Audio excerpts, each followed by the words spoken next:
Foundation. We are Seattle Sports. 7:10 a.m. on your radio. Streaming through the Seattle Sports app. Get new videos, podcasts, and articles on the Seahawks and Mariners from your favorite Seattle sports personalities daily. Let's go! This is Seattle Sports. Streaming through the Seattle Sports app. KIRO AM Seattle. KIRO FM HD2 Tacoma. Give me a freaking auto! From the Quantum Fiber Studio, this is Brock and Salk. All right, are we ready? I'm ready. Are you ready? Good. Let's all be ready together. It's a Brock and Salk show. Seattle Sports, 710, seattlesports.com, Seattle Sports app, all the podcast platforms out there as well. YouTube. Are you watching on YouTube? Why not? You don't like watching on YouTube? You don't like looking at my pretty face while we're doing the show? Come on. Watch on YouTube. Watch on our app. Watch on a stream somewhere. Come on. Come watch the show. You're still clean-shaven face. Is that a final decision? No, there's no such thing. That's the nice thing about the face. It's ever evolving. But yeah, no, we're sticking with the clean-shaven thing for a while. Thank you. Thank you for noticing more. I appreciate that about you. Well, you know, Brock made it, 3 days last week? Maybe. Like 3 days-ish, and then he panicked. He's too worried about his appearance. He's very vain. And so he panicked. Brock is vain. I love the man, but he's a little vain, certainly more so than me. I have many other faults. That's not one of them. All right, let's see. Today is an embarrassment of riches. We have so much cool stuff to talk about. Whole team reported yesterday at Mariners camp in Peoria. They've got first workouts today as a full team. Everything looks great. No real injury concerns today. Nothing new has popped up. There's little sprinklings of news throughout baseball that may or may not affect them. I've got an injury in New York, and I've got some frustration in the AL East. So any of these three stories could affect the Mariners. I'll get to those here in a little bit. You've got John Schneider talking on Friday with Wyman and Bob. And when I first heard or read the quotes, I didn't get to hear it live. When I first read the quotes, I got my little antennae. What do you call them? Are they just antennas? I don't know. But they both popped up at the same time, right out of my head. Blink. Little antennas went up. Like, did he call that a perceived need? Was he talking about the offensive line? Does he mean that the perception out there is, I mean, I went down a rabbit hole fast. I think I was wrong, and I'm glad that I wasn't on the air until today and got to listen to the sound 4, 5, 6 times, because upon doing that, I felt better and better about what he said. So we'll dig into that at 7 o'clock today. I don't think John is in denial. I don't think he's taking shots at the media or the fans or anybody else. And I understand that there was immediate reaction that way when people either heard or read that quote on Friday. I saw online there was a lot of reaction to it. I get the reaction. In a vacuum, it did sort of come off that way. Upon looking at it, further review, cooler heads prevailing, I don't think that's what John is saying. And it wouldn't fit with his character anyway. So we'll dig into that at 7 o'clock sharp, right off the bat. Now, I got to start today somewhere else. I got to start with my heart. Okay? I'm sorry, I don't mean to. I know today's baseball day, but I got to start with my heart. Four Nations this weekend was freaking awesome, man. The hockey this weekend was awesome. It was unreal. It was exactly what hockey can and should be. There should be an excitement level among hockey fans. It was the highest rated non-Stanley Cup final broadcast for U.S. Canada the other night in 6 years. And my guess is the championship game, a rematch between these two teams on Thursday night, is going to draw even better ratings, as it should, as momentum builds around it, as people watch those clips of the first 9 seconds of the game with 3 fights. First, older brother Matthew Tkachuk, then younger brother Brady Tkachuk, and these guys going at it hardcore in an exhibition that doesn't matter. That was the fear about Four Nations, is that the guys wouldn't take it seriously. That it would be all-star level performance, right? Where guys kind of skate around and don't check and nobody wants to get hurt. They're dropping like flies.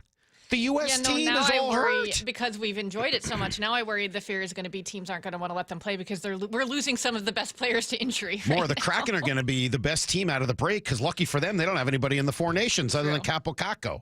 Yeah. That's it. Man, they're dropping like flies. Matthew Tkachuk's hurt. Brady Tkachuk's hurt.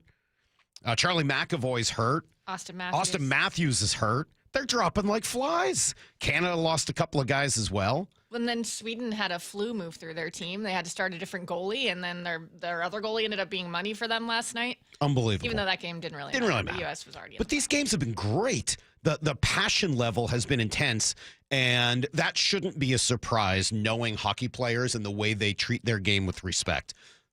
Their game, more than any other, and I've covered all four major sports at various points, they treat their game, their sport, with a level of respect that is unmatched throughout this world. It's just how they view it. Maybe rugby is like that or Aussie rules. I don't know. I guess I don't know about some of the other sports. My guess is rugby would be very similar based on kind of what I've seen and heard about that. But the way hockey players treat their sport with reverence and respect, they talk about respecting the game more than anything. And they did. They went out and respected it. Fighting each other over national pride? Heck yeah. Who's not in for that? What a tremendous success story. And it wasn't just the fights. The fights are going to get all of the attention. What'd you write in your email, Maura? There were 17 hits in the first period of U.S.-Canada on Saturday night? 17? That was 31. Excuse me. Well, my number was off. That is heavy. That's bringing there's a great line that you'll often hear from hockey analysts when they talk about players playing their heavy game. Oh, he brings a heavy game. They say it with a Canadian accent that I can't really imitate, but they talk about them bringing their heavy game. That was a heavy game. That's what makes the Tkachuks awesome. Yeah, the fights were great. Those are rare one-offs for goal scorers, guys like that.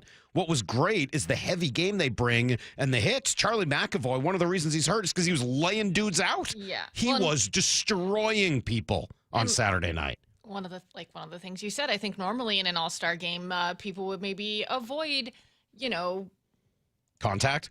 Well, going after, especially after the big stars, but they were laying hits on Connor McDavid and Sidney Crosby, the big name guys on that team, to say like, hey, we're trying to make a statement here. They weren't avoiding trying to hit those stars. It was great. And it should be a reminder for Kraken fans who are wondering why their team has never really taken off, that the Kraken don't play a heavy game and never have. And it started right off the bat. I don't know what's going to happen in the future of the Kraken. I think as this year continues to slip away from them, I think they're going to have a very serious conversation about who's in charge of leading the hockey operations department. But it started right off the bat. Right off the bat. Kraken in their expansion draft took that guy from the Kings who's a legit fighter, and then they traded him or cut him before they even got to camp. They didn't want that. They didn't value heaviness. They didn't value physicality. The biggest guy on their team, Jamie Alexiak, is not really much of a hitter. He's not a big, huge, tough guy who intimidates everybody. He's big and rangy, but I don't see that level of physicality. And it shows. Who was the most physical player on their team last year? Will Borgen. Where is he? Not here anymore. They just don't seem to value it. They got a lot of guys who kind of skate around and look pretty at times. But you need players who are going to bring that heavy game if you want to win in hockey. You have to. So, look, the fighting is fun. I love the first 9 seconds, don't get me wrong. But it's the rest of the game that, to me, shows what hockey can and should be all about. The hitting, the pride in the game, the pride in your teammates. I don't know if you watched yesterday's game and heard Matthew Tkachuk on the broadcast. His answers were amazing. Amazing. Talking about his brother, talking about being around his teammates, talking about what it was like to be around these guys that he had loved and worshipped. Phenomenal. And that's a guy, both of them obviously, who grew up in the game. Their dad was a legendary player. Oh man, Keith Tkachuk was a beast. And so seeing his sons out there playing the same type of game, just awesome. Just awesome. Really, seriously phenomenal. Really, really cool. And I hope if you watched it, you became a hockey fan if you weren't already. I hope non-hockey fans caught the bug. It's so funny. Hockey's had these opportunities. Obviously, you go back to 1980, but like U.S., Canada, what year was that in the Olympics when Sidney Crosby scored the big goal? That was unbelievable, the back and forth. And this is another one of those times. Your opportunities to capture the public. And hopefully they take advantage of that. And when they come back out of the break, hopefully it continues to watching NHL hockey, not just, as they keep saying, it feels like there's like a league mandate for them to call it best on best. But they've done it. They've done it. All right, real quick, Bryant texted in and said, Salk, I just wanted to say we lost our poor little baby dog, Nora, today to liver disease. This was over the weekend. She wasn't even 4. I now know exactly what you went through when you lost your Frenchie a couple of years ago. This is a horrible, horrible feeling, and I just wanted to commiserate even though I've never met you. Well, thank you, Bryant. And though we've never met, I am happy to commiserate with you. I am so sorry. So sorry for your loss.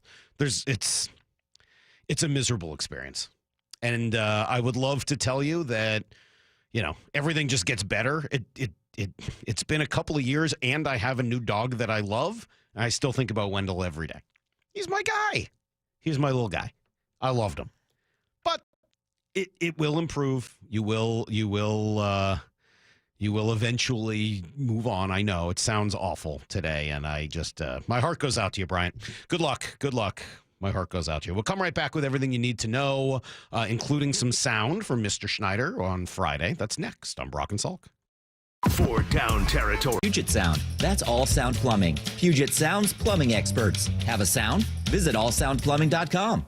I formed Davis Law Group about 30 years ago, and once I wrote my first book, it proved to be hugely popular. I decided to write then a series of books in different accident cases. I've found that having a client that is educated and knowledgeable about their particular type of case really helps the client, and also usually ends up making the case or the claim more successful. To get your free copy of any of my Washington accident books, visit WashingtonAccidentBooks.com.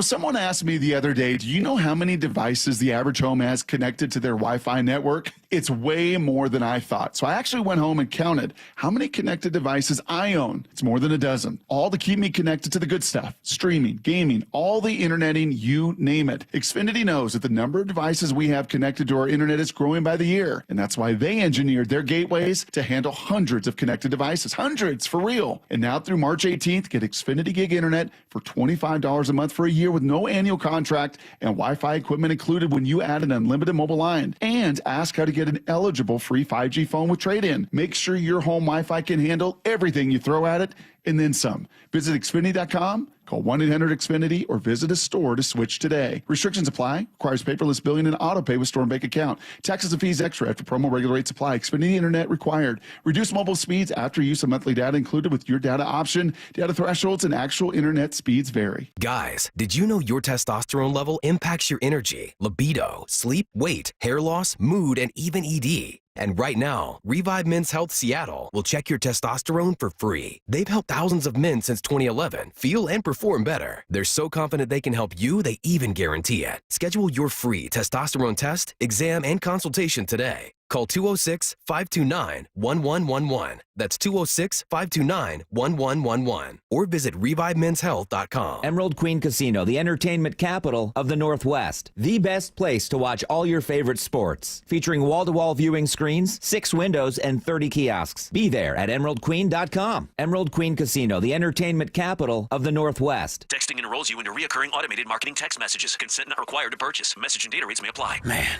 I'm in a slump. My energy took a nosedive out of nowhere, and I just don't have the motivation to get things done. You're over 40. Could be lower testosterone. Have you tried Nugenix Total T? Nugenix, the testosterone booster on TV? That's right. Look, I felt the same plunge in my energy after I turned 40, so I tried out Nugenix to see if it would help me. Did Nugenix make a difference for you? Night and day. My stamina's way up now. I'm building lean muscle at the gym. I'm totally back on my game. And you could be too. Just send a text to Nugenix. They'll send you a complimentary bottle so you can try it for yourself. Text ROCK to 321-321 right now for your complimentary bottle of of Nugenix Total T. It's the #1 selling testosterone-boosting brand at GNC and Walmart. Do it now and they'll also send you a bottle of Nugenix Thermo X, their newest, most powerful fat burner ever, absolutely free. Text ROCK to 321-321. That's ROCK to 321-321. These statements have not been evaluated by the FDA. This product is not intended to diagnose, treat, cure, or prevent any disease. 4 down territory, going inside the game with Michael Bumpus. I like this. More quarterbacks should start doing this. Every day at 11:15 and 1:15 on Bumpin' Stacy.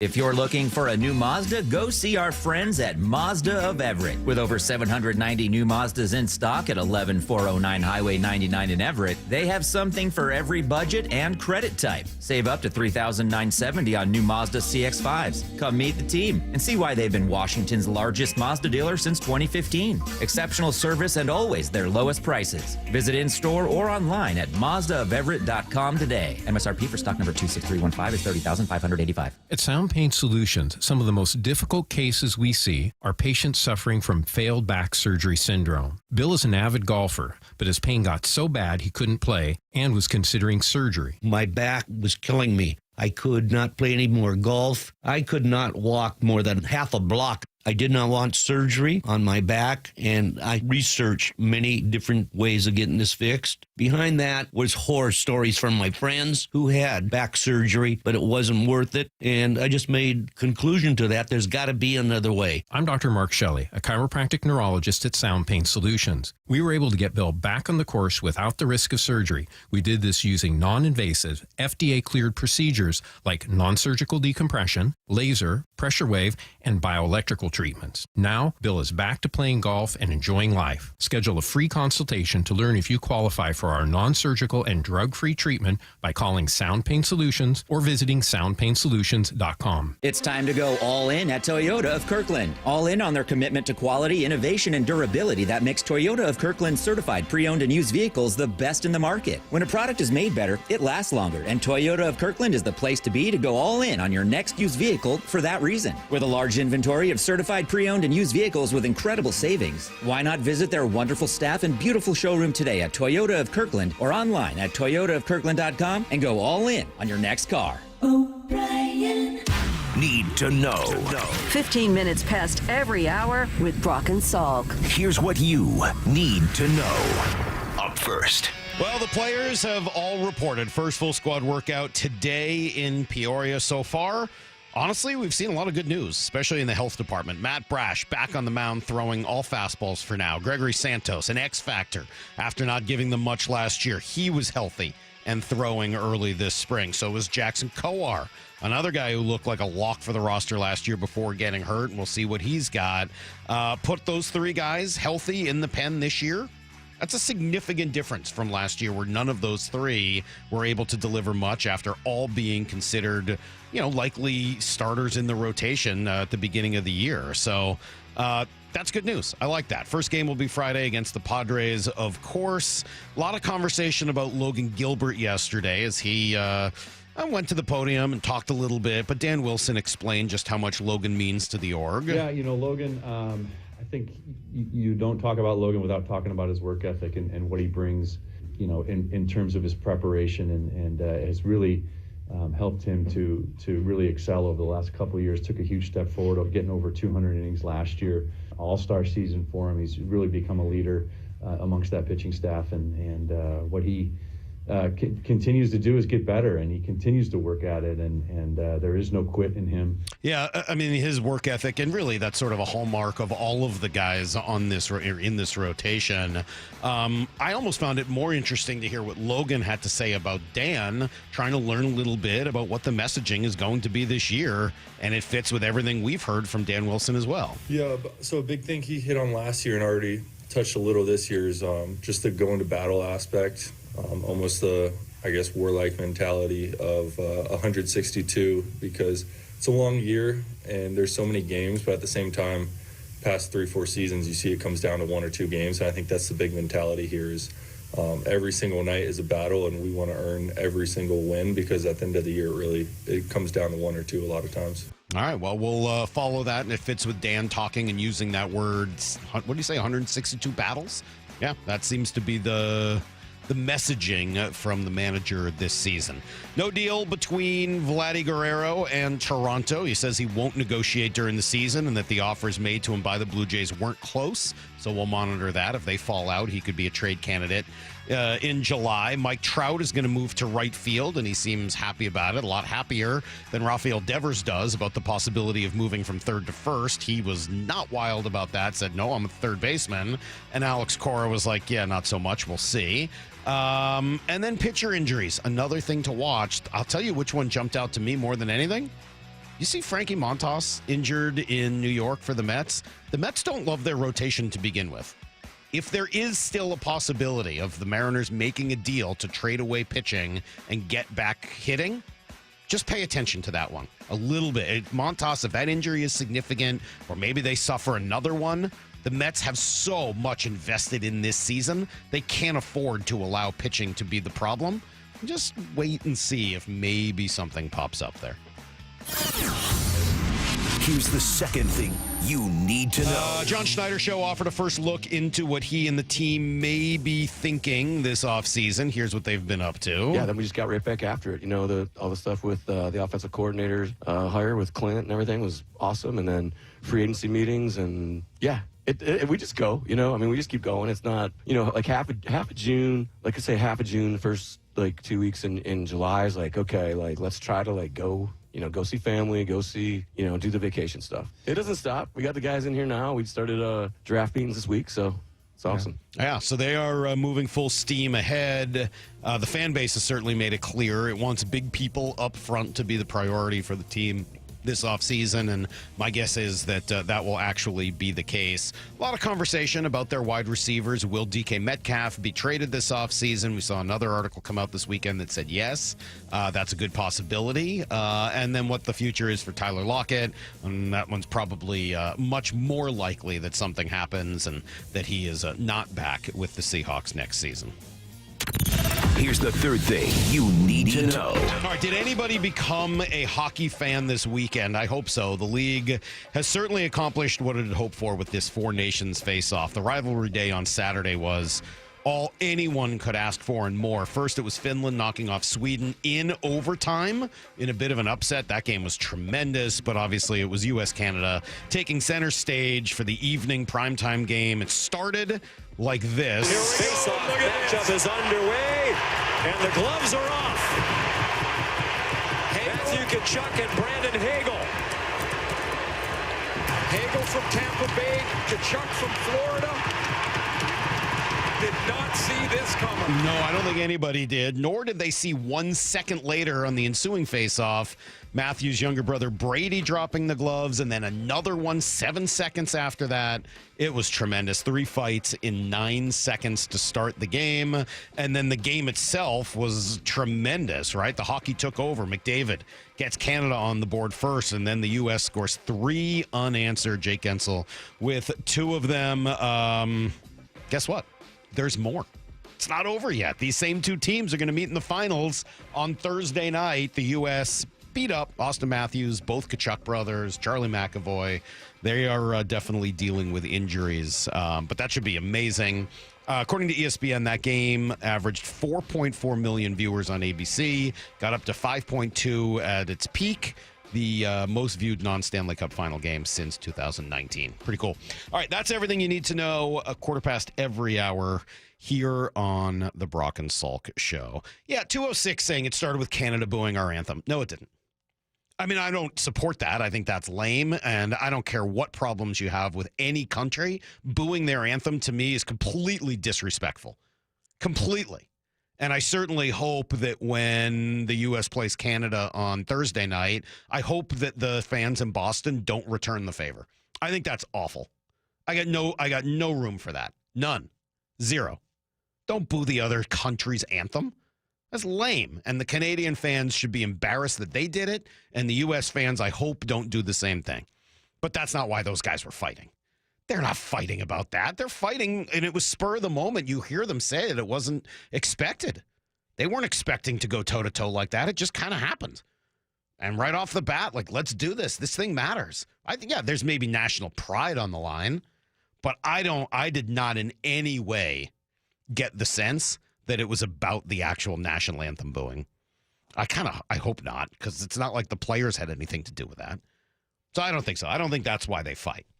But I also think it's pretty darn lame to boo an anthem. So, all right, let's take a quick little break here. Maura's going to take us through the weekend. It was a long weekend. I know if you were like me, you were incredibly busy, so it was easy to miss some of the great action. I'm sure Maura's got a good 15 minutes here, all on Ludwig Oberg winning. You have that, right, Maura, for the... No, the Genesis, not at Riviera, went down to San Diego, Oberg at the end. No, okay. Well, it's all coming up We can next. talk about it. I'm Brock and Salk. The Hot Stove Show, Tuesdays from 7 to 9 p.m. Cal Raleigh, Gold Glove, won the Platinum Glove. Just an incredible season all the way around. It's just getting started in a way. You know, you still got things you want to improve on. Never want to be satisfied. Keep that edge to you. Sometimes you look for new swings or new things like that, but you also got to keep that edge to how you approach your off season. Just trying to do as much as you can each day to try to better yourself and get yourself prepared for 162. Stay up to date on the Mariners offseason. The Hot Stove Show, every Tuesday leading up to spring training. Confidence is knowing you're ready to handle whatever comes your way. That's what it feels like to take on your workday with Cintas. They make sure your AEDs are up to date, your fire extinguishers are tested and inspected, your floor mats are cleaned and delivered, and your workwear looks good, feels good, and is freshly laundered with the Cintas Apparel Plus program. So are you ready to take on today? Visit Cintas.com. Oh, I'm ready! And get ready for the workday. Why choose a Sleep Number smart bed? Can I make my side softer? Can I make my side firmer? Can we sleep cooler? Sleep Number does that. Cools up to 8 times faster and lets you choose your ideal comfort on either side. Your Sleep Number setting. And now save 50% on the new Sleep Number limited edition smart bed. Limited time. Exclusively at a Sleep Number store near you. Learn more at sleepnumber.com.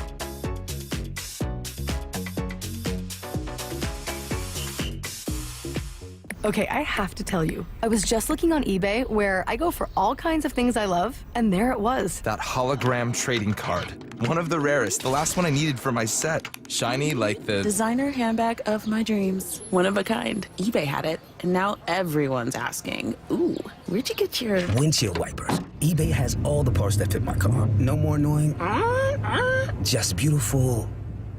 Whatever you love, find it on eBay. eBay. Things people love. Why choose a Sleep Number smart bed? Can I make my side softer? Can I make my side firmer? Can we sleep cooler? Sleep Number does that. Cools up to 8 times faster and lets you choose your ideal comfort on either side. Your Sleep Number setting. And now save 50% on the new Sleep Number limited edition smart bed. Limited time. Exclusively at a Sleep Number store near you. Learn more at sleepnumber.com.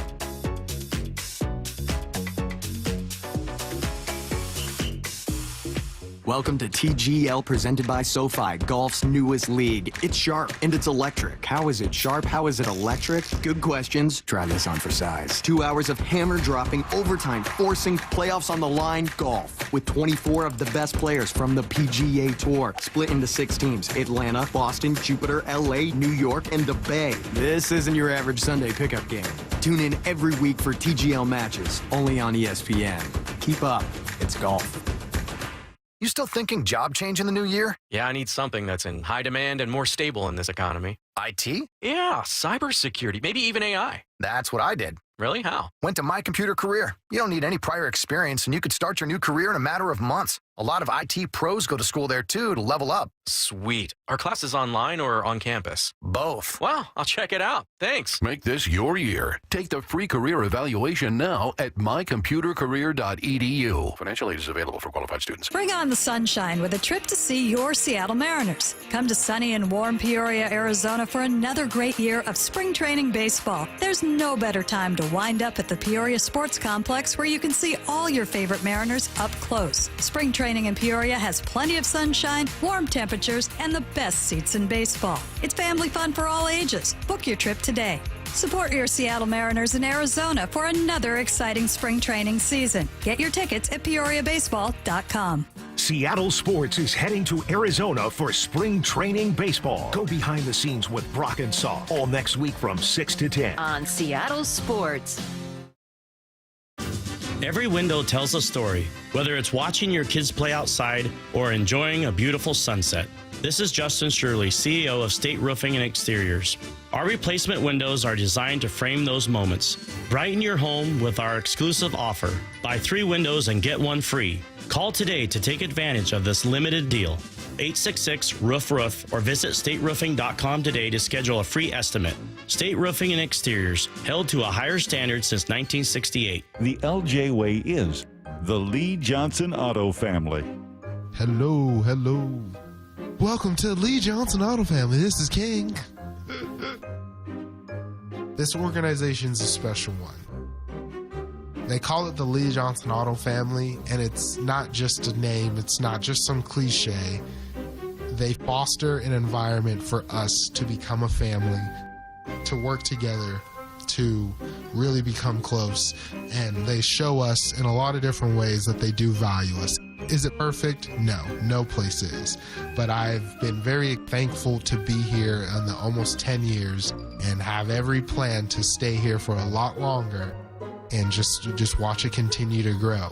He's fun and professional, which explains why so many people visiting Lee Johnson Kia ask for him by name. The LJ way is the Lee Johnson Auto Family. Take your game day experience to the next level with a Mariner Suite. Suites are perfect for birthdays, anniversaries, client meetings, and that company outing you've been trying to plan for months. Enjoy first-class catering, VIP parking, custom setups for 14 to 400 people, and more, all with the help of a dedicated Mariners rep. Suites start at $125 per person, and season ticket members get 15% off. Reserve now at mariners.com/suites. Munoz strikes out the side, and the ball game is over. Brock and Salk's Rewind is presented by Toyota of Kirkland. From the Quantum Fiber Studio. This is Brock and Salk. Weekdays 6 to 10. On Seattle Sports and 97.3 FM HD2. A lot of people texting in that Canadians have every right to boo the anthem because of political reasons. I disagree. You're not going to get me to agree on that, whether I agree with the politics or not. And I think over the years, 16 years or so of doing the show, I think people have a vague idea where my political ties lie, and I'm not ashamed of them. But whether I agree with what the country is doing, the president is doing, any of that, you don't boo the anthem. It's just disrespectful, and there's no reason to ever go in that direction. It would never, in any circumstance, dawn on me to boo the national anthem of any other country. Heck, even countries where they're, at war without, you just don't boo the anthem. It's just obnoxious. It doesn't accomplish anything positive, and I'm 100% out on that. I'm sorry. I love when they play the Canadian national anthem when I go to games. I always try to go to games against Canadian teams. Not like it's like the only deciding factor, but I love that. I love hearing the Canadian anthem as a part of it. Canada and the U.S. haven't really had issues, so it's new. You're at a sporting event where booing is common, and I feel like it's the only time they felt like they could do it without the players wouldn't know it's at them. I get that. I just think it is. Yeah. It's a level of disrespect that is completely unnecessary. I think it's completely unnecessary, and I would chastise any Canadian who did it last week, and I would be just as upset at any American who chooses to boo the Canadian national anthem this week. If that happens, I really, really hope not. I think it's just completely unnecessary, disrespectful, and in total poor taste. My personal feeling. Just how that's a no for me. That was just one little thing that happened this weekend, Maura. I know there was a whole lot more. Let's hear it. Yeah, well, you already dove kind of far into this Four Nations face-off, but there weren't a ton of actual games going on this weekend, so I've got it in here. Let's get even deeper into it. It's like I'm all in on this, Maura. I could spend 4 hours. I know you're really excited to hear about the NBA All-Star game, too. The NBA had an All-Star game this weekend? Yes, they did. If you say so. All right, so we'll start with the Four Nations and move on. The U.S. and Canada played each other Saturday in the Four Nations face-off, and it was intense from the get-go. There were 3 fights in the first 9 seconds of the game, as you mentioned earlier. Starting with this one between Team USA's Matthew Tkachuk and Canada's Brandon Hagel. I just think coming here. Whoop, that wasn't the right one. Here you go. You can't just throw money at something to fix it. We're just up here. Should we play something else? Here. This face-off matchup is underway, and the gloves are off. Matthew Tkachuk and Brandon Hagel. Hagel from Tampa Bay, Kachuk from Florida. Did not see this coming. They didn't see it coming, and it just kept coming. There were 31 hits in the first period alone. Bruins defenseman Charlie McAvoy and Senators winger Brady Tkachuk led the way with a combined 11 hits for Team USA. Lightning forward Jake Gensel tied it up 1-1 in the first. Across the line, played it down low, they score! Jake Gensel ties it for the United States on a weak goal given up by Binnington. And Gensel also iced the game with an empty netter with just over a minute remaining to give the U.S. a 3-1 win that helped them secure a spot in the Four Nations face-off final Thursday night at TD Garden in Boston. Meanwhile, Canada went on to beat Finland 5-3 yesterday to make it a highly anticipated rematch in the final. Canada has won 5 of the last 6 best-on-best tournaments between the two, but ESPN senior hockey reporter Greg Wyszynski likes the U.S. chances to put an end to that. This American team is the best I've ever covered. They're as talented as Canada. They can stand toe-to-toe with them. And thanks to players like the Tkachuk brothers, they've got the swagger necessary to take on Canada and not be intimidated by how good the Canadians are. That's well said, by the way. He's absolutely right about that. They bring swagger, both those guys. Their dad had swagger. They both have swagger. There's a level of confidence that they bring to the game that not everybody does. And obviously, as I said earlier, it's the heaviness of their game, the hitting, the willingness to pay the price, get into the corners, take the hit to move the puck. All the things that the Tkachuk brothers do are exactly what American hockey is always supposed to be. And I thought they played it to perfection on Saturday night. There were a million great things about that game. There really were. Where should we start? You want to start with stars? Do you think stars matter? Yes, stars matter. Canada's got them. U.S. has them. And when you see those games, really, I've watched almost every game of this tournament. The stars have, for the most part, dominated. And that's why Sweden and Finland, while they're good teams and they've played well, they don't have the same level of stars that the U.S. and Canada do. They just don't. And that should be a reminder to every Kraken fan. Not that we don't already know this. We've been talking about it for 4 years. You need stars. The Kraken don't have any. They don't have anybody on any of these teams, and that is other than Capo Kakko, who was a first-game scratch and did have a nice assist on the game-tying goal for Finland the other day. He's the only guy out there. And I don't think anybody views him as one of the major stars of this tournament.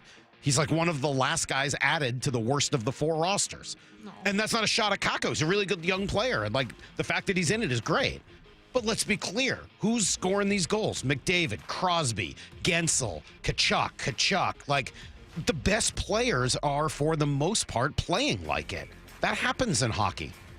And the best goalies are out there as well. I like Decord, but he's not at the same level as the guys that are playing, Ottinger and obviously Hellebuck. And these are the stars of the NHL. You got to find one of those or 2 of those and get them onto your team. And you've got to bring more physicality, which we've talked about. I've loved these games. They've been incredibly entertaining. Great theater. I can't wait for Thursday night's final.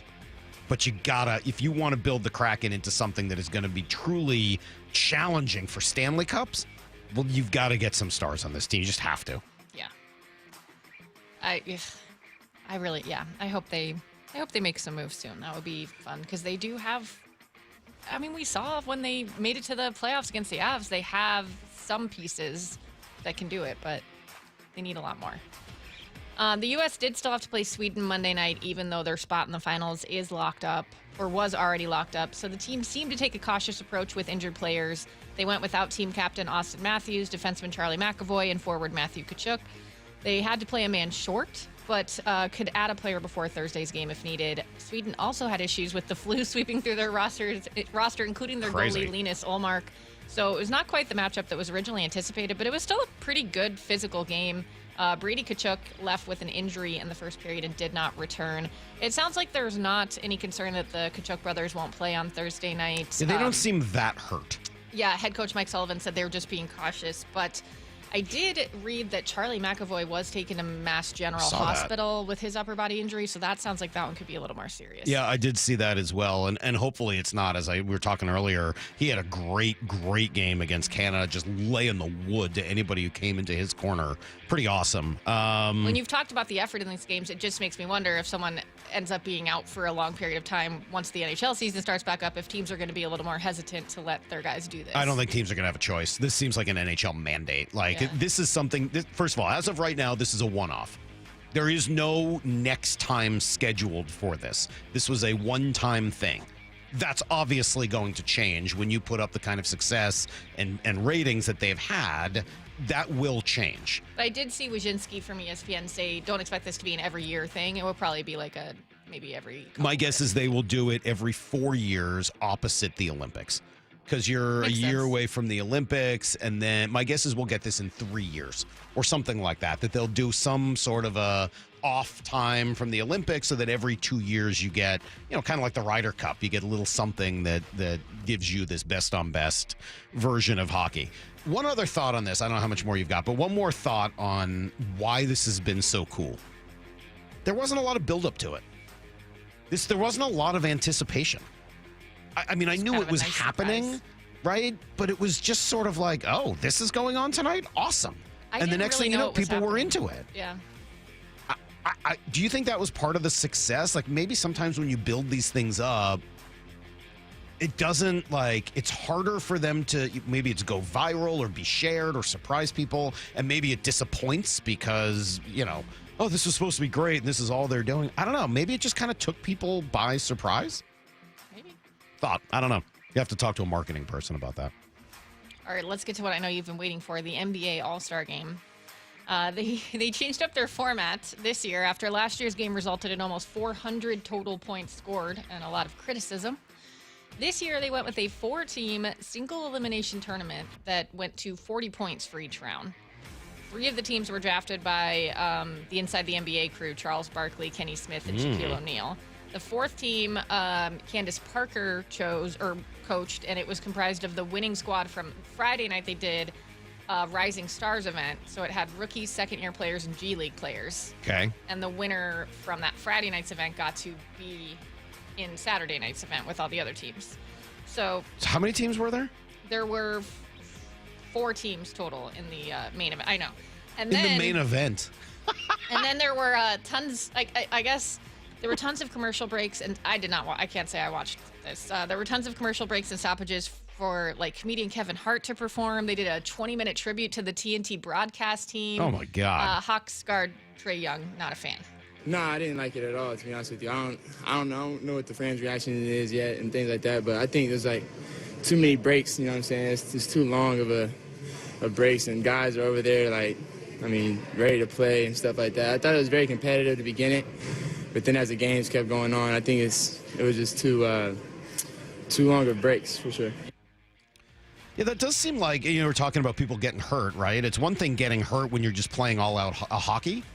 It's another to get hurt, and not that anybody did, but I warmed up and I played, and then I sat and waited and got cold, and then I went back. I mean, I know that's some of the game anyway, right? You come out for a while, you go back in, but it just feels like an odd, I don't know. Considering the desire to not get anybody hurt in a game like that, that seems sort of weird. And then LeBron and Anthony Davis bailed last minute, claiming injuries, so last minute that no one was able to even sub in for them. And then, it's if you turn on the game at a certain point, you might be like, oh, the NBA All-Star Game's on. You turn it on, it's G League players. That sounds so dumb. Yeah, it's just a weird. So they asked Giannis and Antetokounmpo if they could fix it by maybe doing a USA versus the world option. That's what he said. I think that would be the most interesting and most exciting format. I would love that, and for sure, I'll take pride to that. I always compete, but I think that will give me a little bit more extra juice to compete. Having Shea, Jokic, Luka, Wemby, Towns, Şengün, having all those players playing with you. And obviously, I'm missing some guys right now. I cannot think from the top of my head. Going against the best USA players, I think it'll be fun. I think that will be the best format. I don't think the world might win at this point. They probably, I think they've had the last 5 or 6 MVPs, right? I think there hasn't been a United States-born, American-born MVP in the NBA since, I want to say 2019, maybe 18. Because Giannis has won a couple, Jokic has won a couple, Embiid won one. So, yeah, I don't think there's been a U.S.-born MVP in the NBA for quite some time, 6-7 years. Look. And then maybe some of you get some of that national pride, too, like we were talking about in the Four Nations face-off. It would work if they played hard. If they actually played basketball. That's all they need to do. This isn't brain surgery, guys. It's hard in the NFL because they're not going to go out and tackle each other. The NFL is at a significant disadvantage. They can't go out and tackle each other. It's just too much. Fine. Take the NFL Pro Bowl off the table. They should be doing whatever kind of weird, wacky crap they're doing. Fine. There's nothing you can do about it. In hockey, the All-Star game stinks also for the same reason, because it's a contact sport and guys just can't hit each other at that level for an All-Star game. They've essentially found a way around it this year with the Four Nations, and it's been awesome. The only way for people to truly enjoy the NBA All-Star game again is for them to play best on best and play hard. This isn't brain surgery. Play an actual game of basketball with the best players on the court. What am I taking crazy pills? How hard is this? Tell the guys that this matters and make them go out and play actual basketball and not, whatever weird souped up version of offense 200 to 195 they used to play without the stupid stuff they've been doing the last couple of years. Just play a good game of best on best basketball. Oh, if you hated the actual game, you should have seen the skills challenge. Victor Wembanyama, Wemby got disqualified for it because he's trying to finish it in like X amount of time and just trying to get through it basically, and he found a loophole in it. So he's basically just chucking basketballs through he's bouncing balls through the passing station. He's just chucking balls at the backboard, all these things. Yeah, it was crazy. Him and Chris Paul got disqualified out of the skills competition for basically trying to find a loophole. Just play best on best hard basketball. And then someone that I'm willing to bet Salk has never heard of won the dunk contest, and he Mac won it for McClung? the third year in a row. Oh, you have heard of him? I've heard of him. I don't know who he is. I wouldn't recognize him if he walked into this room, but I have heard of Mac McClung. I know he's this random guy who's not actually good, who's won a bunch of dunk contests. He plays for the Orlando Magic's G League affiliate.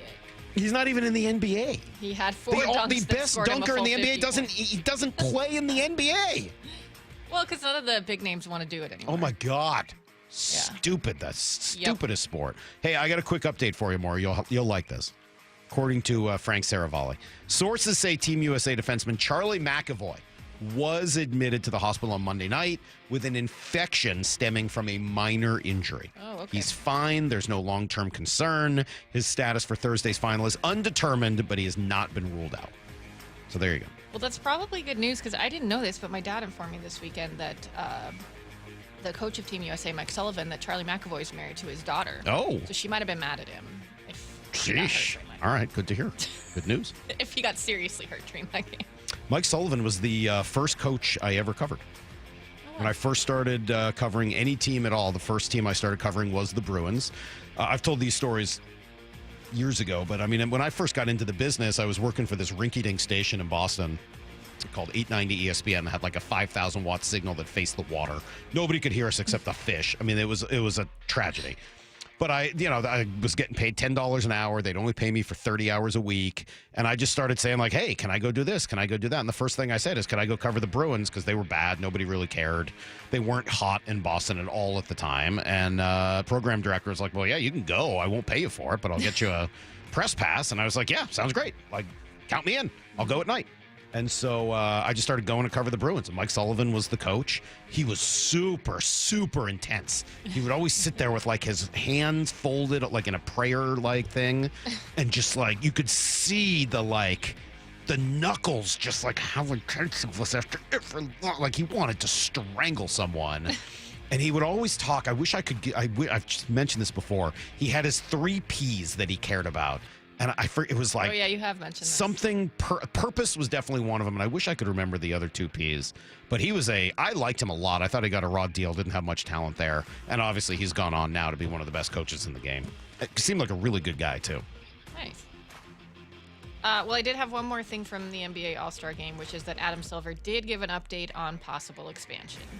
We want to work through some existing team transactions right now. We have a situation in Minnesota. I'd like to see that get resolved. It's no secret the Celtics are for sale, but I think then we're going to turn our attention to expansion again. We have been modeling it at the league office. I mean, it's dilution, not just in terms of talent with 2 more teams, but if you have a long-term television deal, then you have 2 more partners in which you're sharing the economics with. So you have to work that through in determining what the value of that expansion team would be. But there's certainly no lack of interest in Seattle and several other markets as well. And I, just in fairness to the process, including from people I know in Seattle or people from other markets who've asked for meetings, what we're saying is we will run an open and transparent process and, don't want to have backroom conversations. So being very open about that. But we will turn in the next few months back to considering expansion again. There's a lot in there. You have to wait some more. It's going to happen, but it's not going to happen, but it might happen, but it could before happen. it was going to happen after the TV deal. Right. But I think the Celtics sale came out of nowhere. Yeah. I don't think anybody saw that coming. Wick Grossbeck putting that franchise up for sale, I think was a huge surprise to the league. That's my guess. And they got to see what that franchise sells for, I think. What just sold? Minnesota, right? The Wild. Yeah, wasn't A-Rod involved in that? The Timberwolves just sold. Yeah, A-Rod's a part of that. That ended up having to go to an arbiter, I believe, who helped decide how it all went down. It sounded like a super messy process, but look. Well, and then you mentioned the Kraken owner, David Bonderman, passing away also puts a wrench in the fact that he was expected to be primary owner headlining here. the efforts to get the and it's worth remembering that he was a minority shareholder in the Celtics, so that deal is going to affect it. Whether or not his family is interested in expansion team here the way he was, we'll see. I assume they are, but I don't know that for his daughter was already heavily involved in the business, so you would think she would want to maybe carry on some of the things he wanted. But maybe that was like his dream, and she doesn't really. I just don't know. I'm not saying that's the case. We don't really know that yet. So yeah, there's what seemed to be a completely done deal 6 months ago, a year ago. All of a sudden, is a little bit more up in the air. So. Yeah, the only other thing the golf really was awesome this weekend. It's a pretty cool story. So this weekend is the Genesis, which usually takes place at Riviera in LA. And obviously with what happened a month ago, they weren't going to do the golf tournament in LA. Riviera is not ready for that. And so they moved it. And this is Tiger's tournament. He kind of runs and is the ambassador for the Genesis. And so he was heavily involved in what to do. Meanwhile, his mother died last week or the week before. He said on the broadcast they considered Palm Springs, they considered going back up to the Bay Area, they considered Phoenix, ended up going down to San Diego and going back to Torrey Pines where the tour was 3 weeks ago, something like that, and played again at Torrey Pines. And it was awesome. It was a great tournament. Terrible weather the first couple days, which led to some really low, bad scores, and then great weather, which led to some really low scores, which was awesome. And Maverick McNeely looks like he's in the driver's seat, and then all of a sudden he chokes down the stretch. And this kid Ludwig Oberg is going to be a star, I think. He was phenomenal. Coming back for the win. So I just happened to be watching. No, I didn't just happen to be. I was excited watching it on Sunday. And if you had a chance to see it, it really was a great end to the big golf tournament. So there you go. That's our trip around the weekend. Or is there more? I'm sorry. Oh, the only other thing I had for you, because you've been such a Howie Roseman fan. Yeah.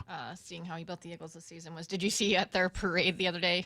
He got hit in the head with a beer can by a fan, and this was his response. I bleed for this city! Go Eagles! Our players, our staff have done an unbelievable job. We are 2-time world champs, and we're coming back strong. Go Birds! Empty beer can or full beer can? Let's hope empty. Yeah. Jeez. He sounds a lot younger than I would expect. I don't know. When I hear the name Howie Roseman, I think of kind of an older guy. I know he's not because he's, as Brock has mentioned once or twice, Jed Fish's roommate from college, but he sounds very young. You always love how people aren't necessarily listening to every moment of the show. They come in and out. Just got the text from the 360. Hey, Salk, did you see the Four Nations Canada and USA match? We've talked about it in every segment so far today. I like how the ref in the beginning of the game said in the face-off, so about last night, it's one of my favorite things on the internet. Yeah, it has been very entertaining, and I love how they have some mic'd up stuff from in and around, and I loved Matthew Tkachuk talking about how cool it was for him to see his younger brother out there and play with him, but also to see the respect he's gaining from the other guys in the league. I don't know, man. The whole thing has been great. I do love my hockey, and hopefully if you're not necessarily a huge hockey fan, hopefully you've been watching or will watch on Thursday night, because I think it will it'll capture you. All right. I mentioned that I've listened to this John Schneider cut now like 10, 15 times. And in listening to it, I went from feeling one way when I read it to feeling 180 degrees the opposite now. Explain why next. Brock and Salk, Seattle Sports on 710, seattlesports.com. Seattle Sports is heading to Arizona for spring training baseball. Knowing every night when you go out there that you're going to get a great pitching outing is tremendous. Go behind the scenes with Brock and Salk as the Seattle Mariners get ready for the 2025 season. All next week from 6 to 10. Back she goes, going and going. Goodbye, baseball. He did it. Julio Rodriguez. And hear every pitch of spring training baseball on Seattle Sports. Streaming on the Seattle Sports app. Holy smokes. We could all use more time. Amazon Business offers smart business buying solutions so you can spend more time growing your business and less time doing the admin. I can see why they call it smart. Learn more at amazonbusiness.com. This is the story of the one who, as a maintenance specialist for a historic high-rise, knows that vintage charm historically needs constant attention.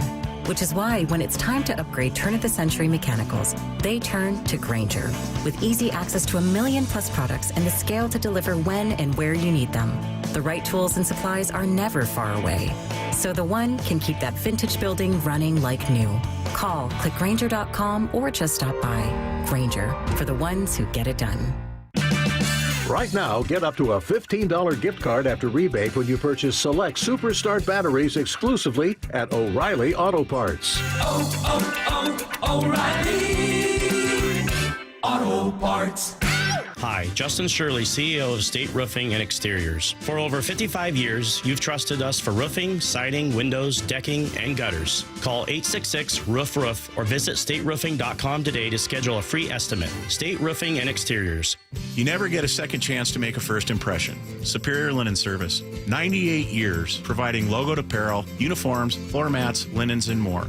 Give us a call. We answer the phone. Superior Linen Service. Visit suplinen.com. Guys, did you know your testosterone affects everything in your system, including how you feel and perform every day? Right now, Revive Men's Health Seattle will check your testosterone for free. Knowing your T levels is the first step in understanding if you have low T. Your testosterone level impacts your energy, libido, sleep, weight, hair loss, mood, and even ED. Maintaining an appropriate T level can change your whole life. Most men start to see changes in their hormone levels in their 30s. Experience and results matter. So what are you waiting for? Get your T levels checked today by local, experienced, and trusted men's health experts. They've helped thousands of men since 2011. They're so confident they can help you, they even guarantee it. Call Revive today and schedule your free testosterone test, free exam, and free consultation. Call Revive Men's Health at 206-529-1111. That's 206-529-1111. Or visit ReviveMen'sHealth.com. From whiplash to herniated discs, there are a few car accident injuries we've all heard of. JP Pendergast with Pendergast Law explains that even the most common injuries differ from one another. Pre-existing conditions, health history, beginning of treatment. There are hundreds of factors that make every person and every injury unique. While these variables aid medical treatment, the strongest case recoveries must also take them into account. Could you explain a little bit more? Our team at Pendergast Law is obsessed with turning over every stone to differentiate each case. This requires thorough investigation, diligent listening, and relentless research. We never pursue cases with a one-size-fits-all approach. We built our success by treating every injury and every case with the individualized attention our clients need and deserve. Pendergast Law's individualized approach to even the most common injuries makes the difference in case outcomes. It's another reason why I can't recommend them enough. If you or a loved one has been injured in a car accident, call Pendergast Law. We can help. Cougar basketball is back. These guys want to get better at basketball. They want to go as far as they can in the game. They want to get their education. They want to be around each other and build a real family. Coach Riley and the Cougs are ready. We put in so much work all of our lives for this exact moment. We are Wazoo. It's only on your home for Cougar basketball. Catch the Cougs all season long on AM 770 KTTH. With Progressive's Name Your Price tool, you get coverage options based on how much you want to pay for car insurance. And then you decide how to spend the rest of your money because you're in charge. Today, you're going to pay down your credit card bill. But you decide when you'll pay it. Before the due date, so those interest charges don't get you. But you decide if you pay it in full. But you definitely should, because again, interest charges. With Progressive's Name Your Price tool, we'll help you find coverage at a fair price. And then you're in charge. Progressive Casualty Insurance Company and affiliates. Not available in all states. Price and coverage match limited by state law.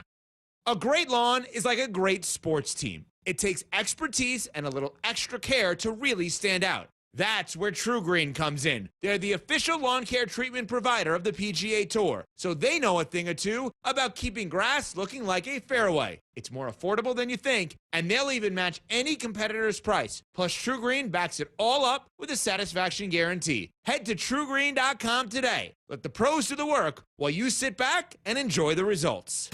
Let's go! This is Seattle Sports. Streaming through the Seattle Sports app. KIRO AM Seattle. KIRO FM HD2 Tacoma. Home of the Seahawks, Mariners, and everything Seattle sports. Get in the freaking auto! From the Quantum Fiber Studio, this is Brock and Salk on Seattle Sports. Brock Heward and Matt Marcus. Sorry about just Mike.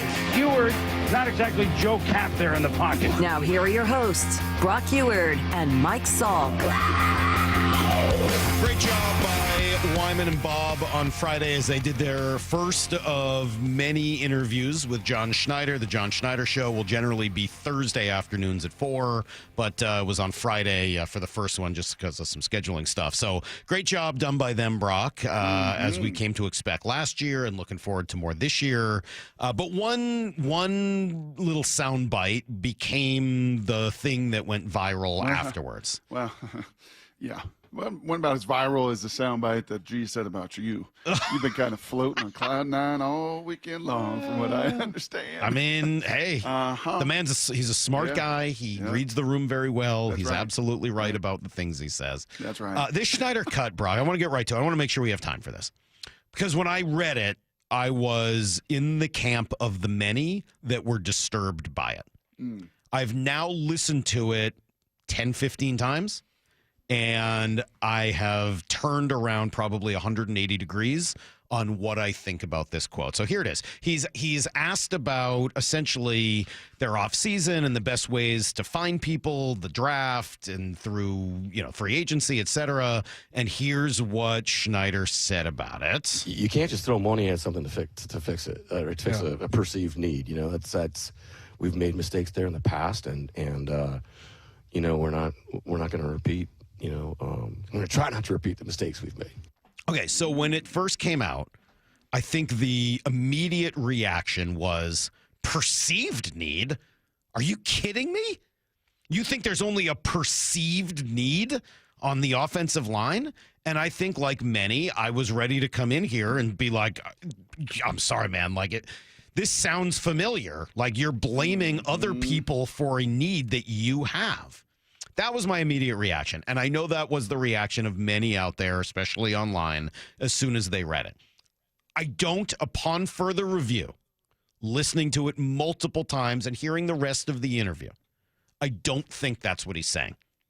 I don't think he is saying it's a perceived need from the outside. I think he's saying it's a perceived need on the inside. And I don't think he's referring to the offensive line this offseason. I don't think that John Schneider, I don't know exactly what's in his head, but I don't think Schneider is saying, oh, you guys all think we have a need on the offensive line, but that's just a perceived need and it's not a real thing. And we think that our coaching staff is going to get more out of these guys. And it's been all Pete's fault. It's been all the offensive line coach's fault and Huff and Grubb. And no, it's going to be just fine. We just need to, get our right coach. I don't think he's saying that. I think he's referring more to the moves like Sheldon Richardson, where you feel like you've got a perceived need internally on the defensive line, and so you start throwing resources at trying to fix it, and it doesn't work. And then you draft Malik McDowell, and like all the things that kind of led to that whole mess on the defensive line. I think he's being more self-reflective. And especially when you hear him say at the end, mistakes we've made in the past that we're trying not to repeat. I don't think he's talking about the offensive line at all. Play it for you one more time. You can't just throw money at something to fix it, or to fix a perceived need. You know, that's we've made mistakes there in the past, and you know, we're not going to repeat. You know, we're going to try not to repeat the mistakes we've made. First of all, I think he wanted to say mo money. I think he honestly wanted to say mo money, and then it just kind of came out money. Perceived need could be many things, Salk. Perceived, like in the building, we perceive that we need more juice. So we're going to throw 2 first-round picks at Jamal Adams. You know, we perceive, to your point, that we need more defensive line help, and we're going to reach on a guy that doesn't have a great motor. Right. Right? I mean, perceived need is many, many things. It's because how he perceives it could be different than how Ken Norton perceived it, than how Pete Carroll perceived it, than how scouts perceive it. So, you know, there's a whole bunch. Perceived is just perception. This is the perception.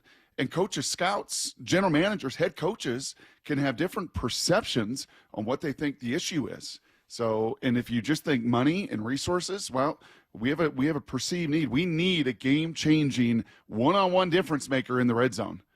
Who's that? Jimmy Graham. Mm-hmm. That was a perceived need. When asked kind of after the fact why you went after that, because that was a perception. That we are missing a home run hitter in the red zone. Well, what's it mean? It means we're going to move on from Max, and that, you know, we know how that happens. So, yeah, perceptions versus realities, something we talk about an awful lot on this show. Yeah. And I do not hear that thinking, oh, yeah, you all think we have an O-line need. If you listen to the rest of the interview, he talked about that. He talked about the staff, and he talked about development. He talked about all the resources that are going to go into kind of addressing what's been, not just a perceived need, which has been a shortcoming over the last few years. Yeah, well, I think it took me a little longer to get there, and maybe I was still fired up from other folks and thoughts that you know, we were being attacked from the inside out. So I don't know, maybe that was where my mind went immediately. And I did see some of the anger online about it, and I understand if that's all. If you just get that one soundbite or just that one. Especially if you just read it, then I think you can if you only read it, I think you could end up with that point of view. And that's how I felt when I just read it. And then when I heard it and you hear the tone, changes it a lot. The tone really does matter. What did you think of the tone of the entire interview? Well, John. Was there any grand takeaway from the entirety of it? No, because John has a lot of word salad. I mean, he says a lot and doesn't always say anything specific. I mean, I can play you the sound. Trained very well in the house of Dave Pearson. And Pete Carroll. And Pete Carroll very well. If you just use a lot of words. Yeah, but I thought I heard a little bit more self-reflection at the line of scrimmage. No, I would agree. And here is sort of where he talks about that. I would say it changes every year by position, except for the offensive line, because everybody's on this constant quest for offensive linemen and developing offensive linemen. And I mean, you brought up the Super Bowl. We just saw what happened in the Super Bowl, for crying out loud. You know, I mean, they're playing for a world championship, and things didn't go well. You know, so every team, everybody you talk to, it's kind of like. And so I would say yes to answer your question. Every position changes every year based on depth, but the offensive line there's always like this dearth of talent at the position. So you know, supply and demand, right? So yeah, but there's, you know, everybody's when you talk to other teams, when you talk to other GMs about trades and stuff like that, or our guys upstairs talking to other teams, everybody kind of like skips the offensive line because it's like just a given. And it's funny, it's a given at every level. Mm-hmm. It's a given at this level. It's a given at the USFL Spring League level. It's a given at the college level. It's a given at the high school level. The 50 states in America, more than likely 40 of the 50 that win state titles, their offensive lines are significantly better than anybody else. Yeah. And think about it. You need 1 or 2 receivers. You know, you need 5 to 8 linemen. And they've got to be 330 pounds and capable of movement. Yeah, I get that. I golfed with Bump yesterday, and he was, and Brady actually both, and he was talking about that. it was quite the power group down at the home course yesterday. Who was the fourth? My buddy Brent came with us, and it was a ton of fun. Shane came out from the home course for a few holes as well, and embarrassed the rest of us in the rain. But it was a blast, and that course drained pretty darn well. Anyway, Bump was talking about that. He's like, look, it's hard to find. There aren't that many people that big who are that athletic and want to maul people. Okay, fine. I get that. And Bump was even saying to me yesterday, look, there's only 5 or 6 teams that really get it right in the NFL. Okay, well, you got to be one of them. Mm-hmm. Like, I don't know what to tell you. I'm sorry that's hard. And I'm not saying John's making excuses about it. This isn't directed at him. This is more of a general statement. Yeah, I'm sorry it's hard to find offensive linemen. I mean, it's like board ops. They're hard to find. That's the gig. Like, you got to go find them. They're hard to find. Are they? Who wants to maul with their hosts? Who wants to get up early? Who wants to do the dirty work? Who wants to get no credit? I don't know. I've never really found that's been that hard. I feel like we've had a lot of people come in and do that job pretty well. Not an easy job. How about produce this show? Not an easy job. I don't know. It feels fine. I don't know. I don't know that I would equate those two things. We've had a lot of success finding producers and board ops over the years. I don't find myself complaining that they're hard to find like offensive linemen because they don't need to be 350 pounds and able to run a 4.8 40. Or we just nailed it like the Eagles have year after year after year. So all I'm saying is either find the guys or change a system so that you don't need to find them. But if you're going to tell me over and over again, we want to do a run-first system and we think that's important, then you got to find the guys. Like, it just, unfortunately, that's the gig, right? And by the way, that's the job. The guys is also the OC, the O-line coach, the run game coordinator, the O-line developer. Like, it's not just as hard it is to find those 5 to 8 and mine those different kind of humans. It's also then having the teachers, the influencers, the coaches that get the most out of those guys. 425 says you can't say that you all golf together and then not tell us the scores. Here's the problem. Yeah. I had the scorecard for about 14 holes, and then the heavens opened up, and everything was soaked, and I couldn't write on the scorecard anymore. Oh, and like you don't remember. I didn't know where I was You at. don't remember. I went through my own game later, tried to do it shot by shot. I think I shot an 86. Bump and Brady were obviously both ahead of me. Yeah. Brent did not have a good game, so I think a good day. I think he was probably behind me. Let me text Brady. I was probably Brady will know what Brady kept his own score, so Brady will give you what he had. Bump played pretty well. He had a lot of pars in there. Had a nice birdie. So nice. Yeah. Okay. I had a little bird on 16. I was happy about that. Tweet. All right, let's come back. We'll give you guys everything you need to know. Spring training is officially underway with everybody reporting yesterday. Full workouts today. We'll play some of that here in Need to Know. And then I've got 3 X factors, Brock, for the Mariner offense coming up in 20 minutes. Brock and Salk, Seattle Sports on 710. The John Schneider Show. Every Thursday until draft day on Wyman and Bob. We are now speaking with the architect of your Seattle Seahawks. How we doing, football fans? With Seahawks President of Football Operations and General Manager John Schneider. My job is to do what's best for the Seattle Seahawks organization. I have to keep wrapping my mind around that and trying to communicate effectively. Listen live Thursdays at 4 p.m. or watch the interviews on the Seattle Sports YouTube page. What's the standard the Seahawks defense needs to be held to under Mike McDonald? The John Schneider Show. Brought to you by Pizza Hut. Just Cause Legal knows the value of standing up for what's right. If you've been involved in a car crash, Just Cause Legal is here to fight for you with an aggressive team dedicated to securing the compensation you deserve. Just Cause Legal makes the process as painless as possible. Don't wait. Time is critical. Get the help needed today. Visit justcauselegal.com or call 253-859-8899 and meet your legal lifesavers. Just Cause Legal. Fighting for you. Do you need a new roof? Don't wait for summer to replace it. 3 Tree Roofing is here to help you save big this winter. Avoid summer's higher prices and longer wait times and protect your home's integrity now. Visit 3treeroofing.com for your free on-site estimate. Our certified installers make it easy and worry-free, no matter the season. Don't wait. Book your estimate today at 3treeroofing.com. Mention this ad and get $500 off your roof replacement. 3 Tree Roofing, your Puget Sound roofing experts.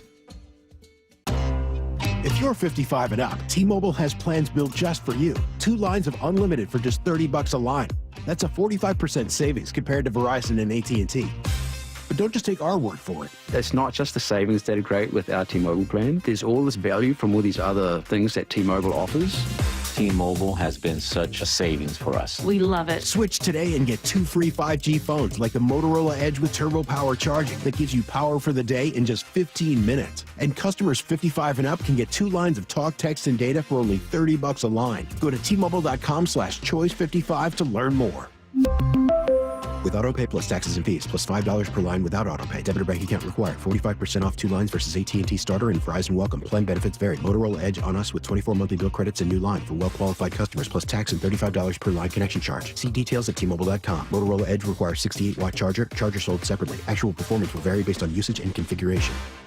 Protein, protein, protein. Everyone is trying to get protein in their diet, but we need fats too. Healthy fat, that is, like the rich, natural peanut and almond butters found in G2G protein bars. Most bars don't have it because, well, most bars aren't real food or refrigerated. Fortunately for you, we aren't most bars. At G2G, you'll find a balanced helping of protein and healthy fat. The fact that they're delicious is just the bonus. They're fast, easy, and perfect for on-the-go families. G2G protein bars. Find them in the refrigerated section at Costco. We've all been there. Sleepless nights, mind racing, wondering if your business's security service is really protecting what matters. At Bay Alarm, we can put your security insecurities to bed. Video security, burglar alarms, fire alarms, access control, 24/7 monitoring, and more. Our advanced technology and personalized support ensure you can rest easy, knowing we're here for you, your people, and your business. Visit bayalarm.com to talk to a local security expert. Bay Alarm, we got you. Safety comes first. When money is tight, Buc-ee's has you covered with available financing. For oil changes, wiper blades, brakes, tire rotation, tune-ups, and factory maintenance, it's Buc-ee's Complete Auto. No appointment necessary and financing's available. Check Buc-ee's.com for the location near you. Down, set, Pizza Hut, Make the play of the game with Pizza Hut. Buy any large Pizza Hut pizza and get another one free. Use code HUT at checkout. That's code HUT for a buy one, get one free exclusive offer to 710 Seattle sports listeners. No one out pizzas the Hut. The John Schneider Show. Every Thursday until draft day on Wyman and Bob. Listen live Thursdays at 4 p.m. or watch the interviews on the Seattle Sports YouTube page. Our friends at Mazda of Everett always offer you their lowest price. Shop over 800 new Mazdas online at MazdaofEverett.com. Click on Get the Mazda of Everett price for their best deal. Shop MazdaofEverett.com or stop in and meet our friends at Mazda of Everett located in Everett at 11409 Highway 99. If you're shopping for a new car, make sure our friends at Mazda of Everett are on your list. Well, this week's First Mark Challenge victory goes to Robert. Robert, why did you call First Mark Insurance? I heard an ad, and my wife and I had just got our policy renewals from our previous provider, and everything had gone up quite a bit, 30-40%, so I thought I'd give it a try. It was a pleasant experience, very easy. It only took a couple of days to get the good news back. And were they able to save you money? Yeah, we were able to save well over $1,000.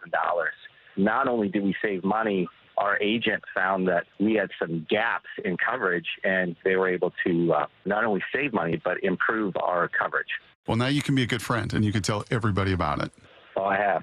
I've, in fact, passed it on to a couple of my good friends, and they're taking the challenge as well. So it's been great. Robert did it. My family did it. Now you got to do it, and it's totally free. Go take the First Mark Challenge today. See how much they can save you and how much better your coverage will get. Maybe you can be our next First Mark Challenge victory. Just go to firstmarkinsurance.com. Firstmarkinsurance.com. Mariners single game tickets are on sale now. The squad will be back in action before you know it. And now's the time to lock in your seats for the biggest games this season. Don't miss opening day on March 27th, Ichiro Hall of Fame weekend, August 8th through 10th, and matchups versus the Dodgers, Yankees, and more. Plus, check out 30 value games with tickets starting at just $10. Go to Mariners.com to get your tickets today. A deep blast. This is gone. Home run. Julio. Need to know. 15 minutes past every hour with Brock and Salk. Here's what you need to know. Up first. Well, let's start here, Brock. The players have all reported the first full squad workout today, this morning in Peoria, which is great. And honestly, real good news so far, especially in the health department. Matt Brash, back on the mound, throwing all fastballs. Watch that. Gregory Santos, another X factor after giving them 0 last year, healthy. Throwing looked good. Jackson Kowar, another guy who looked like a lock for the bullpen last year before he got hurt. Tommy John surgery. all three of them in this pen this year is a significant difference for the Mariners. Those are three guys all expected to be either back-end leverage guys or at the very least in your bullpen rotation. And all three of them did nothing last year. So if you could get all three of those guys back, that would be pretty meaningful. Well, you're also missing Gabe Spire. Yeah, that's true. He missed a huge chunk of last year. And wasn't very good when he was in. Nope. I just don't think he was ever right. Apparently. And that's what the article said. Looks like he's starting to throw the ball a lot harder, back over 95 miles an hour, which is a big difference for him. That would be great because they've really kind of struggled with that extra lefty. Cool? And obviously, we're going to be there 6 days from right now. It's going to be 54 degrees with the sun rising right over that cell tower, as I looked at it, on a high of 85 on Monday, I believe. You know what else is different is some of their digs. Just looking at their bullpen, right? They've now got all of their kind of camera. Remember last year they had one screen their digs. What? Why are you looking at me that way? Digs. Oh, like they're okay. Jeez, what do you think I said? Well, the three of us all looked at each other. They're digs. They're digs. Yes. Okay. Yes, I've got new digs. Yeah, I got new digs. They got TVs right next to each little bullpen tunnel. And it appears that you can now kind of watch from behind us. Ryan Divish is taking all the video from behind the catchers, and you can see, oh, man, these guys are already, from Logan to Luis, all of them, already dealing, already getting multiple bullpens in, and Friday will be the first game down there. Some national news. Digs. Digs. Okay, good. Yes. There could be some national news today, Brock, that may end up affecting the Mariners eventually. We'll see.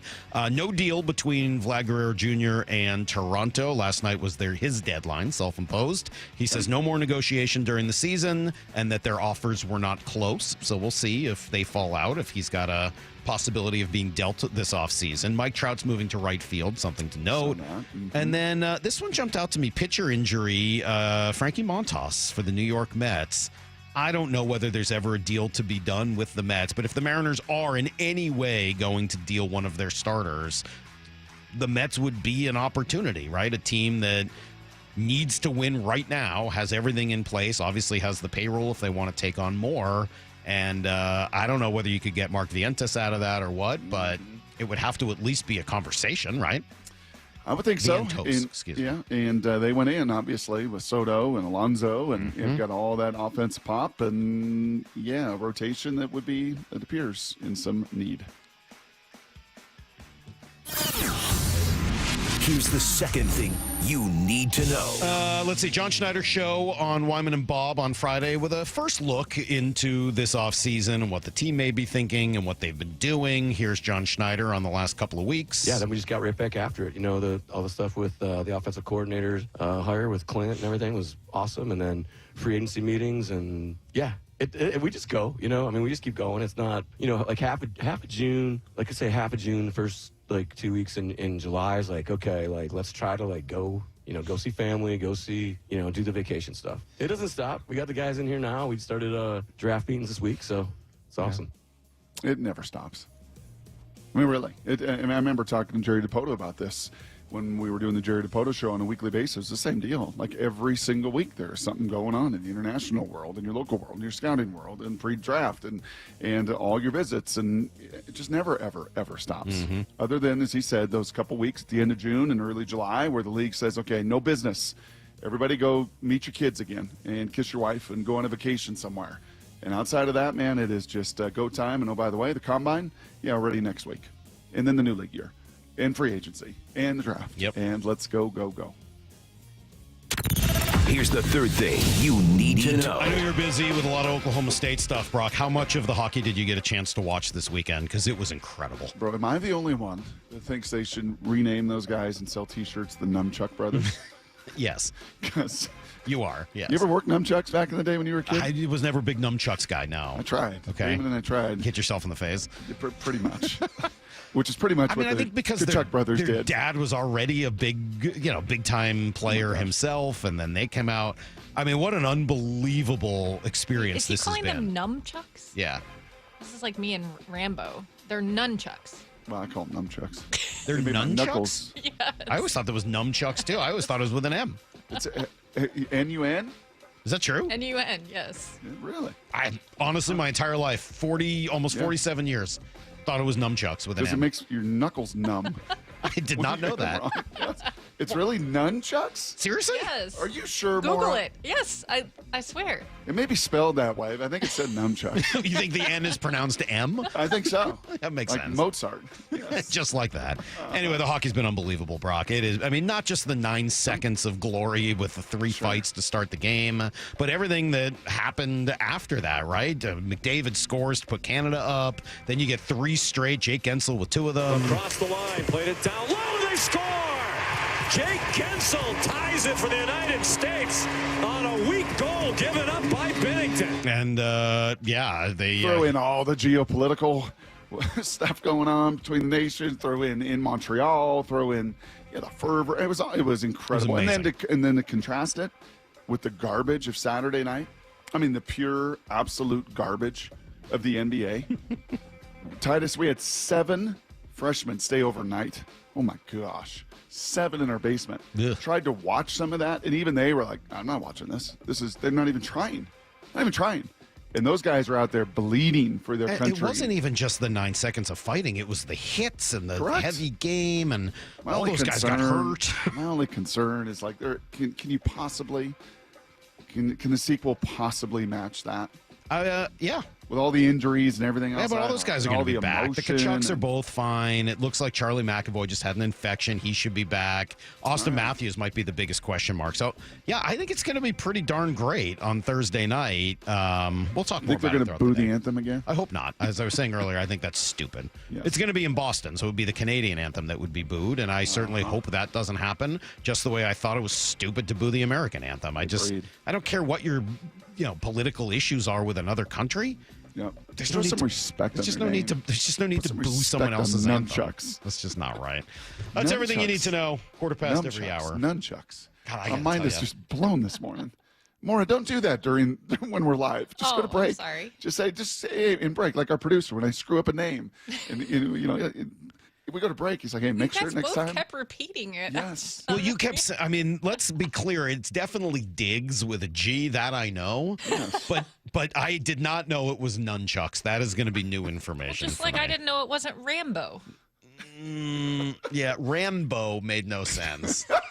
Nunchucks. Rambo. Yeah. You said Rambo. See, I still can't even figure out which one's real. It's another one of those NM things. Yeah. It's an M, but it's pronounced like an N, like Rambo. All right. Coming up next, Brock. Yes. Get a hold of yourself. Coming up next, I'm going to give you 3 X Factors. You like a good X Factor? Mm-hmm. I've got 3 of them for you next on Brock and Salk. 4 down territory. Right, something to prove. The guys are in peak physical condition after lots of hard work. And our regular folk like us, we might not have the same resources, time, or money to devote to our diet and exercise. But what if I told you could be in some of the best shape of your life, just like some of these guys, and you only need to take 45 days to do it? It's all it takes after losing almost a pound a day with the help of Eastside Weight Loss Clinic. It worked for me. 10 pounds in the first week, 35 after 8 short weeks. Felt healthy, eating delicious, fresh meals, no pills, no injections, no exercise even. Find out if you could do it. I know you can. A 15-minute call is all it takes, no obligation. Just schedule it now. Go to eastsideweightlossclinic.com. You got nothing to lose other than, a lot of weight. Go to eastsideweightlossclinic.com. Dr. Ryan Coogan, D.C. Results may vary. Confidence is knowing you're ready to handle whatever comes your way. That's what it feels like to take on your workday with Cintas. They make sure your AEDs are up to date, your fire extinguishers are tested and inspected, your floor mats are cleaned and delivered, and your workwear looks good, feels good, and is freshly laundered with the Cintas Apparel Plus program. So are you ready to take on today? Visit Cintas.com. Oh, I'm ready! And get ready for the workday. Why choose a Sleep Number smart bed? Can I make my side softer? Can I make my side firmer? Can we sleep cooler? Sleep Number does that. Cools up to 8 times faster and lets you choose your ideal comfort on either side. Your Sleep Number setting. And now save 50% on the new Sleep Number limited edition smart bed. Limited time. Exclusively at a Sleep Number store near you. Learn more at sleepnumber.com.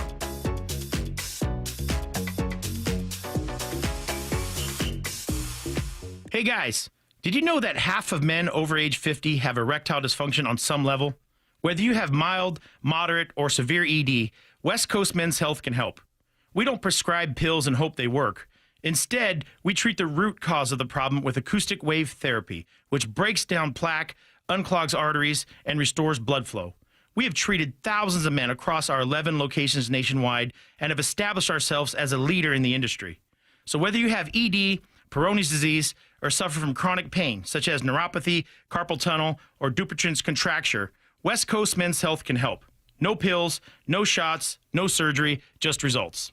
With clinics in Redmond and Tacoma, call West Coast Men's Health at 206-519-6541. That's 206-519-6541. 206-519-6541. Online at westcoastmenshealth.com. Start the year fresh with Washington Energy's New Year, New Home Sales event. Upgrade and save 15% on energy-efficient Bryant heating systems for your home. Keep cozy and safe this winter storm season with 15% off Honeywell whole home generators. Prepare for spring with 15% off beautiful Anderson windows and reliable Simonton doors. All on sale now for a limited time. It's the New Year, New Home Sales event with Washington Energy Services, bringing good energy to your home.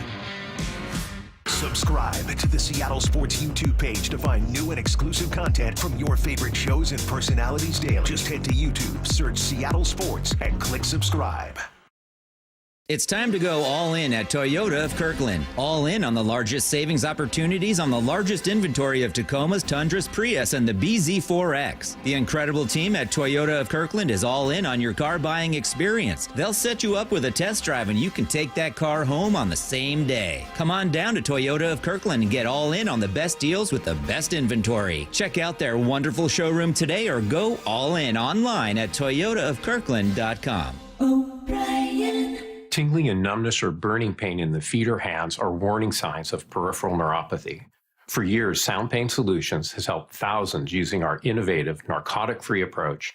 Now we're excited to introduce our most powerful treatment yet. I'm Dr. Mark Shelley, a chiropractic physician and functional neurologist at Sound Pain Solutions. We've discovered a new bioelectrical treatment that produces remarkable results. Studies show 85% of neuropathy sufferers report a 50% reduction in pain.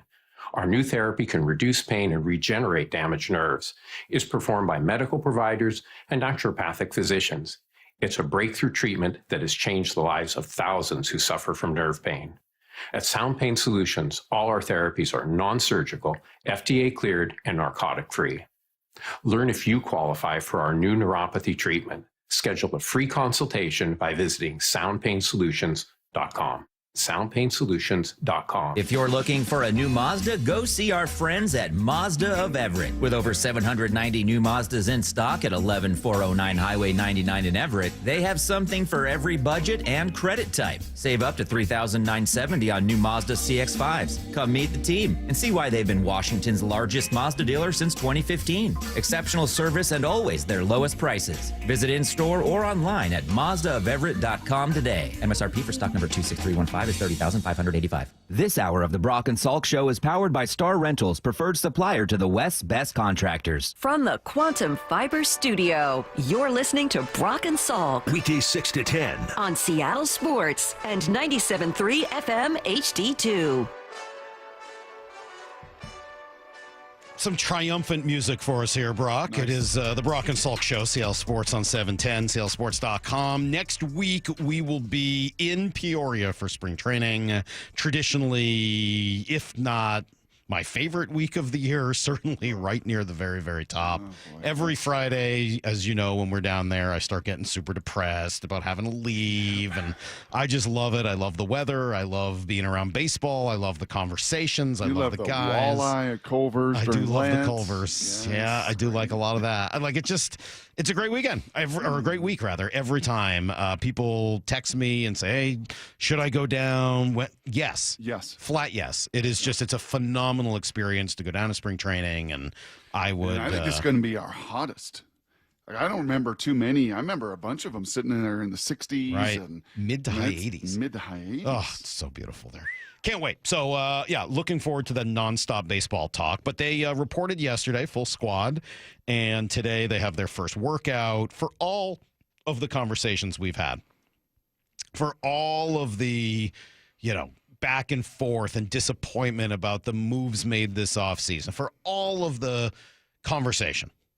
I think we still undersell and need to remind ourselves over and over again, say it, repeat it, that Julio can be the great mitigator.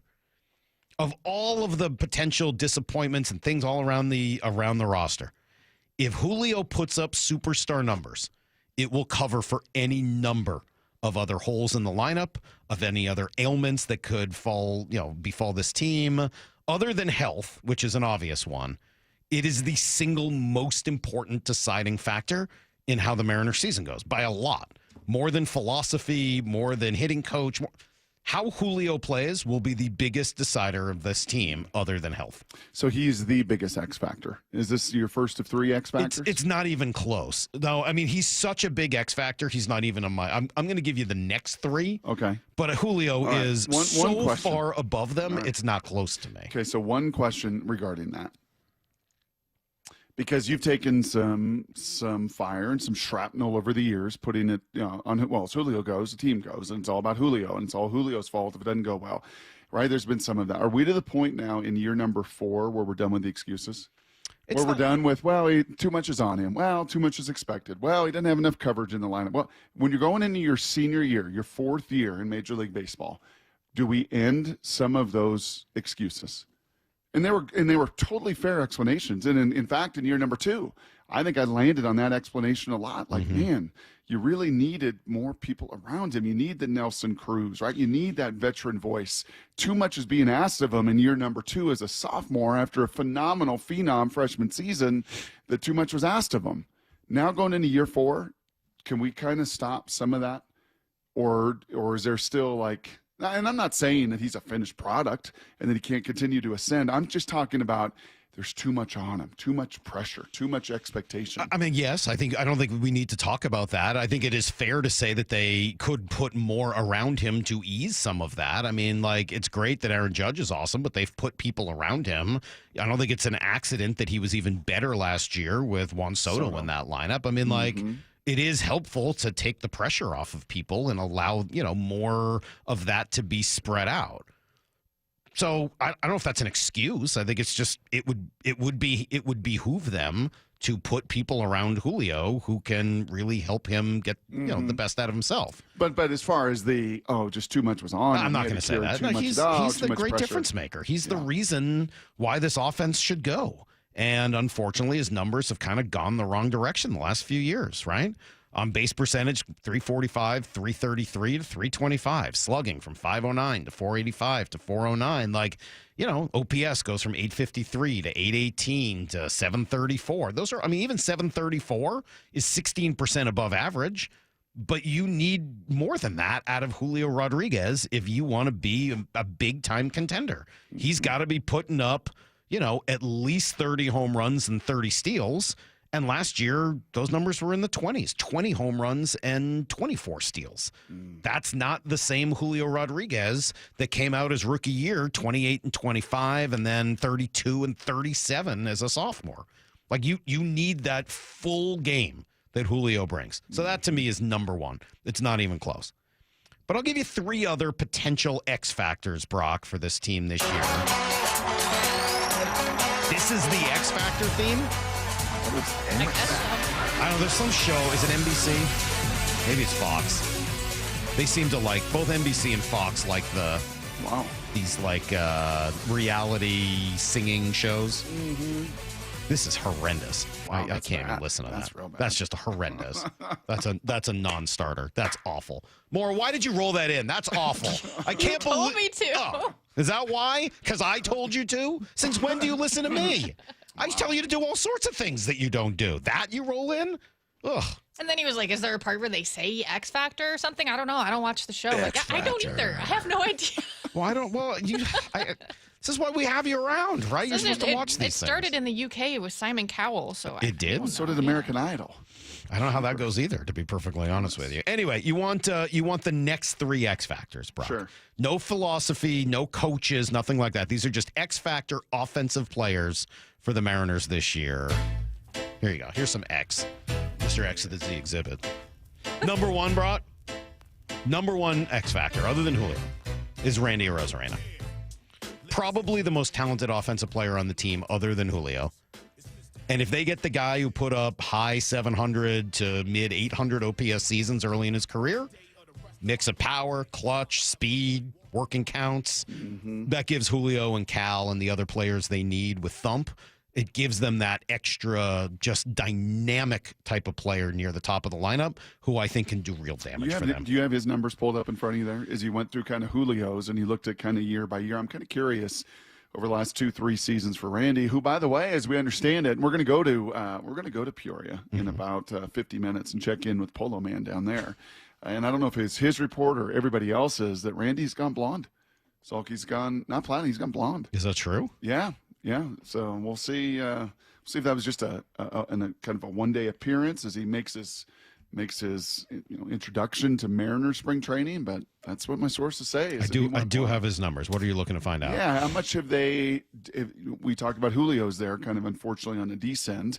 Where's Randy's in those same? So numbers Randy last came out a couple little years? later, right? I mean, Randy's rookie year was 2019. He was 24. That's how old Julio will be this year. Mm-hmm. So every time we're a little critical of Julio or wondering where it's been, you should remember Randy Arozarena, like most players, made his debut at 24 in the big leagues. And by the way, he played 19 games in St. Louis that year, then got traded to the Rays. And at 25, he played all of 23 games. It wasn't until his age 26 season that he became a regular player. Julio is still 24 this year.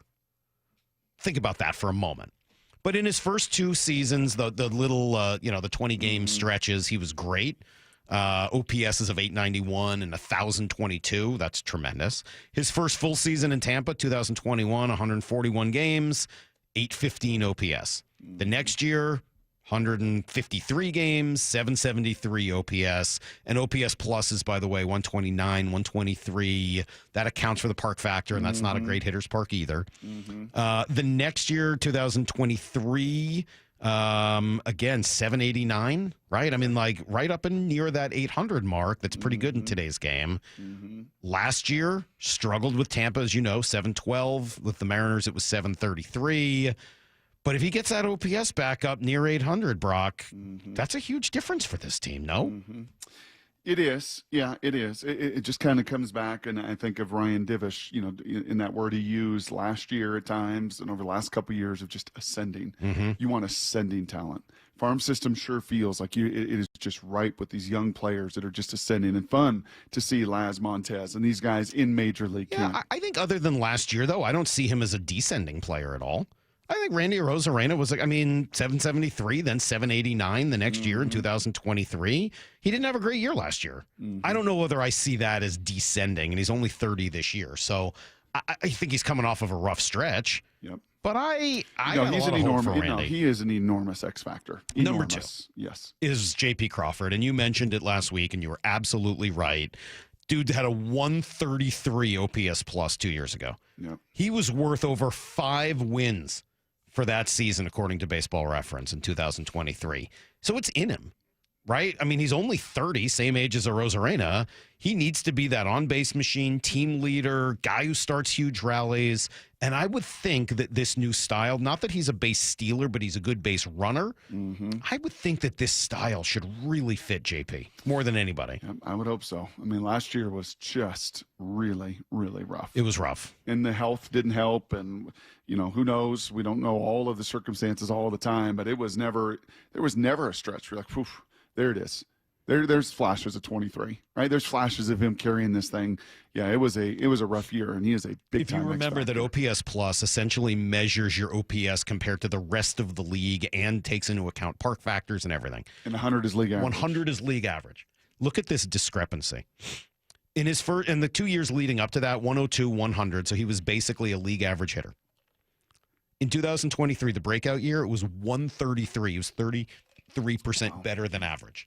Yep. Last year, that number dropped to 86. Yeah. That is a gigantic gap. Yep. So you get he doesn't need to be 133 again, but give you 110.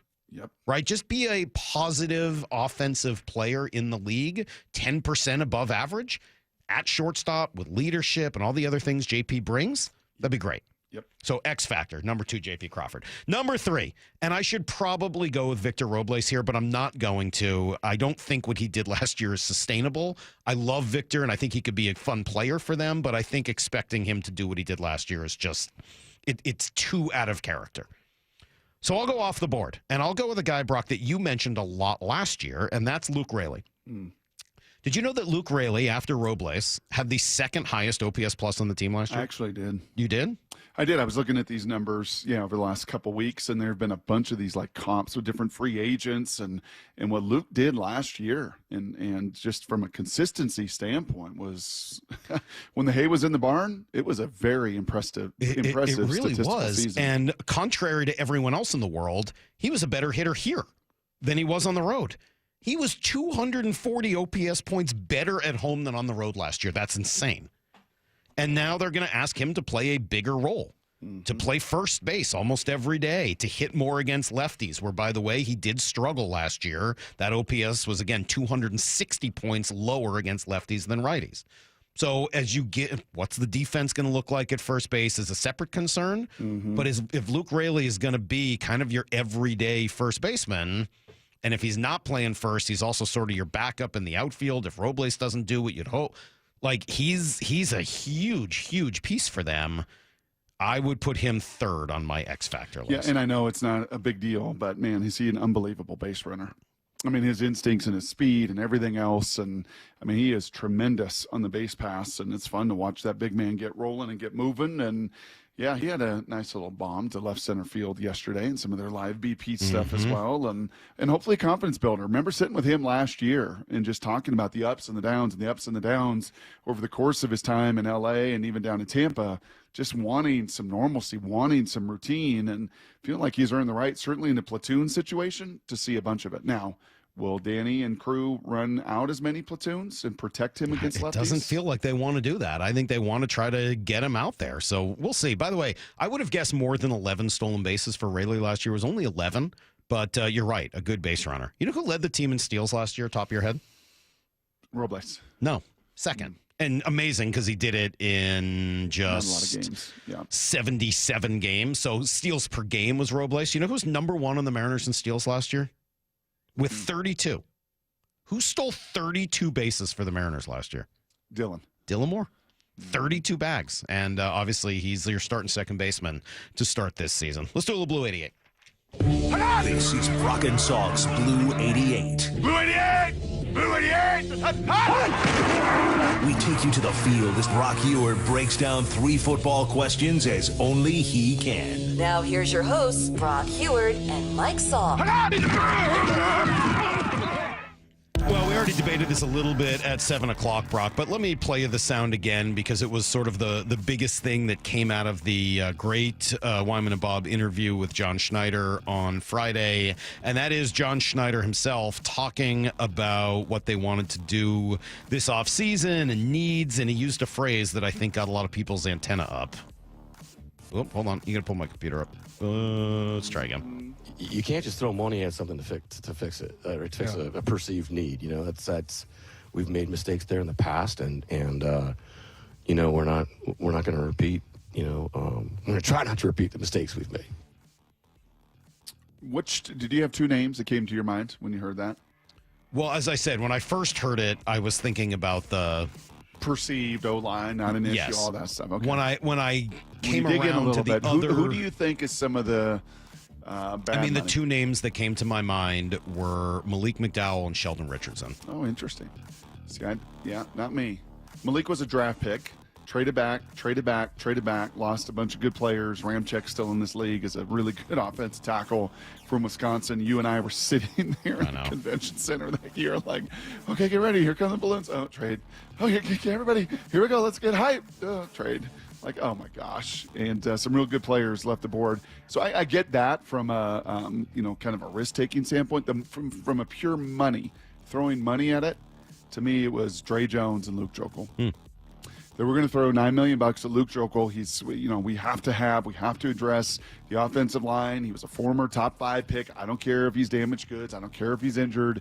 We just have to have a bona fide, difference-making offensive guard. And unfortunately, that was bad money.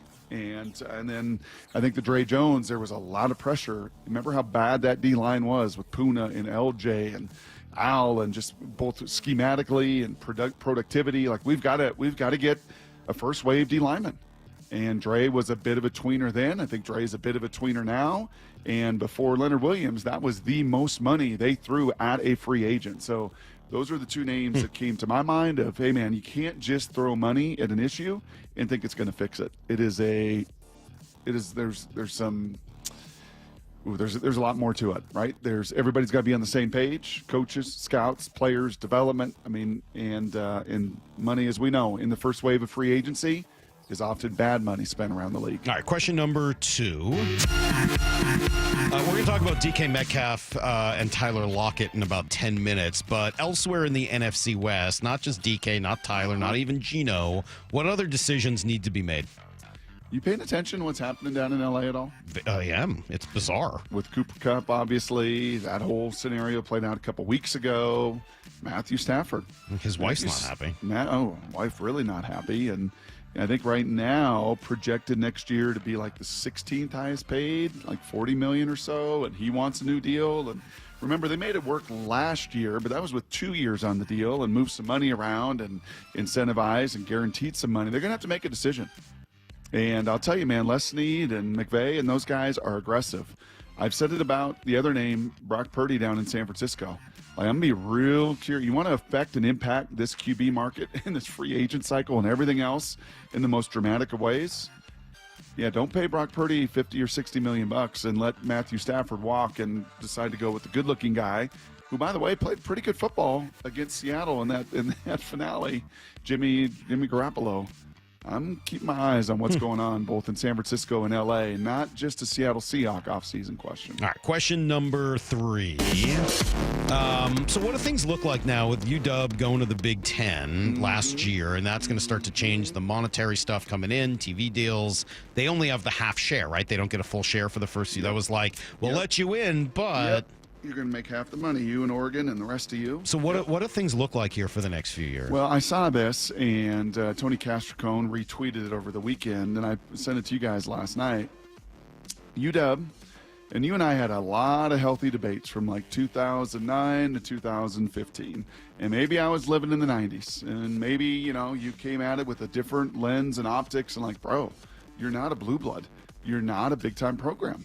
You just don't get that viewership. You don't get that attention. You haven't played on that stage. Well, from 2016 to 2023, UW is one of 18 programs, Salk, in college football that has garnered 50% of the total views in all of college football. Over that span, 50% of the total viewership has come from only 18 schools, and you're one of those 18. Obviously, you played a national semifinal with Chris Peterson in 16. You obviously play in a national semifinal a couple years ago, or a national championship with Penix and DeBoer and all of that. And the level and the playing field that you put yourself on. So, yeah, there's going to be great debate. There's going to be great debate as far as expansion of the playoff. That's coming. There's going to be great debate when in 2028, 2029, when they negotiate the new Big Ten deal. I don't think you're going to see equal share for all those schools. And Washington stays on this trajectory. They are one of the haves, certainly not one of the have-nots in college football. All right, that is today's Blue 88 every morning at 7:45. We'll come back, talk some football in a few minutes. Just coming out this morning, more breaking baseball news. It looks like Justin Turner, Brock, is going to sign with the Cubs. What do you think Justin Turner's getting for a contract? $5 million, some incentives to 7 or 8. It's 6, but yeah, it looks like 1 year, $6 million for Justin Turner. Okay. He'll be 40 years old. So it's not exactly like a firm bet that he's going to live up to that contract. Yep. But if you are looking at the Mariners from last season and trying to figure out kind of where some of the success came from in the final 6 weeks of the season, obviously a lot of it was Victor Robles, who was just remarkable. Julio got hot during that time. There are a lot of positives. Luke Raley was a big part of that. Justin Turner with the Mariners last year, in just 48 games, was a 1.2 win player, hit .264 with a .363 on base, .403 slugging, .766 OPS, .128 OPS plus, drove in 24 runs in those 48 games while hitting 5 home runs. and by all accounts, the single best leader they had in that clubhouse, and a guy who did about as much to help this team start hitting again as anyone not named Edgar Martinez. Mm-hmm. Do you think it was the lack of versatility, right? Because with a Solano who is about half the money, but he can play some other spots, that has to play a role, I'm right? sure it played a role. This is not a criticism of, oh my God, how could they not have done this for $6 million? That's a bargain, all this. Mm-hmm. But Moore has made this point before. Like, in each year that they've had one of these legit veteran leader types, Turner and before that Carlos Santana, they've raved about how important they were, let them go for not that much money and money that they could have and probably should have matched, and then been upset, said later, you know what we were really missing was one of those veteran leaders like him. So I don't know what this will mean. I'm not going to sit here and say your season's shot because Justin Turner signed somewhere else at 40 years old. That is ridiculous. But it will be something to monitor, especially given, from what I've heard, the amount of influence he had in that clubhouse and in some of the success they had hitting the ball late in the season. I even heard him compared to the actual hitting coach, that he did about as much as anybody did to kind of get that team moving, and he was pretty darn productive at the same time. So, yep, puts a little more pressure on the old two Mitches that are still on this roster, that hopefully you can get something out of one of them. Who, by the way, are both 6 years younger than Justin Turner. So I know that they both looked shot last year. Mm-hmm. Baseball can deceive you in some ways, and they are 6 years younger than Justin Turner is. All right, coming up, Brock, both Bill Barnwell and Connor Orr predicting moves that the Seahawks could make this season at a very important position. It's next on Brock and Salk. Seattle Sports, your home for Wyman and Bob. Is the Seahawks offense currently built like Clint Kubiak wants it to be, Dave? You have seen instances of an offense or a player Weekdays that 2 to just 7. responds to coaching really well. Because the defense looks like it's fixed. You know, it started off rough, but the offense, you just hope that there is some kind of a message or some kind of a way that they run their offense that certain players that are key to making the offense good respond to positively. Streaming live on the Seattle Sports app. You know how many devices the average home has connected to their Wi-Fi network? It's way more than I thought. So I actually went home and counted how many connected devices I own. It's more than a dozen. All to keep me connected to the good stuff. Streaming, gaming, all the interneting, you name it. Xfinity knows that the number of devices we have connected to our internet is growing by the year. And that's why they engineered their gateways to handle hundreds of connected devices. Hundreds, for real. And now through March 18th, get Xfinity Gig Internet for $25 a month for a year with no annual contract and Wi-Fi equipment included when you add an unlimited mobile line. And ask how to get an eligible free 5G phone with trade-in. Make sure your home Wi-Fi can handle everything you throw at it and then some. Visit Xfinity.com, call 1-800-XFINITY, or visit a store to switch today. Restrictions apply. Requires paperless billing and auto pay with store and bank account. Taxes and fees extra after promo regular rates apply. Xfinity Internet required. Reduce mobile speeds after use of monthly data included with your data option. Data thresholds and actual internet speeds vary. If you're 55 and up, T-Mobile has plans built just for you. 2 lines of unlimited for just $30 a line. That's a 45% savings compared to Verizon and AT&T. But don't just take our word for it. It's not just the savings that are great with our T-Mobile plan. There's all this value from all these other things that T-Mobile offers.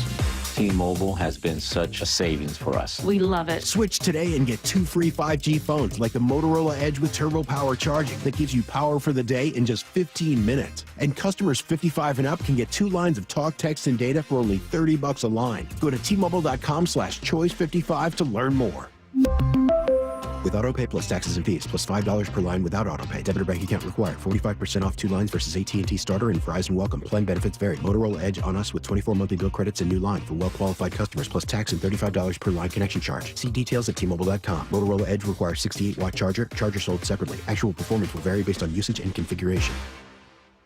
What is that sound? Ugh, that sounds like a plumbing sound. Luckily, there's a company that fixes all the plumbing sounds across Puget Sound. That's All Sound Plumbing. Puget Sound's plumbing experts. Have a sound? Visit allsoundplumbing.com. Are you trying to buy a new home, or are you a local real estate agent seeking financing for a client? We're all tired of dealing with banks, credit unions, and endless guidelines. Wouldn't it be nice to go back in time when we had common sense lending? Hi, I'm Scott Rireka, CEO of Legacy Group Capital based in Bellevue. We are one of the largest local private portfolio lenders in Washington. We've helped thousands of home buyers and real estate investors reach their financial goals by leveraging the Legacy Common Sense borrowing platform. What that means is we lend our own money, we make our own decisions. If your deal makes sense, we'll get it done. Whether you're purchasing a new piece of real estate or refinancing an existing loan, bridge loans, construction, or regular home loan, it doesn't have to be as difficult as banks and lenders make it. If you're trying to grow wealth through real estate acquisition, come talk to the experts in private lending. Call 425-635-4700 or LegacyG.com. Legacy Group Capital, your common sense lender. LegacyG.com. Free consultations, no fee guarantees, 5-star reviews. JP Pendergast with Pendergast Law explains the importance of going beyond these familiar offerings. Accident victims want an attorney, Tom, that satisfies their needs. Someone who handles those needs with the highest degree of care. Pendergast Law offers the no-fee guarantees and free consultations, but these only scratch the surface. Okay, explain more. We make sure that every member of our team is genuinely passionate about helping others. Customer service and communication are our top priority. It's how we take care of our clients so they always feel one step ahead of the insurance companies. Our strong reputation for high standards provides comfort and confidence when it's needed most. Pendergast Law offers the free consultations, the no-fee guarantees, and, of course, they are 5-star rated. But what really makes them different is their genuine passion for helping others. I can't recommend them enough. If you or a loved one has been injured in a car accident, call Pendergast Law. We can help. That's PendergastLaw.com. Emerald Queen Casino, the entertainment capital of the Northwest. The best place to watch all your favorite sports. Featuring wall-to-wall viewing screens, 6 windows, and 30 kiosks. Be there at EmeraldQueen.com. Emerald Queen Casino, the entertainment capital of the Northwest. For over 111 years, Pacific Lamp and Supply Company has been your #1 lighting specialist in Washington. From the Space Needle in Seattle and now all the way to the Riverwalk in Spokane. With the largest lighting inventory in Washington, Pacific Lamp's knowledgeable and experienced staff can assist you with any lighting issue, as well as help with intricate lighting and control designs. Plus, they work with all utilities in Washington to get you the best available lighting rebates. Pacific Lamp and Supply Company, Washington's lighting expert since 1912. Visit PacificLamp.com. This is Seattle Sports. Streaming through the Seattle Sports app. KIRO AM Seattle. KIRO FM HD2 Tacoma. Home of the Seahawks, Mariners, and everything Seattle sports. Get in the freaking auto! From the Quantum Fiber Studio, this is Brock and Salk on Seattle Sports. Brock Ewert is my hero. Jay Buhner just punched me in the kidney. We're going to give you a minute. It doesn't really work that way, Sherm. This is a show that has my name on it. It kind of does, though. Now here are your hosts, Brock Ewert and Mike Salk. Hello! We will head to Arizona, Brock, on Monday. I will get down there Saturday, let's be clear. But we'll start doing shows on Monday next week, 5 days from Peoria. Looking forward to it. 206 says Culver's, eh? What other spot should my son and I check out next week? Looking forward to seeing you guys live. Yep. Mostly just Culver's. I would try to do it 5 or 6 times while you're there. No, that Hawaiian barbecue is really good too. Oh, That's near the yes. Yeah, that place was good. Leo's Island barbecue. Yes. Yeah, you got to go to Leo's. The mac and cheese. That was pretty good. good. Macaroni salad, excuse me. Yeah, that was pretty good. That was really good. We will head down there via phone lines, though, in about a half hour, and Chris Egan will join us. He of the 35 different polos that he brings with him every time he goes to spring training. If you don't know why, you'll find out in about a half hour, and they'll blow your mind. Okay. Bill Barnwell wrote a piece, Brock, this weekend on 17 wide receivers that might be available this offseason. Free agency, trades, etc. And there's a whole thing here on Tyler Lockett. He says, with Lockett due $17 million and unguaranteed money in 25, there's just no way a Seahawks team with $11 million over the projected cap can bring a guy who profiles as their third best wideout back on that sort of deal. He's got a $31 million cap hold, which is fourth among wideouts behind Adams, Metcalf, and CeeDee Lamb. That's crazy. He will need to take a significant pay cut to return to the only franchise he's ever known. And then he speculates on where, maybe the Raiders with Pete Carroll. And where else does he look at? Yeah, that was basically the one that he points out. Mm-hmm. Look, he's right, obviously. I think Brady said it on Friday as well, to, I think, Bump and Stacy. Like that, it's very, very unlikely that Tyler Lockett is going to be back. We all know it. We all understand it. We are all sort of accepting of it. it's still just kind of a bummer. Not because they shouldn't do it, but he's just one of those guys that it bums you out that it's going to be coming to an end. Do you think there's any way he comes back here on a very small deal? I think that if that were a possibility, folks like Brady wouldn't be saying over and over again that they don't see it happening. Yeah. Yeah, I just think from a path and runway standpoint, you're going to have to develop the next young guy. You know, you don't want your third receiver to be 30-something years old, right? You kind of want that guy ascending and growing and developing.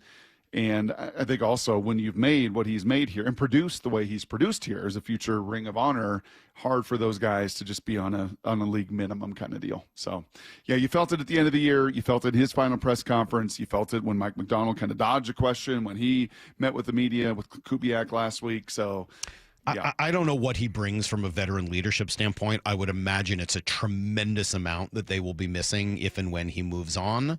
But from an on-field production standpoint, if last year was a sign of what's to come, it's not about the money. It's about needing to move on. Well, it is, and it's also you just can't have that. Well, what's the word that we have heard Clint say, Mike say, Clint say, Mike say? Everybody's going to say physical. You're going to be physical, and it's really hard at this stage. That's not Tyler's game. Mm-hmm. Tyler's game from the jump was elusive and playmaking and difference making. It was never necessarily physical, and at this stage, it's nowhere near that. And at this stage, it's not elusive anymore either, especially once the ball was in his hands. So I love the man like everybody does in Seattle. I mean, just a tremendously classy representative for the team for the entirety of his tenure here. It's a bummer that that's going to come to an end because time, as you've mentioned, gets everybody. Just sad that that era is over. But from a football standpoint, to me, this is about as big a no-brainer as you're going to find. Yes. The other story, Connor Orr of Sports Illustrated predicted a DK Metcalf trade, Brock, in his bold predictions for every team. Here's what he said. Seahawks will trade DK Metcalf this offseason. Metcalf's incredibly talented, but John Schneider did not make his reputation as a GM by doling out $30+ million per year to a wideout for his age, 28, 29, and 30 seasons. Metcalf will have plenty of suitors amid a down market, and the Seahawks can build around JSN. Everything about McDonald's coaching search shows a coach who is trying to become more controlling on the ground and less dependent on 100+ targets. Mm-hmm. You buying it? That one is still going to be a tremendous amount of debate in that building. And I don't think you need to, as I said to you last week, rush to make this decision. You've got other pressing needs in free agency, in unrestricted free agency, with Geno, with Uchenna. You got other pressing needs business-wise than DK right here, right now. But I tweeted this after Schneider's interview when I listened to it on Friday, Salk. And I'll lump DK into this. It feels like, for the first time in some time, that the market conditions favor the needs and the opportunities for the Seahawks. Mm-hmm. It really does. It feels like this is a draft and free agency where there are a lot of interior offensive linemen. And that's not been the case for a number of years. There's a whole Baskin-Robbins we talked about the last month of free agent offensive guards, right? There's a really elite free agent offensive center. We'll see if he gets tagged by Atlanta.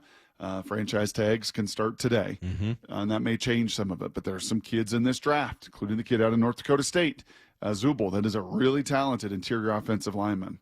It feels like, well, we had this conversation with DK last year, and the market was flooded. And Roma Dunze and Malik Neighbors and Marvin Harrison Jr. And it just wasn't, the market conditions were not ripe for that kind of conversation. They feel more ripe this offseason. Both offensive linemen, a defensive line draft, if you want to move on from Jaron Reed, who also, Father Time continues to chase at his heels. He keeps kicking them away and did some really nice things for you last year. But if this draft has 24 starting defensive tackles into the third or fourth round, and you need to add a third one with Leonard or Byron, feels like market-wise, pretty good draft. So, yeah, I don't know, man. I'm kind of more encouraged by the market conditions than I have been in recent memory. Yeah, I think that makes sense. My argument last offseason about DK was not about the market. It was just about team building and kind of the best ways to maximize the way you build your roster. This year, I think you combine that with, the ascension of Jackson Smith and Jigba and the market conditions, as you've said, look, is it going to happen? In the NFL, you always bet against anything happening because it's hard to make deals go down. It's just a challenge in that league. Do I think it's a possibility? How could it not be? How could it not be? With all of those factors put together, it has to be at least a possibility. I think a higher possibility this offseason than last. I think a Mike Macdonald coming in and a Ryan Grubb, and you want to give a first-time OC as much talent, as much opportunity as possible. The whole system thinking he could be Rome Odunze and then your style and spread it out and create one-on-ones and all that stuff. I think the possibility, if it was 5% last year, what is it this year, 33%? That sounds about right. I think 33 shot? sounds about right. Yeah, somewhere in that range. I actually thought it might have been a little higher last year just in terms of what they should have done. But in terms of actually doing it, I don't think they were ready to do that while also moving on from Pete Carroll. If you're going to keep Geno, that's the other thing that maybe factors into this. If a Geno deal is going to get done, it leaves you less room to make changes elsewhere. And DK continues to be a name that's, I think, going to be talked about quite a bit this offseason. We'll go to Peoria in 20 minutes, talk to Chris Egan, get his sense of what he's seeing down there, about new hair, about cricket bats, about opening day starters, and a whole lot more. That's after everything you need to know next. The John Schneider Show. Every Thursday until draft day on Wyman and Bob. We are now speaking with the architect of your Seattle Seahawks. How we doing, football fans? With Seahawks President of Football Operations and General Manager John Schneider. My job is to do what's best for the Seattle Seahawks organization. I have to keep wrapping my mind around that and trying to communicate effectively. Listen live Thursdays at 4 p.m. or watch the interviews on the Seattle Sports YouTube page. What's the standard the Seahawks defense needs to be held to under Mike Macdonald? The John Schneider Show. Brought to you by Pizza Hut. Hey, Brock Ewart here for my friends at First Mark. Have you been with the same insurance agent and carrier so long you just assume they're doing right by you? Are you like Molly and I? Did your insurance carrier just leave the business and go away? Are you stressed and confused and just watching your rates go up and up? Do you need a teammate like First Mark? My answer to that is definitively yes. Go do what we did years ago. Take the First Mark Insurance Challenge and find out for yourself. We heard so many of these First Mark Challenge victories that saved people so much money. We decided we need to take this challenge, and boy, am I glad we have. Not only has it saved us significantly the last few years, like in this case, this year, actually just this week, I had to find a new carrier, and First Mark has spent the last 2 months finding us once again the perfect match for our family's needs. Here's how they do it. They fully analyze your current coverage, making sure you're not overpaying for the wrong coverage. Then, unlike you and me, well, they go to the market, dozens of major carriers to find you the best fit. That's it. No stress, no confusion. Did I mention? It's totally free as well. First Mark's your teammate, and they spent the last 30 years helping thousands of families successfully manage the complicated world of insurance. So don't wait a morning longer. Go take the First Mark Insurance Challenge, and you might be the next First Mark Challenge victory I get to talk to. Go to firstmarkinsurance.com. It's all there. firstmarkinsurance.com. So I formed Davis Law Group about 30 years ago, and I would get, the same questions from people about what to do in the case of an accident. Do you need a lawyer? To the point where I decided that I would at least write a book which would answer the common questions that I would receive as a lawyer. Once I wrote my first book, it proved to be hugely popular. I decided to write then a series of books in different accident cases so that we could really teach people about their rights, how to protect them, and how to decide on whether they need a lawyer and what lawyer to hire. I've found in my career that having a client that is educated and knowledgeable about their particular type of case really helps the client and also usually ends up making the case or the claim more successful. To get your free copy of any of my Washington accident books, visit WashingtonAccidentBooks.com. We've all been there, sleepless nights, wondering if your business's security service is really protecting what matters. At Bay Alarm, we can put your security insecurities to bed. Our advanced technology and personalized support ensure you can rest easy knowing we're here for you. BayAlarm.com. Safety comes first. When money is tight, don't neglect maintenance on your vehicle. Keep it safe. At Bucky's Complete Auto, we have you covered with available financing. For over 50 years, Bucky's Complete Auto has been servicing and repairing cars and trucks with modern-day technology and good old-fashioned customer service. There's a Bucky's just about everywhere for oil changes, wiper blades, brakes, tire rotation, tune-ups, and factory maintenance. No appointment necessary and financing's available. Check Bucky's.com for the location near you. Hey, sell your car to Wayscar Ford, and when they resell it, they share half their profit with you. That's right. Sell your car to Wayscar Ford in Auburn. They'll pay you today for your car, and once they resell it, they'll share half their profit with you. Go to wayscarford.com for complete details. Cougar basketball is back. These guys want to get better at basketball. They want to go as hard as they can in the game. They want to get their education. They want to be around each other and build a real family. Coach Riley and the Cougs are ready. We put in so much work all of our lives for this exact moment. We are Wazoo. It's only on your home for Cougar basketball. Catch the Cougs all season long on AM 770 KTTH.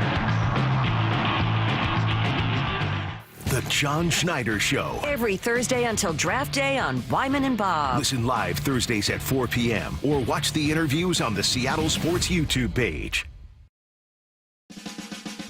Our friends at Mazda of Everett always offer you their lowest price. Shop over 800 new Mazdas online at MazdaofEverett.com.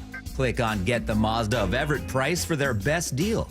Shop MazdaofEverett.com or stop in and meet our friends at Mazda of Everett located in Everett at 11409 Highway 99. If you're shopping for a new car, make sure our friends at Mazda of Everett are on your list. Steamers get stolen. A steamer is a car running unoccupied to warm up or stay warm during cold temperatures. Every winter, Washington State sees an uptick in auto theft, and a major reason is steamers. So do not leave your car running unoccupied. You won't see it again. Share this information with friends and family. Prevent the theft and keep you and your vehicle safe. Don't get caught with your car running. These tips are brought to you by the Washington Auto Theft Prevention Authority. You've heard the saying, you never get a second chance to make a first impression. Since 1926, my family's been helping local businesses make great first, second, and long-term impressions. We know how to make your company look good with quality uniforms, logoed apparel, floor mats, linens, and more. If you're paying for linen service or doing it yourself, let's have the conversation. The information and quote are free, but the savings and service can really add up. Visit suplinen.com. Superior Linen Service. It's what we do. It's time to go all in at Toyota of Kirkland. All in on their commitment to quality, innovation, and durability that makes Toyota of Kirkland certified pre-owned and used vehicles the best in the market. When a product is made better, it lasts longer, and Toyota of Kirkland is the place to be to go all in on your next used vehicle for that reason. With a large inventory of certified pre-owned and used vehicles with incredible savings, why not visit their wonderful staff and beautiful showroom today at Toyota of Kirkland or online at toyotaofkirkland.com and go all in on your next car. O'Brien. Need to know. 15 minutes past every hour with Brock and Salk. Here's what you need to know.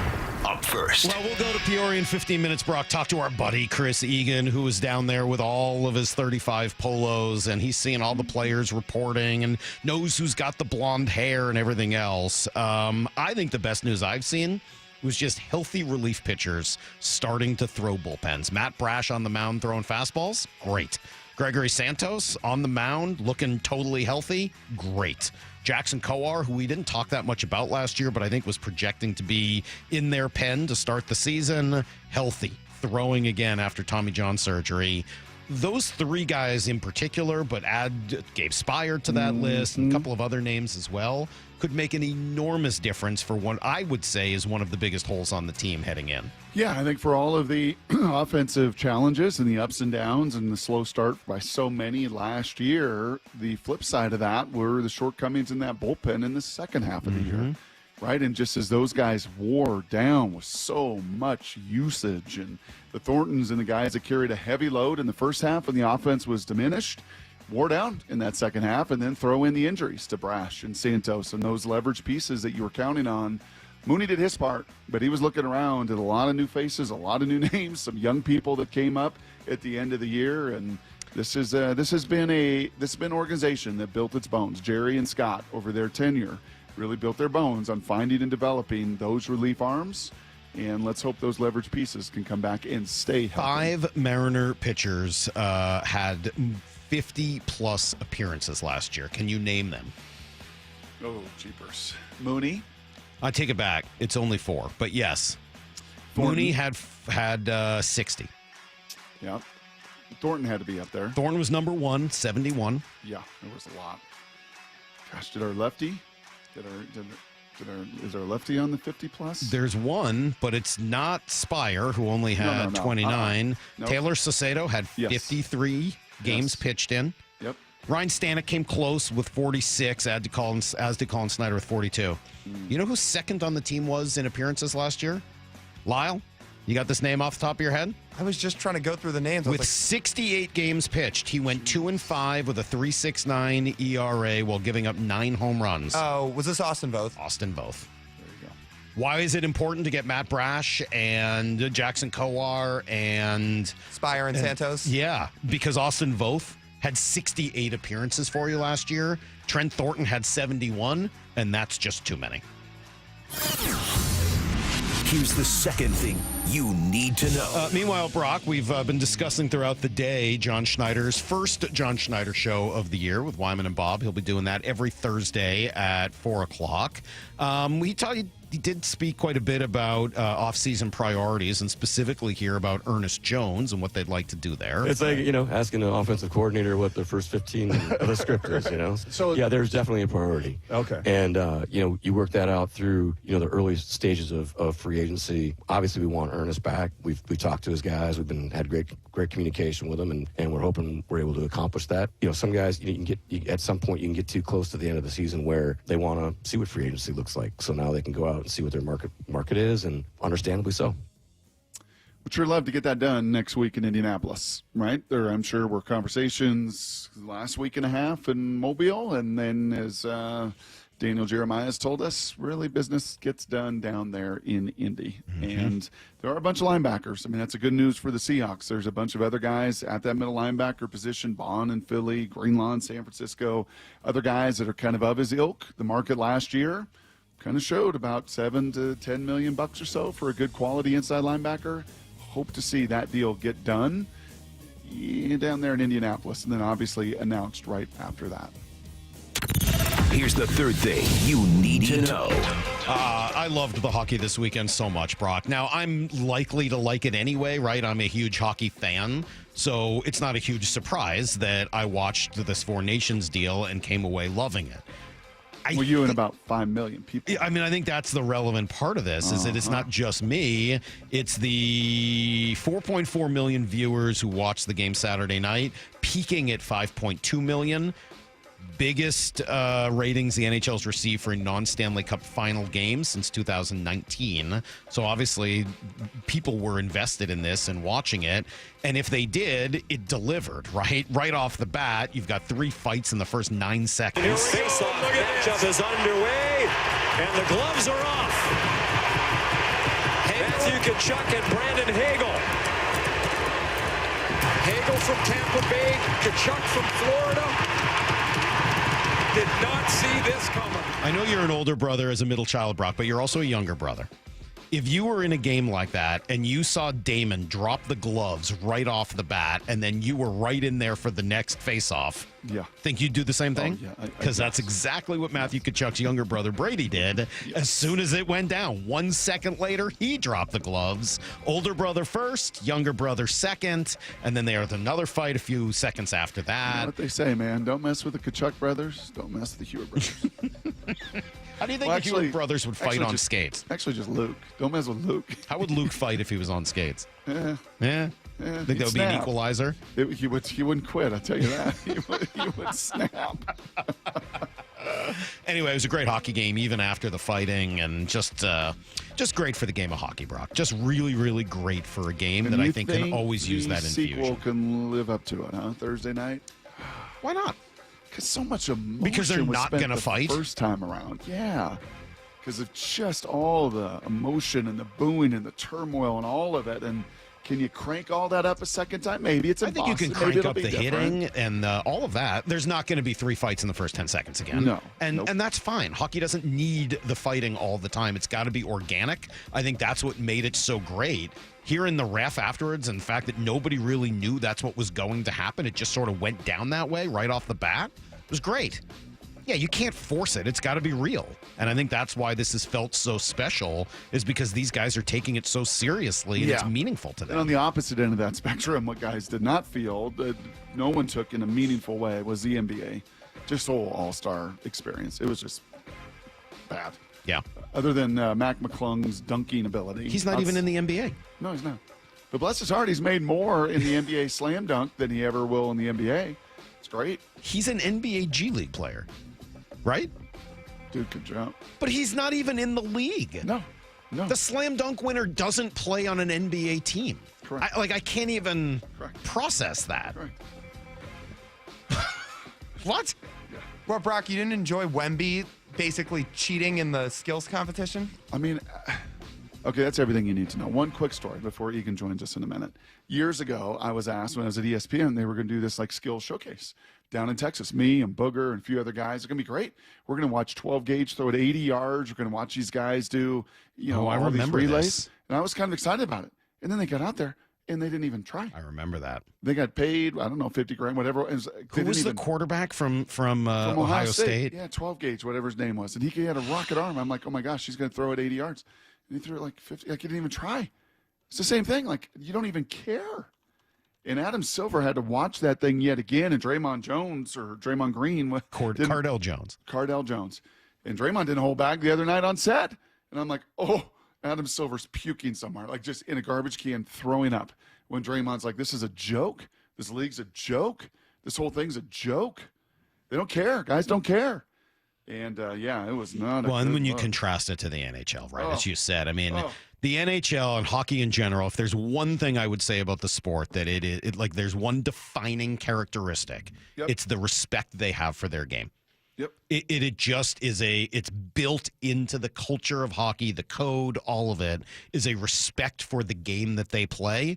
I don't think it's matched anywhere in sports. Certainly in America, I've heard rugby has very much the same code. Mm-hmm. So I'm not talking about sports I don't know enough about. But of the major American sports, the code of hockey is all about the respect for the game, and it is unsurpassed, and you're seeing it in spades right now. Seattle Sports, your home for Bump and Stacy. The Mariners win the AL West if what? There is a longing for a good team that I have, that everyone from around here has, that creates a lot of emotions. Simultaneously, I want to feel excited about this season. Yes. I want to see a path. The Mariners win the American League West if Julio Rodriguez reaches his fullest potential. I think if Julio Rodriguez is the MVP candidate that we all know that he has inside of himself. Streaming live on the Seattle Sports app. Is knowing you're ready to handle whatever comes your way. That's what it feels like to take on your workday with Cintas. They make sure your AEDs are up to date, your fire extinguishers are tested and inspected, your floor mats are cleaned and delivered, and your workwear looks good, feels good, and is freshly laundered with the Cintas Apparel Plus program. So are you ready to take on today? Visit Cintas.com. Oh, I'm ready! And get ready for the workday. Old Spice Swagger Body Wash will make you the MVP of freshness and confidence. With its irresistible scent, it will transform your shower experience, leaving you feeling fresh on and off the field. Pair it with Old Spice Swagger Deodorant, the #1 aluminum-free brand that keeps you feeling like a Super Bowl champion 24/7 when used daily. But don't wait. This dynamic duo is available at Costco for a limited time only. Old Spice, official deodorant partner of the NFL and Super Bowl 59, where freshness meets football greatness. I'm Sia and I support Humane World for Animals, formerly called the Humane Society of the United States. Together, we have created a new version of Peter Gabriel's beautiful song, Salisbury Hill, to celebrate Humane World for Animals and everything they do. Enjoy the song and join us in helping Humane World for Animals end animal cruelty.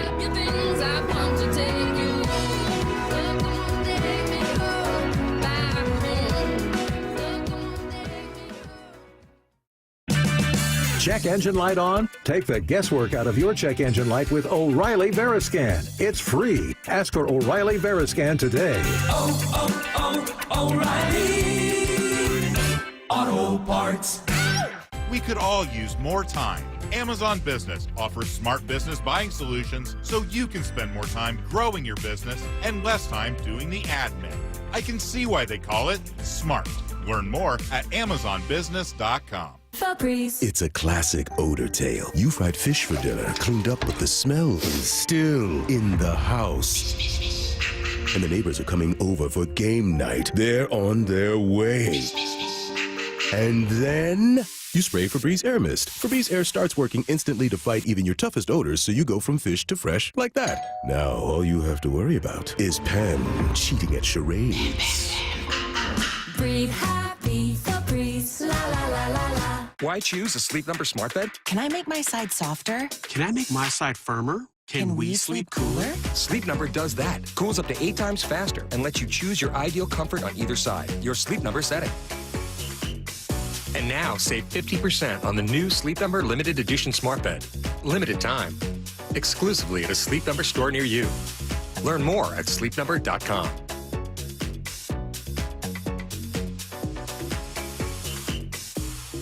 Bonneville International radio station contests are open to participants 18 years of age or older that are residents of Washington State unless otherwise specified. Employees or agents of the station, Bonneville International Corporation, other area radio stations, or any entity associated with the contests are not eligible to win unless the station otherwise specifies at its own discretion. Persons who have won in the last 60 days from a station contest or event may not be eligible. Full general contest rules are available on seattlesports.com or in person at the station during regular business hours.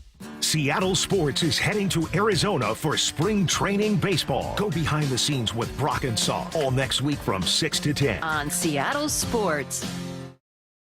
Bring on the sunshine with a trip to see your Seattle Mariners. Come to sunny and warm Peoria, Arizona for another great year of spring training baseball. There's no better time to wind up at the Peoria Sports Complex where you can see all your favorite Mariners up close. Spring training in Peoria has plenty of sunshine, warm temperatures, and the best seats in baseball. It's family fun for all ages. Book your trip today.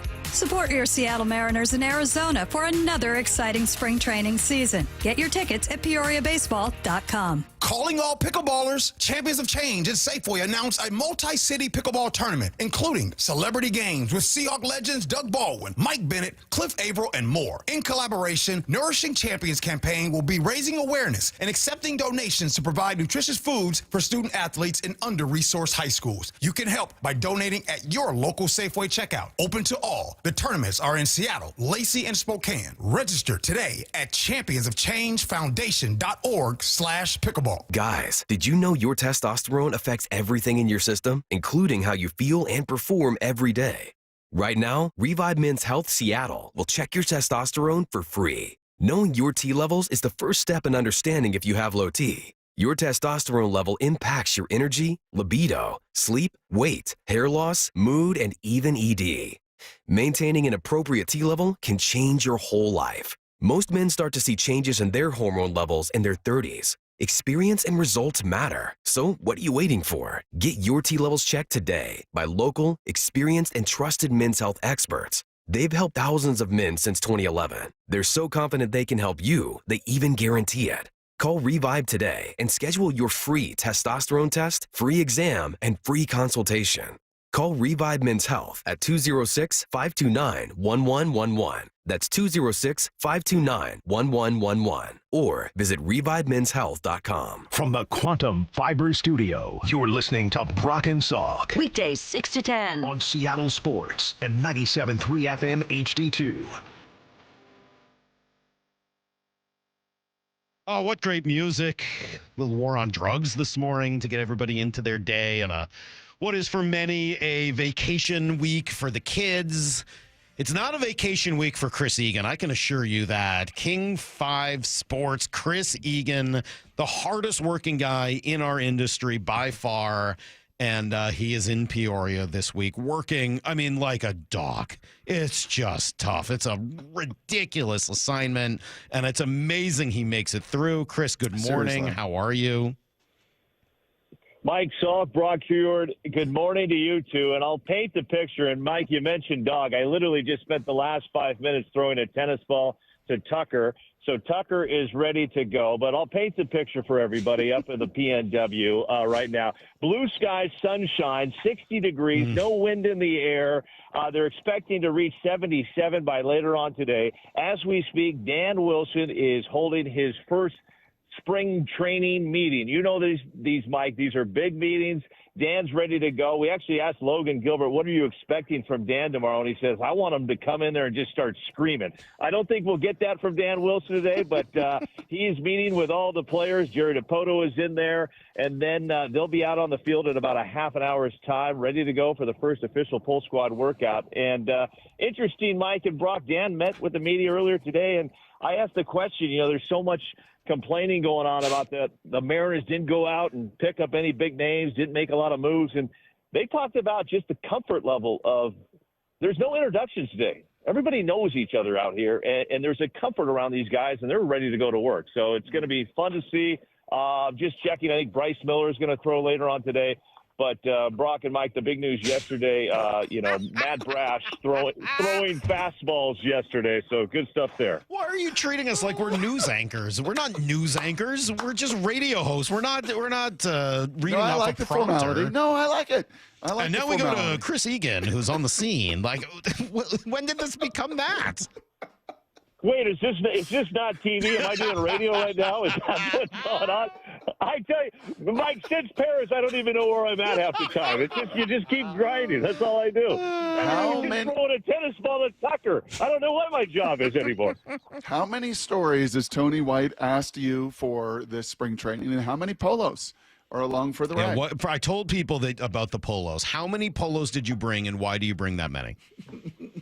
Well, we bring, I think there's 18 polos packed, and we're down here for a week, and I love the story because we're down here for a week, but the last day I'll shoot like 15 stand-ups, and I'll sit in the outfield, and I'll change polos, and I try to do it very discreetly and private because I don't think people want to look at my upper body. And the fun thing is I got my wife along this time, so she'll kind of help guide me in the polo wear, because we've had some polos in the past that she's like, that was from like 1988. You need to throw that one away. So we'll make it look like we're down here for, a couple months, a couple more weeks. Yeah. I remember I got a speeding ticket once in Fife, and I went to the court, and the judge was like, did you come back from spring training just for the speeding ticket? I'm like, I didn't get my oath yet. Yes, I did, sir. So can I ask a serious question about this? So you've told us this before, that you bring 18 polos, you do it, and then there's sort of the idea that you're there more than just the week. Yeah. Is that why people call it fake news? Like, is that the definition of fake news? No, Mike. Are you the problem? No, Mike. I never say them live. They're all feature stories. Right. Is it misleading news? Are you misleading the people? Mike, this is why I don't like to do radio. Because you guys try to create sound bites. There's no fake news at all, Mike. I'm standing up. I'm saying Julio Rodriguez expected a big year. Here's sound from Julio. Okay. I'm not saying, hey, I'm down here live. Did you see Dylan Moore make that great play at second base today? But I will say this, Mike. Polo selection is big because there's a couple times if you just wear like a see-through shirt, know what? Yeah. I'm not in shape as I once was, back in the 80s. And it sometimes shows. You got to be very careful on your polo selection. Last thing on the polos. The viewers don't either. Last thing on the polos, and then we'll get to some actual Mariner talk. 253 wondering if you have thought of maybe putting all of the polos on at once and then peeling them off one by one so that you get smaller and smaller as the interviews go. Well, here's the thing, Mike. I love the 425 and the 206, but God bless the 253 for being just head and shoulders above the rest, because that is genius. Honestly, that is genius to start big and then to be like, as they go on, wow, he's losing some weight down there. I think I've been down here 20 years and never thought about that, but God bless the 253. I love you. And that's why I'm from there. That's why I represent the 253, because there's just some geniuses out there. And I'm going to start that move maybe tonight. My head hurts from laughing. I know it's early, Egan. It's early in camp. As you mentioned, Dan's having his full first presser with the media, which he'll do kind of on a daily basis now. But any sense, because you've been down there so many times and you covered Scott Service's last, 9 spring trainings, any sense of something different? Kind of like Pete to Mike McDonald. I know it's early, But any sense of something different from Scott to now Dan Wilson full-time? Well, I think we saw a little bit in September and how they played then. Mm-hmm. And I think they're just hoping to carry that momentum, with Seitzer and Edgar Martinez, working the hitters right now. I think there is obviously a sense of frustration from all the guys we've talked to already about missing the playoffs 2 years in a row by one game. And you can't go back. You only can go forward, but there's just a sense of we have to battle every single night. And it has to start right out of the gates. And so, why didn't they have that mentality last year, the year before? I don't know. Like I said, you can't go back. And all you can do is move forward. But I think this is definitely a manager they're excited to play for. He's just he seems like a player's manager. He was out there throwing the balls around with some guys yesterday, kind of has that, Pete Carroll throwing the football around the field. Dan was throwing the baseball around yesterday. And he said it this morning in his meeting, to quote the great E.F. Hutton, when Edgar talks, people listen. And Dan says, Edgar is so much a part of this team. And I watched Edgar yesterday during BP and talking to these guys, and they just are soaking in everything he says. So I don't know. I drink the Kool-Aid down here every single year, but yeah, things feel pretty good right now, Brock. That's for sure. Did you, talking to Chris Egan from King 5, did you sit down this morning with Julio as you were expecting to? Well, breaking news on this show right here, guys, and maybe this is a good sign for things to come. Besides that I'm wearing a striped Nike golf polo, I can report that Julio Rodriguez was set to speak today at 8:30, but spent a little extra time in the cages. So his press conference has been moved back to after practice or tomorrow morning. That is breaking news. I don't think that's a bad sign that your center fielder wanted to spend a little extra time in the cages instead of doing fake news, as Mike Salk calls it, with yours truly. I didn't call it. I just asked. Let's be very clear. I wasn't calling it fake news. I was just asking if you ran the risk of it being considered fake news. Gotcha. No, it makes perfect sense, Mike. Perfect sense. I get Chris, do you still find yourself lost in those emerald green eyes? Or after 4 years of covering Julio now, it's just, you take him for granted? Brock, I'm not sure what's going on in your mind. I don't think I've ever got lost in his emerald green eyes. Really? I'm down here to do a job and ask questions. Are you a robot? What do you mean? You haven't? Have you not looked at his eyes? I don't know about you two. We're just a couple days after Valentine's Day, and really the only eyes I get lost in are Melanie and Terry Egan's eyes. Wow. But there you go. You clearly have not been close enough to Julio's eyes if you've not gotten lost in there. I've been right up next to Julio's eyes. I've seen Russell Wilson's hands right next to me. I don't get lost in their eyes and their hands. Every year we go down there, we talk to Julio, and I can barely speak. It's distracting. His eyes are just, they're unbelievable. Who's going to be the opening day starter for this team? It was a little bit of a conversation, and then I know there was a lot of Logan Gilbert talk yesterday as he spoke to the media. Yeah. You think Logan's going to get the opening day start? I really do. I think he's going to get the start. I talked to Brian Wu yesterday, and he just kind of made some, subliminal comments, like it's, he's the leader of this rotation, and and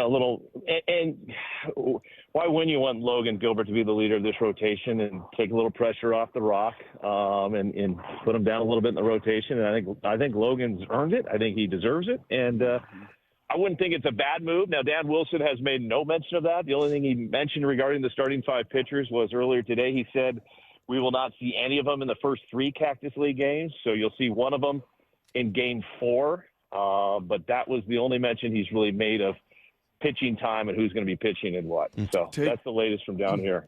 Take Austin Egan out of the equation. So he can't be one of the X factors for the Mariners, although I see your videos and I love the way he's slinging it. He looks like an awesome, dangerous reliever.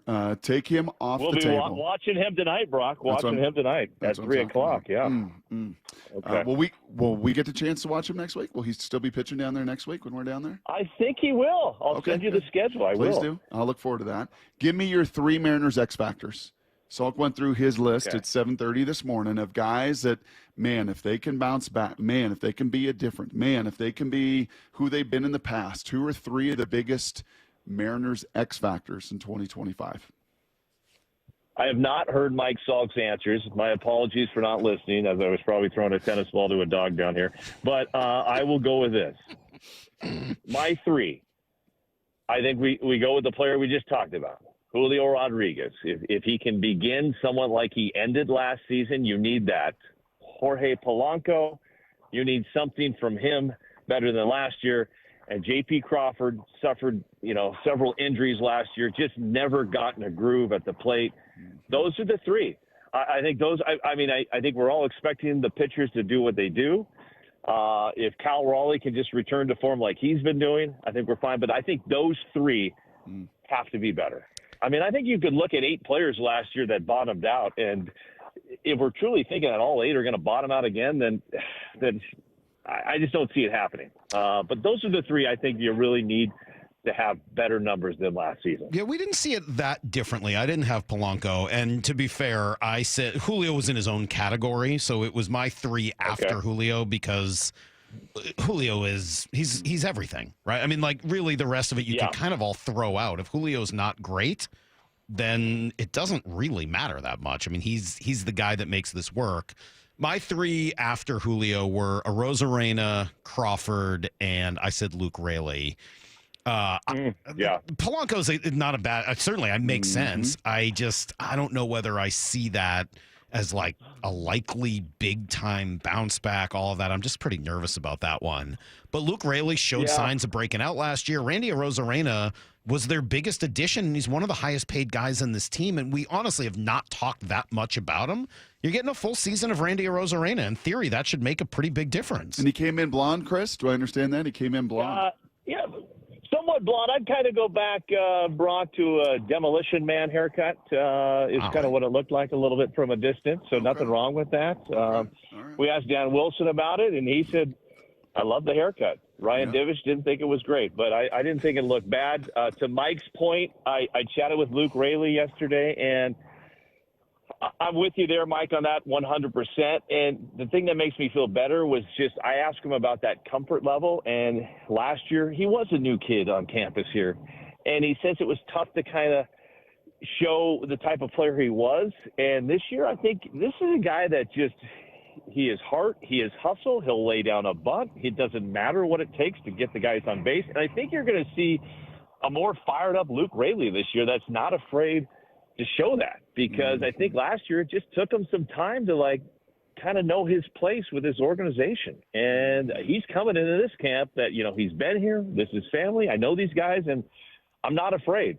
So I think that's a great call on Raley, and I expect him to be a really big part of this organization. Although I did ask him about first base and outfield, and he says, well, I kind of miss outfield a little bit. So, so we'll see what he does at first. The great Chris Egan, my last question for you, from the 206 to the 425 to the 253 to the 509 to all of them that are going to venture down there to Peoria. Wow. What are some musts? What are some must-see, must-experience down in, as a veteran as you are, of spring training after all these decades? What are some musts from all of those that will venture down from the great PNW to Peoria? Okay, I'm gonna keep this really simple for everybody. Everybody likes to go online and get the fancy tickets behind home plate, first base line, third base line. Scrap it. Maybe do that once. Get the blanket. Get out on the grass. The sun is shining. Grab a couple beers, drink so much that you almost pass out, with the family out there, and you're just soaking in America. You're just soaking in America out there in center field. I think it was one of the best spring training games. We took the family down. The kids are running around. I don't even know where they're at. I think I had 3 beers and passed out in center field. I don't even remember if I got past the 5th inning, but my wife says incredible family moment. So can't go wrong there. Make sure you put some sunscreen on, Brock, right away. I've already got burnt. That sun's stronger than it is. I remember my mom telling me about that. Yeah, but no, it's fun. Just soak it in. And Brock's going to love this, Mike. And I tell you, you guys are going to spend a whole day. The new and improved complex down here. Oh, yeah. How is that? Bullpen. Brock said he was really interested to check out the new digs earlier. The new digs look great. Oh, Brock, you're going to lose Brock for at least 2 hours. They got TVs everywhere. They got turf. They got football lines out there. Yeah. You got, You got the Bone Wall, 27 ounce no more, which don't put that on Twitter because Mariner Nation just has been eating that alive. Whatever. But I mean, it's just it's nice and it's advanced and the pitchers love it. So and he's walking on the rocks. I can hear it. Yeah, you've been walking this whole interview. So I'm looking. Well, I'm trying to figure out this Randy Arozarena thing. So I'm looking at some pictures of Demolition Man, and looking at Wesley Snipes, kind of back in the day. I assume you mean the Wesley Snipes look, not the Sly Stallone look. And it's sort of like it's an orangey blonde, but then has like triangles built in and sort of a poof in the front. Is that accurate for Randy? Mike, I don't want to report fake news. I got a distant look at it yesterday. I didn't get an up close in your eye, Julio Rodriguez. I'm looking at your green eyes look yesterday, but today, sad. I mean, it's the first thing it's the first thing when he comes out. You know, I'm going to be going right for that. So here's the thing. So I Googled just to see if I could see it. I Googled Randy Arozarena hair to see if there were any pictures online. I know King 5 is down there and, really trying to capture the scoop for the people. So I assumed maybe, King5news.com or something had some big, Randy Arozarena picture. I did find a blonde Randy Arozarena picture. And it turns out this is not the first time Randy's gone blonde. Mark Topkin has a article on Randy with his, quote, stunning new look from April 1st, 2021. So Randy's done this before, and I will note that in 2021, he had his breakout season. That was a really big first year for Randy, as he had an 815 OPS, which he's not matched since. Maybe this is the secret for a big year for Randy. Well, Mike, you mentioned some great stuff about hair and breakout performances. We saw Gino Suarez with the he came in with the mixed hair. But I take you back, Mike, to 1991. I went over to, it was black and white. I like it. He had, different color. But I take you back, Mike, to 1991 when I went over to the Heward family and received a haircut from one Damon Heward where he pretty much shaved off all my hair. And my dad was very upset and called Mike Heward angered, angered. But Mike, I go back to that haircut. That was the last Puyallup High School team to actually win a West Central District championship. And in that game, Mike, I had 16 rebounds. So was it my ability to block out? Was it my knowledge? No, it was all about the hair. So, yes, I think we can all expect big things from Randy. Wow. Thanks to the haircut. What an incredible ride this has been, Brock, over the last 20 minutes. We've really covered all of the most important stories from spring training. It's really... We're on TV, right, guys? I don't even know where the camera's at, but I'm looking. Love you, Chris. Thank you. This is great. I'm sorry we will miss you, as always. We used to go down the same week, and it just hasn't worked out that way in years, and it's just so sad because we love seeing you down there. But it's great because we can watch you from down there for the next month and sort of imagine what it would be like if we were there together. In fact, to set myself up for success, I put a fake Mike Salk and Brock Heward down here. So I do stand up with you guys behind me. So it looks great. I'm really adding to my arsenal. Is the fake Brock going over and trying to use all of the weightlifting equipment and stuff that the Mariners Goodbye, have? Chris. While We the love fake you. Salk yells too loudly. Okay.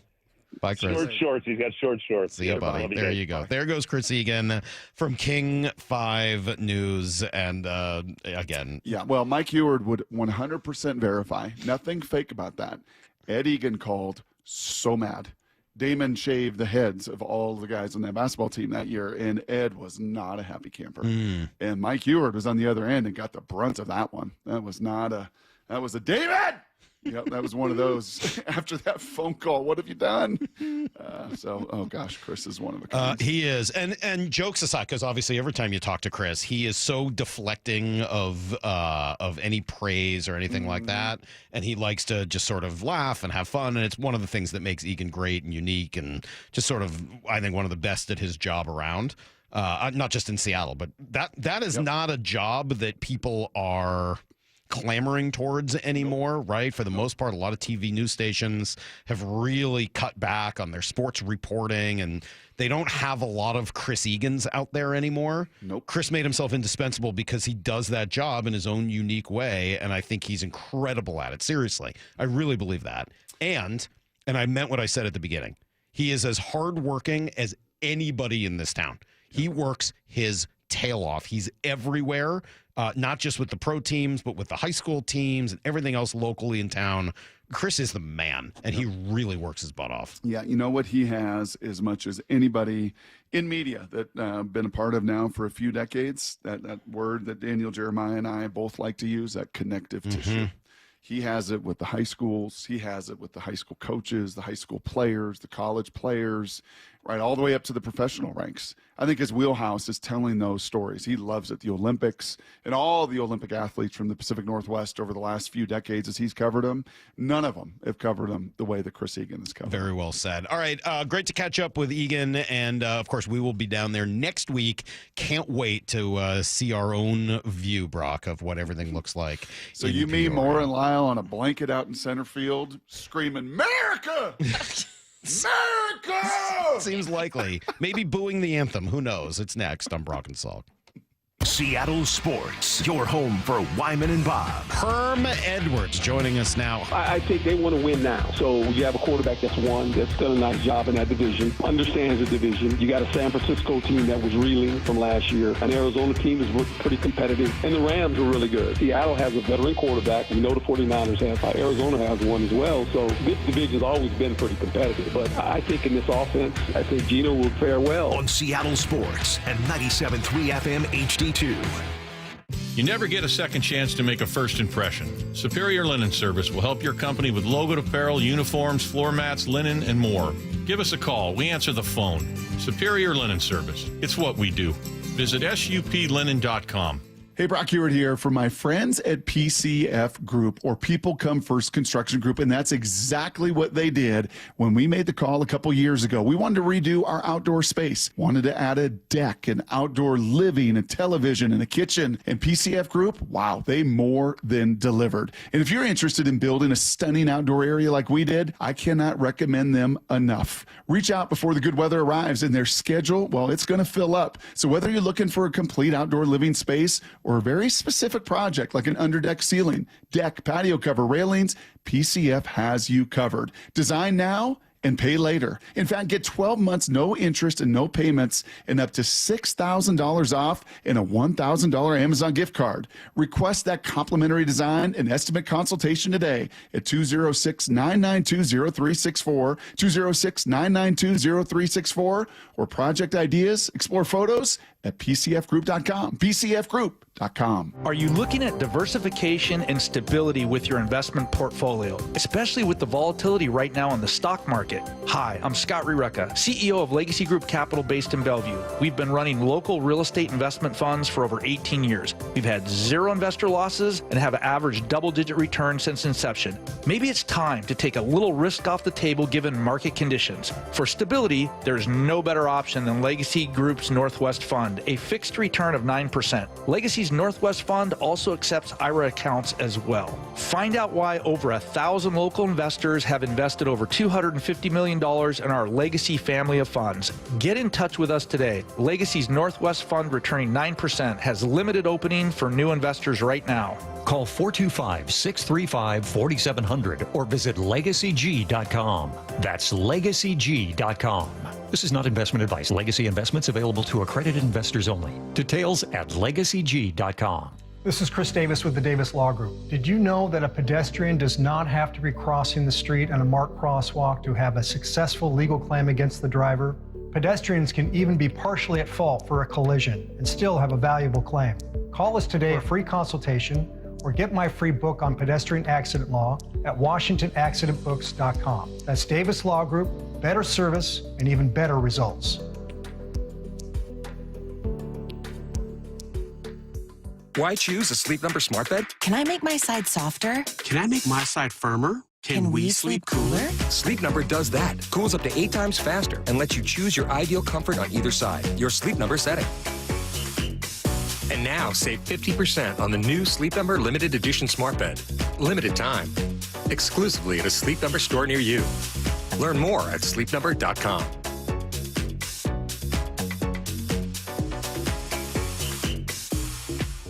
This is the story of the one who, as a maintenance specialist for a historic high-rise, knows that vintage charm historically needs constant attention.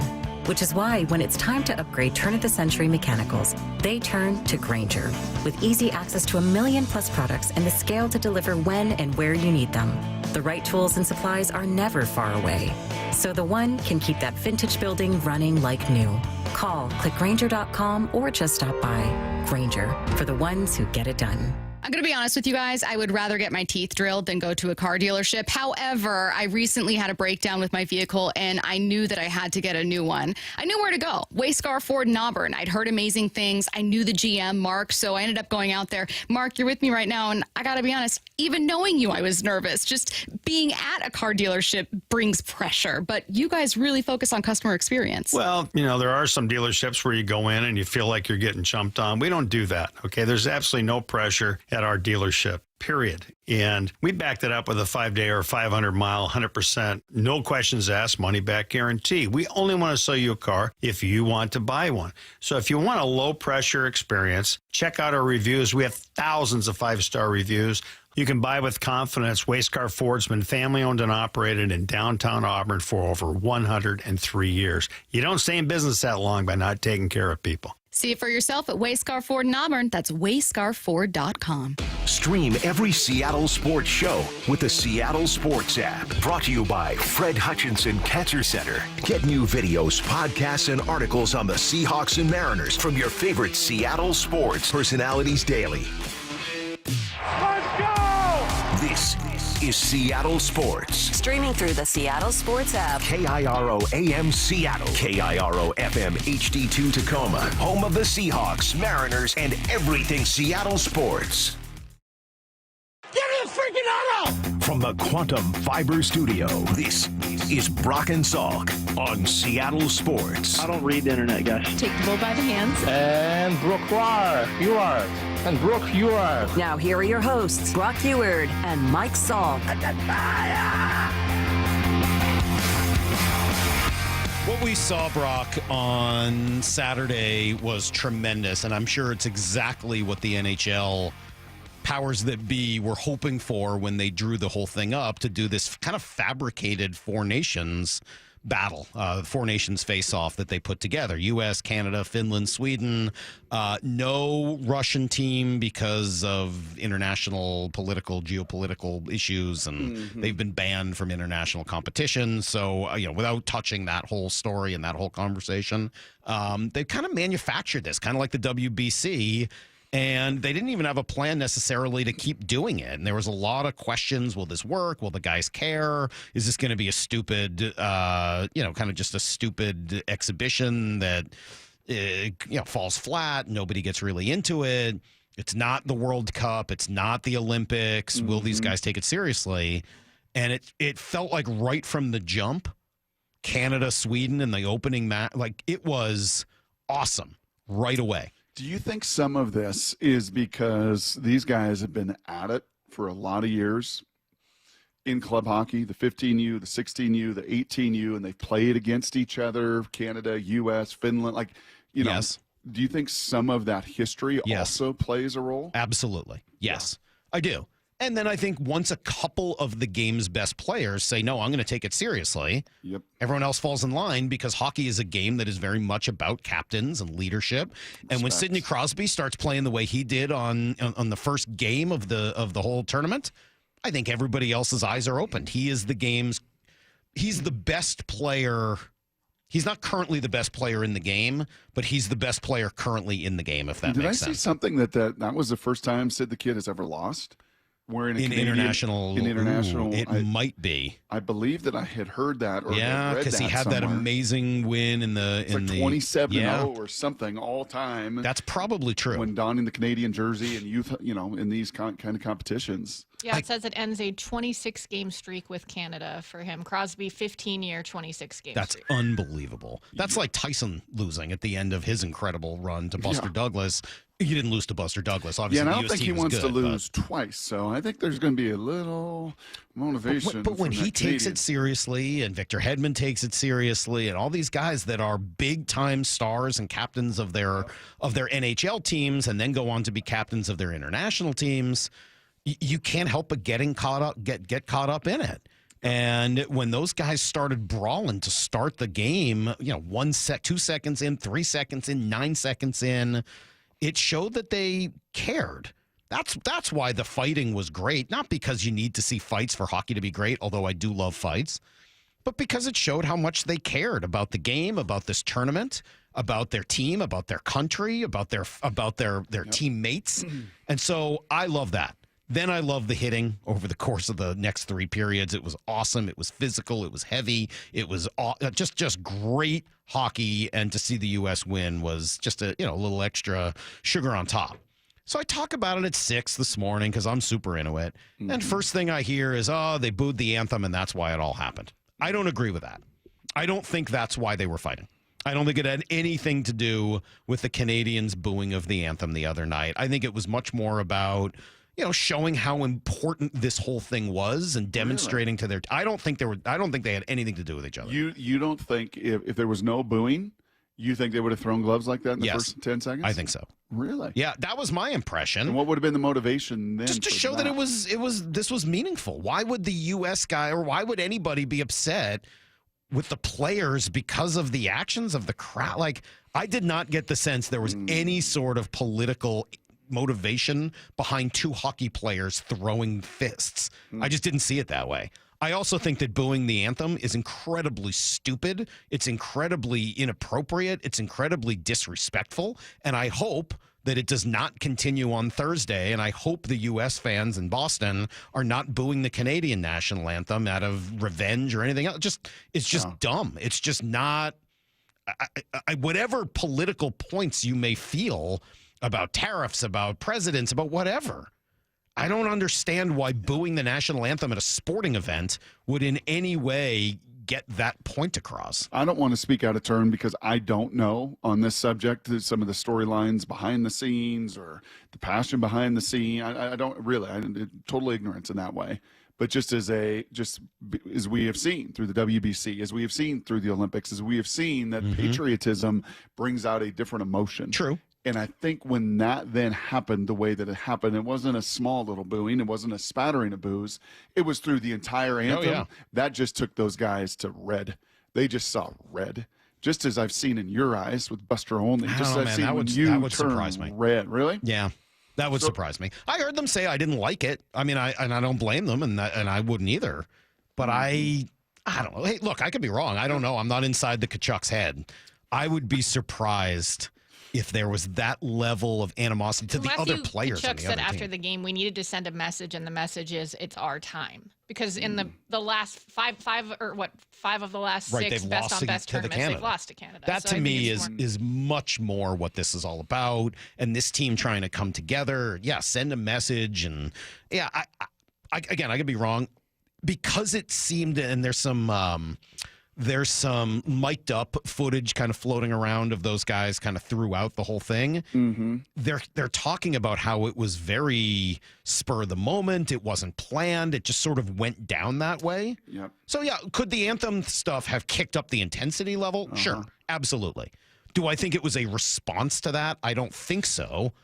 So that's sort of. So your mind goes to obviously your love for hockey and the history of it and all the history of a lot of this. As I watch this unfold, I do think how much I have respected this game, learning about this game, the Lord Stanley Cup, and the respect factor that you talk about. That word you just said also kind of resonated with me, that high care factor. You're going to hear scouts talk about it, right, leading up to the NFL draft. You hear college coaches talk about it as they try to go into the portal and sort through stuff. John Schneider talked about it the other day, that one of the advantages of the NIL world, right, in college football is it now does give their scouts. Oh, we're going to get to that actually in about 20 minutes. I really want to play that sound. Good. We got a bunch of fun sound with that. But Salk, that honestly, where my mind went with this was the danger zone that college sports finds itself in. The college sports finds itself, to me, in a danger zone with no leadership, no guardrails, is just kind of in this void right now where money is being thrown around in just incredible ways. Like that care factor, that high care, what really motivates and drives you? The beauty of the NHL, I was listening to a national show over this weekend, the new NBA TV deal that kicks in next year, the new NBA TV deal that got done, $7 billion. Right. So these guys are already making, $60 million a year, right? Who have no care factor about the All-Star game or any of that stuff, or playing every night. Like, I'm not going to play. Like, I'll just check out LeBron. I'll just tell them an hour before the All-Star game. I'm not even going to put the uniform on. I'm not even going to get in sweats. I could have told them a week ago and let somebody else go, but no, I run the show. $7 billion. Hockey's TV deal, $700 million. The care factor that these guys still have, right? They're not motivated by money, and I think you're sensing that. A lot of the guys are making good money. I mean, it's not like the guys at the top are making a tremendous amount. They're making good money. They're not making silly money. No. And these NBA guys are making silly money. A high school kid's making $10 million without playing a down of college football at Michigan. Will he be good? I hope so. Will he have, and how does that affect, and all of the effects that has on an 18-year-old to kind of come into that kind of wealth? Yeah, it's a different thing. You're right. I was just looking. Connor McDavid, I don't know if he's the highest paid in the game, but he is making, it's an 8-year, $100 million contract. Yeah. 12 and a half a year. Yeah. I mean, that's a lot of money. Steph Curry's making like $80 million. That's $65 million a year. Completely different thing. What are we doing here? Right. No, you're right. The money has always been a part of it with hockey. They don't make as much as they do in the other sports. Yep. But that's also, I think, just intrinsic to the game. The money has gone up significantly from when that was like the thing. Certainly, 8 years, $100 million. Connor McDavid's going to be just fine, as is his family forever and ever. But there's just it's built into that game. It's built into the culture of the sport. I don't need all sports to be the same. I'm not going to sit here and say, why can't all the other sports care the way hockey does? I don't need that. Like, it's okay for sports to have different strengths and weaknesses. Why can't baseball be fast? Because it's baseball. It's different. That's why we have different sports. If we want them all to be the same, we can all just play one sport. I'm cool with them being different. But I really do love this about the game of hockey. I love the physicality that was on display. I love their willingness to pay the price. And that care factor was through the roof. But I really do mean it. I really, in my heart, I know everyone wants to turn everything these days into the culture war and I just don't believe that was a part of it. Could it have amped up the intensity? Sure. I'm not saying it's zero. But I did not get the sense that they were out there fighting because of tariffs or anything like that. I got the sense that they were fighting for the pride of their team, which at this point has the American flag on it or the Canadian maple leaf. And that's very important to them regardless of whatever else is going on in the world.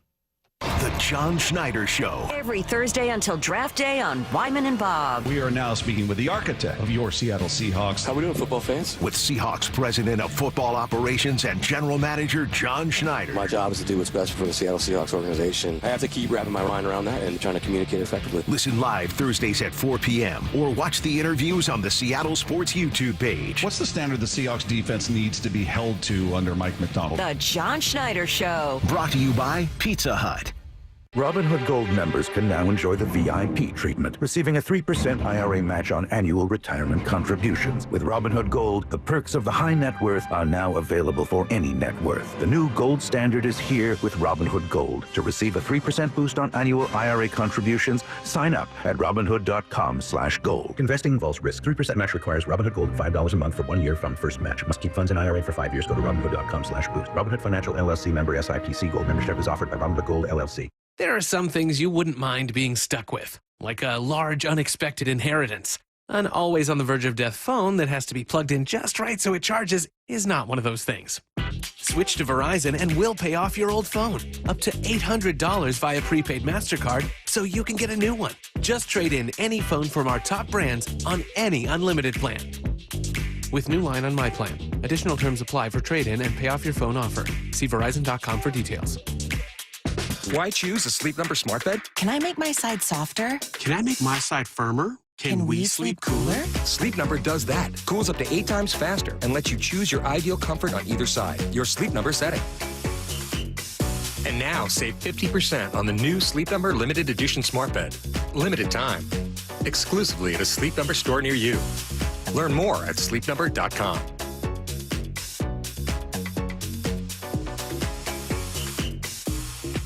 Hi, welcome to Staples. Hi, I hear Staples can print it all for my business. Oh, if you can think it, Staples can print it, and will beat any print quote. Oh, great. I'm thinking new brochures and yard signs. No problem. I'm thinking calendars, t-shirts, and pens. Totally. I'm thinking Staples is the place for printing. I thought you might think that. Right now at Staples, get up to $250 off your print purchase. Ends 4/5 exclusions apply. Visit staples.com/print for offer details. Price match guarantee valid in store and staples.com/print. Visit staples.com/price match for details. Guys, did you know your testosterone affects everything in your system, including how you feel and perform every day?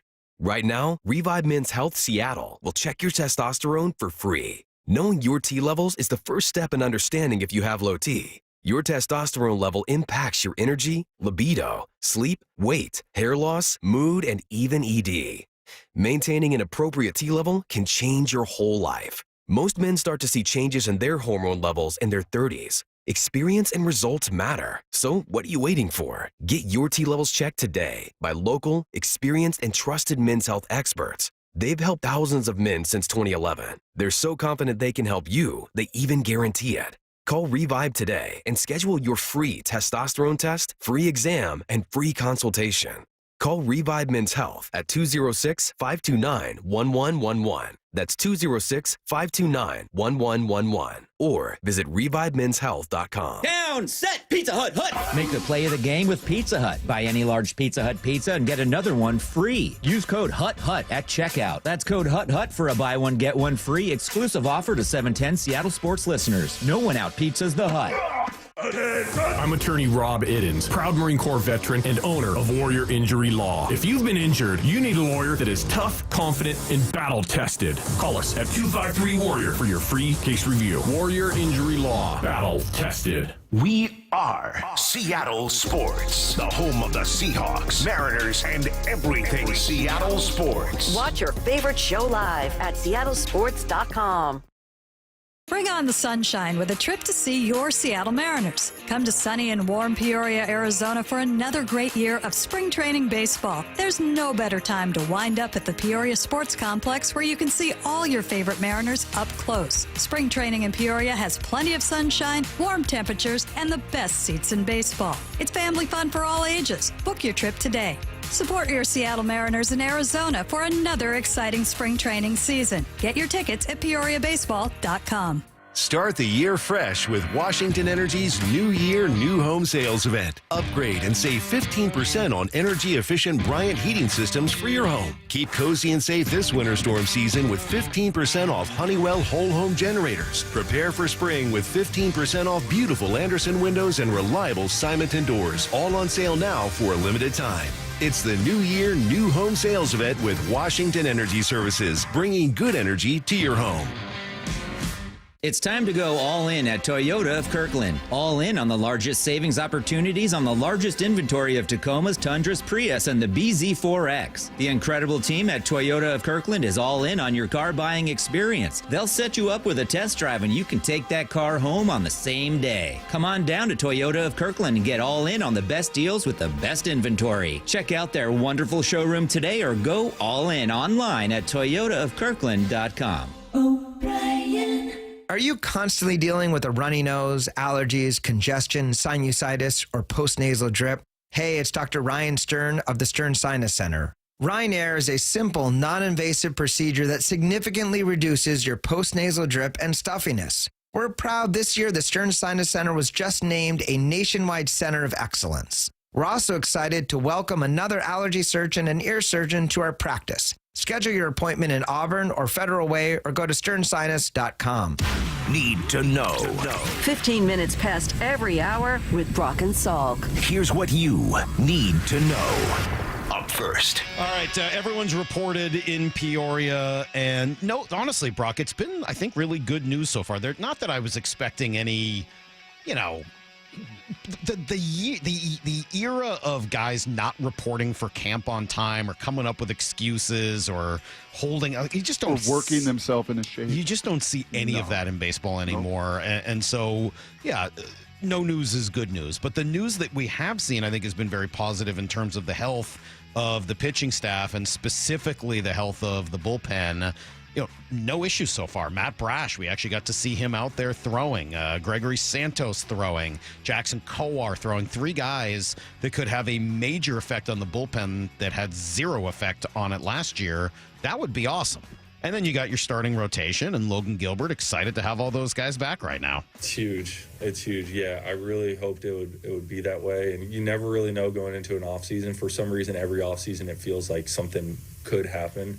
And then you show up in spring and it's the same. And I don't ever want to take it for granted because every year it happens means it's 1 year less that, guys aren't going to stay together for 20 years or 15, whatever. But I'm just enjoying where we're at right now and how good they are too. Every year these guys come back. It's just fun to be around them and watch. So I'm really excited about it. Wow, that's a perfect segue into the thought I had. Taking in lots of the video from Egan and Divish and Shannon's going to be down there now. We're going to be there next week. So I don't want to Andy Pettit misremember. So truly, if I'm misremembering, tell me. When we started doing this 15 years ago, I never remember crowds around bullpens of players watching and encouraging other players. And to see Matt Brash yesterday, I think he had the largest crowd, at least from the videos that I could see. Maybe, that was just the timing of it. But there had to be 15 dudes out there just encouraging and, watching him throw that bullpen. And with all of the bullpens, what do you see when Santos is throwing? They're all out there. Mooney's watching his 6'8" buddy. They're all out there. It used to just be the Cardinals' way, right? Originally, that's what I heard. Well, that's what the Cardinals do. That's what the Cardinals did. The Cardinals built such a culture of pitching that they all encourage one another. Man, is it telling with all of these bullpens to see all their peers out there rooting them on. No, I would say you're absolutely right. I don't remember ever seeing that. That doesn't mean it didn't happen, but I don't remember it for Not in sure. these numbers, man. Yeah, and I think some of it is that they all want to kind of look at the analytical data together. Yes. There's more to look at Yes. than there used to be, right? Yes. When they're throwing, they've got their TrackMan stuff showing their spin rates and all of the movement, and they want to see, oh my God, that broke 18 inches. Oh my! So they're wowed by not just the sight of it, but the analytical data that comes with it. So I think there's more of a reason for it. Yeah. But I think you're right, and it does help build camaraderie and, an interesting sort of side ancillary benefit for statistics and kind of where that world has gone. Elsewhere in baseball, Vlad Guerrero does not sign with the Blue Jays. Any sort of a long-term extension. He said he will not negotiate anymore after last night and that their offers were not close. So could Vlad get dealt this offseason? We'll see. Mike Trout is going to move to right field, so he won't be in center anymore. Maybe that will help keep him in games as opposed to injured for the Angels. Let's see. And Rafael Devers wants out. He wants to be a Mariner. He wants to be traded so he can play third base. But Rafael Devers was not at all wild about the suggestion that he might move from third. He's like, what are you talking about? I'm a third baseman. So they asked Alex Cora, the manager, about that. He said when he signed the long-term extension that you guys said that he'd be the third baseman long-term. Do you think the relationship is strained right now? He doesn't seem happy that, the team has gone back on their word. Strange between... Different people here, right? There's a different leader here. So, Jaime is in St. Louis right now. Pretty clear from, our relationship is strained? Yeah, I didn't promise him that. And neither did the GM. Those guys aren't here anymore. Send him to Seattle. Well, I don't think he's going anywhere. But send him to Seattle. It continues to just show that a couple of teams in the AL East, and then again the pitching injury to Frankie Montas and the Mets. Just a couple of things to watch here in spring training if you still are holding out hope that the Mariners make one big move before the season begins. Here's the second thing you need to know. We're going to play a lot of this John Schneider sound coming up, Brock, in about 10 minutes. He joined Wyman and Bob for the first John Schneider show of the year on Friday. And he talked through a lot of stuff, but here he is on the hire of Clint Kubiak and the type of process that Mike McDonald went through. It was deliberate, Mike did a great job of really thinking through his process. It's a very important hire. Last year Mike was the second to last hire. So, quite honestly, the pool's just different at that time, right? So you don't have the same number of coaches that are available. And so to be able to walk into this process at the time we did at the end of the season and like knowing exactly what he was looking for, but then talking to the different people and trying to envision, what his work day is going to look like, what the philosophy is, and who they want to hire on their staff, all that kind of stuff. So it's a process, and I was just really impressed with his ability to like know exactly what he wanted. It's weird. Mike McDonald was deliberate. And thought out reasons, the whole process through it all. That's weird. Does that strike you as strange, Salk? Outside of Mike McDonald's personality? Nope. Nope. Doesn't strike me strange at all. Can I tell the story of what I perfectly. saw on Friday? It's not out of bounds. I ran into Mike McDonald. What? I did. I just walking around. I Two won't say bros? where I was. Two bros? But I just ran into Mike McDonald. Really? He was just walking around doing some stuff in a public place. Nobody noticed him. Did he hide? No. I think he was, when I said coach, because it was just so out of context, I think he had that moment of like, oh, no. And then he saw me, and then he was even more like, oh no. Gosh. So I didn't stop him for very long. Maybe talked for a minute, but it's definitely a difference between him and Pete in that way. Like, I don't see Pete just walking around in public with nobody coming over. And, he was pretty stealth mode, just cruising through. Here's the third thing you need to know. Are you guys buying jeans at Abercrombie and Fitch? I can't. I don't want to give away any secrets of where he was. 866-979-3776. Where were Salk and McDonald? Where did the aquarium? Where did Salk and McDonald run into each other on Friday afternoon? On Friday afternoon. Friday afternoon. Probably wouldn't be Abercrombie and Fitch jeans. No. Where did they run into each other? Yeah, that's a good question. I'm curious where the people, where they think. You're right, 866-979-3776. We talked a lot about it, but the great hockey over the weekend, and more to come as the U.S. and Canada will meet in the finals Thursday night. U.S. is beat up. Austin Matthews. Do we know what's going on with Matthews yet? I know it looks like both Tkachuk brothers will play. Charlie McAvoy's not going to play, and Quinn Hughes has been called up to the team to give them another defenseman. Do we know what's going on with Chris Johnston said it's not considered a significant issue for Matthews? Well, yeah. Okay. That's about all I've. That would be good because he's really clear really good. update. Yeah. Do you think any of these teams have any issue with their guys playing in this and playing the I'm sure they do, but nature of the way they're playing? I think they have to recognize the importance for the NHL, Yep. and I think that just is going to trump whatever problems they might have. Mike Sullivan did say, I would anticipate Austin Matthews being available. Good. That would be very important. All right, that's everything you need to know. 15:15 every hour here on the Brock and Salk Show. It wasn't at the Hippos in the Woodland Park Zoo. Okay, no, it wasn't in that exhibit either. Coach was shopping for linemen at the Build-A-Bear store. No, they weren't swimming in Green Lake together. No, that's not it either. No. Salk likes to hang out in the sweatpants section at Target on Friday night, so it had to be there. Probably saw him at McDonald's, witty. REI is another one. Yeah, it goes on and on. The patriotic Americans, I'm going to stay away from that. Salk met Coach at the Green Lake ping pong tables on Fridays. They were both working on their backhands. So, all right, good options, and I'm sure more to come. I'll read you some more of those. While Mike McDonald was talking to me out in public on Friday, John Schneider was talking to Wyman and Bob. We got some very interesting sound, Brock, and yeah. There's the stuff that made the headlines, and then there's the stuff that gives you a really cool insight into what's really going on in the organization. We've got both next.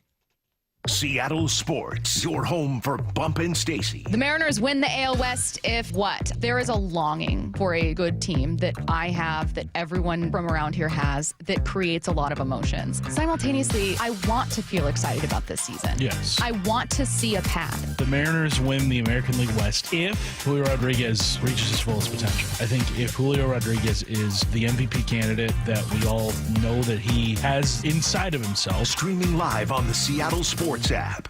All right, we'll get a little more of this next week when we are down in Arizona. But one of the best parts of this time of year, seeing the athletes up close and just how physically impressive they are, right? Coming off a long off season, but they've got something to prove. They're in peak physical shape. And look, most of us regular folk, we don't have the same resources or time or money to devote to our diet and exercise. But what if I told you you could be in some of the best shape of your life and in that way mimic some of your heroes? It only takes a month and a half. That's all it took after losing almost a pound a day for me with the help of Eastside Weight Loss Clinic. I lost 10 pounds in a week. I lost 35 pounds in 8 short weeks. I felt healthy, great, delicious, fresh meals, real food you buy at the grocery store, no pills, injections, didn't even really need to exercise. So find out if you could do it. A 15-minute call is all it takes, no obligation, and it's free. Schedule it now at eastsideweightlossklinic.com. Really, you got nothing to lose other than like a ton of weight. Go to eastsideweightlossklinic.com. Dr. Ryan Coogan, D.C. Results may vary. My friends swim no matter the season, but my moderate to severe plaque psoriasis can sometimes take me out of the moment. Now, thanks to Skyrizi and clear skin, count me in. With Skyrizi, risankizumab Riza, a prescription-only 150 milligram injection for adults who are candidates for systemic or phototherapy. 3 out of 4 people achieve 90% clear skin at 4 months.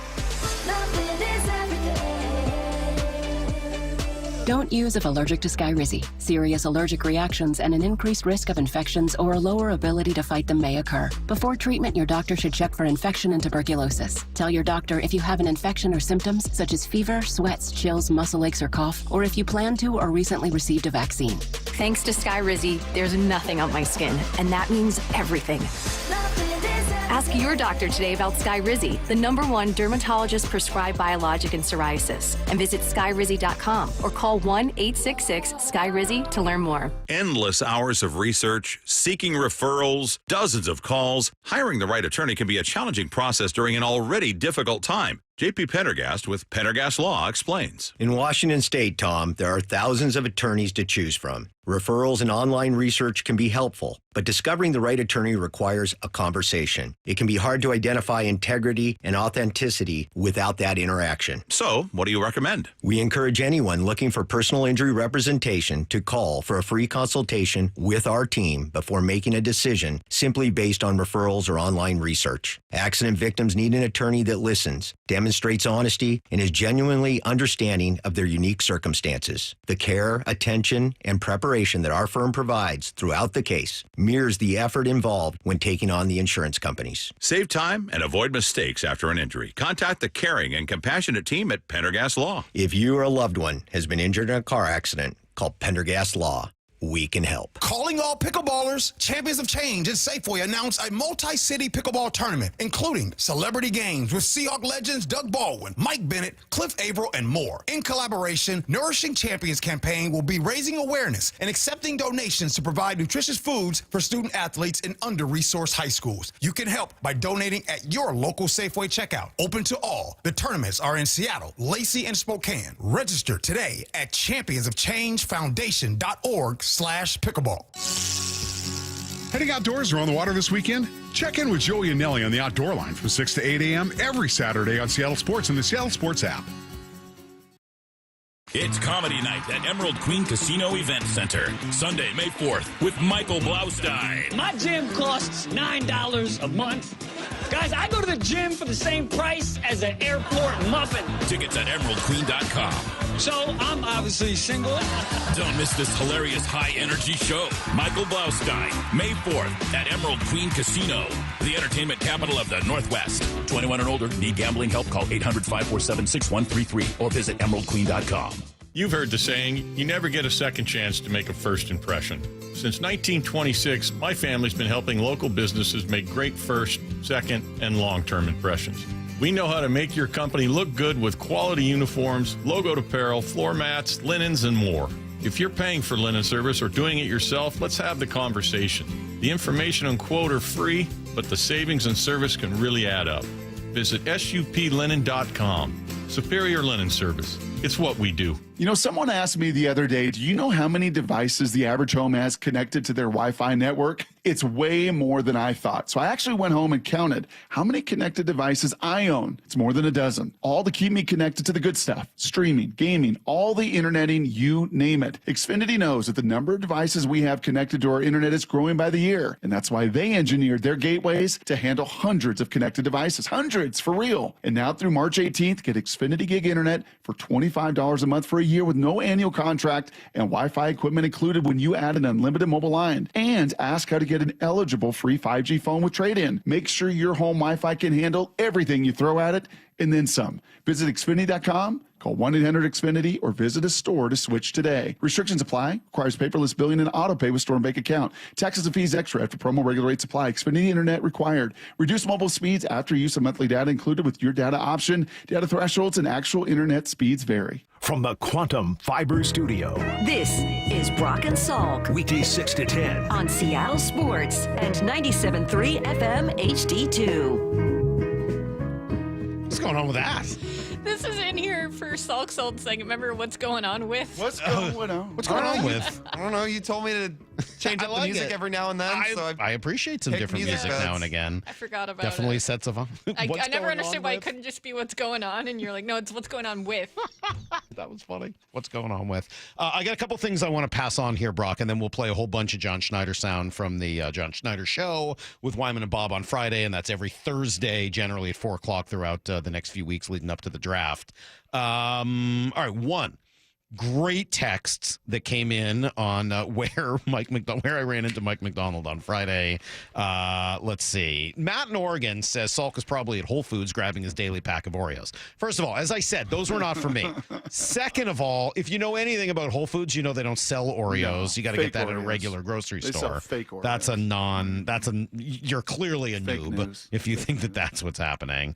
Definitely at Eastside Weight Loss Clinic. A lot of political Trump rally and Elon Musk things. Like I don't know Mike's politics. I'm gonna guess we don't have the same politics. Just a guess. I don't know. He's kind of apolitical. I don't know. Yeah, that sounds right. That is, well, in that way, we're probably not the same. Salk met Coach at the pet store. I don't think Coach has a pet. Do you? Those guys don't have time for a dog. Plus, he's got a baby. Like, there's no way. The return line at Kohl's was kind of funny. Green Lake, Ye Old Curiosity Shop, Dog Park, Home Course. Yes, all places I tend to go, but unfortunately none. Not where I No ended one's up hit it seeing yet. a coach. No No one's gotten it just yet. Also, I want to remind people, because obviously our audience is so clever, that you can leave us messages for Here's the Thing. Right? Just download our app if you haven't already, and you can leave us messages. And on Thursday at 8 o'clock, we will play the very best, usually the ones that are funniest. How was last Thursday's? I was in Stillwater. Oh, it was good. You took some heat. Oh, I did? Yeah. Oh, good. Yeah, there was a little anti-Brock sentiment. Oh, there was? I would Nice. say. Okay. More than normal. More than normal. Okay. Yeah, more than normal. Actually, we never really brought up that one of them said, Wyman and Bob were having a conversation about you being kind of creepy. Me being creepy? Yeah. And they thought you were fully creepy. Yeah. Yeah. And you know, they're not wrong, obviously. I mean, Are you trying to find the sound of it? I'm looking for Put some your of that. Ebenezer's on. Yeah. Paulie. It's not a matter of the Ebenezer's. Maybe if you learned how to use any of the equipment here, you understand sort of how long these things take. If I learned to use more of it, the old ground Hey, system. Wyman and Bob, like, you're talking about Brock Heward like he's borderline creepy. He's not borderline creepy. Like, that dude is creepy as heck. Like, I wouldn't let Brock Heward anywhere near my children. The frickin' weirdo. Thank you. There you go. And that wasn't it. I mean, again, there was a lot of anti-Brock sentiment. Answer the question, jerk. Does Brock use Botox? No. Just these are some of the things that came in from last week. So I did one time. Oh, you did? Yeah, we had a vitamin B party. This was years ago. A vitamin B party? Yeah. Vitamin. Oh, B is Botox. Yeah, that's right. Okay. That's right. You had a Botox party? Yeah, I had a friend of mine that was a dentist, and in the state of Washington, dentists can do Botox. You got a couple know of that? dental friends. Yeah, and did it, and I spocked in my eyebrows. You never even noticed. Oh yeah, my eyebrows like went up like this. It's during before preseason Seahawks games. Really? It was bad. Yeah, it was bad. I actually do remember that, but I thought we weren't supposed to talk about it. So the fact that you're talking about it is fine. But Laura and I thought we weren't allowed to talk about that story. So now that it's out, I mean, it's term limits, years and years ago. So, good. No, That one's term limited. So the statute of limitations has run out on that one. It's such a negative experience. That's a no. Okay. All right. So anyway, people can please. Also, Brad did another song for Don't us. play that again. No, I won't. Thank you. But it was a good batch, and so hopefully it'll be just as good this week. A short week, so I want to make sure I solicit them today. You can hit us up on the app for Here's the Thing. One other thing. Am I allowed to announce what got emailed to us on Friday? Little good news that we got from Kyle on Friday. Am I allowed to announce that? Oh, I don't know. No? You think it's still secret? Why don't we just text? You want me to wait till tomorrow? Text the boss. Okay. Yeah. I'll wait till tomorrow. It's not like, life-changing, but it's good news, certainly. It's great and news. it's great news. Yeah, and I think people will be excited when they hear it. So I do have some good news. We'll wait till tomorrow, and I'll reveal it tomorrow. Maybe you'll reveal it tomorrow, Brock. Maybe I won't have anything to do with it. Maybe I'll have you do it. Maybe that works better. So anyway, that's the last piece of business. Now we can move on, and I can play you some John Schneider. Let me start with the quote that generated the most heat, and then we'll go to the one that I think was actually the most interesting.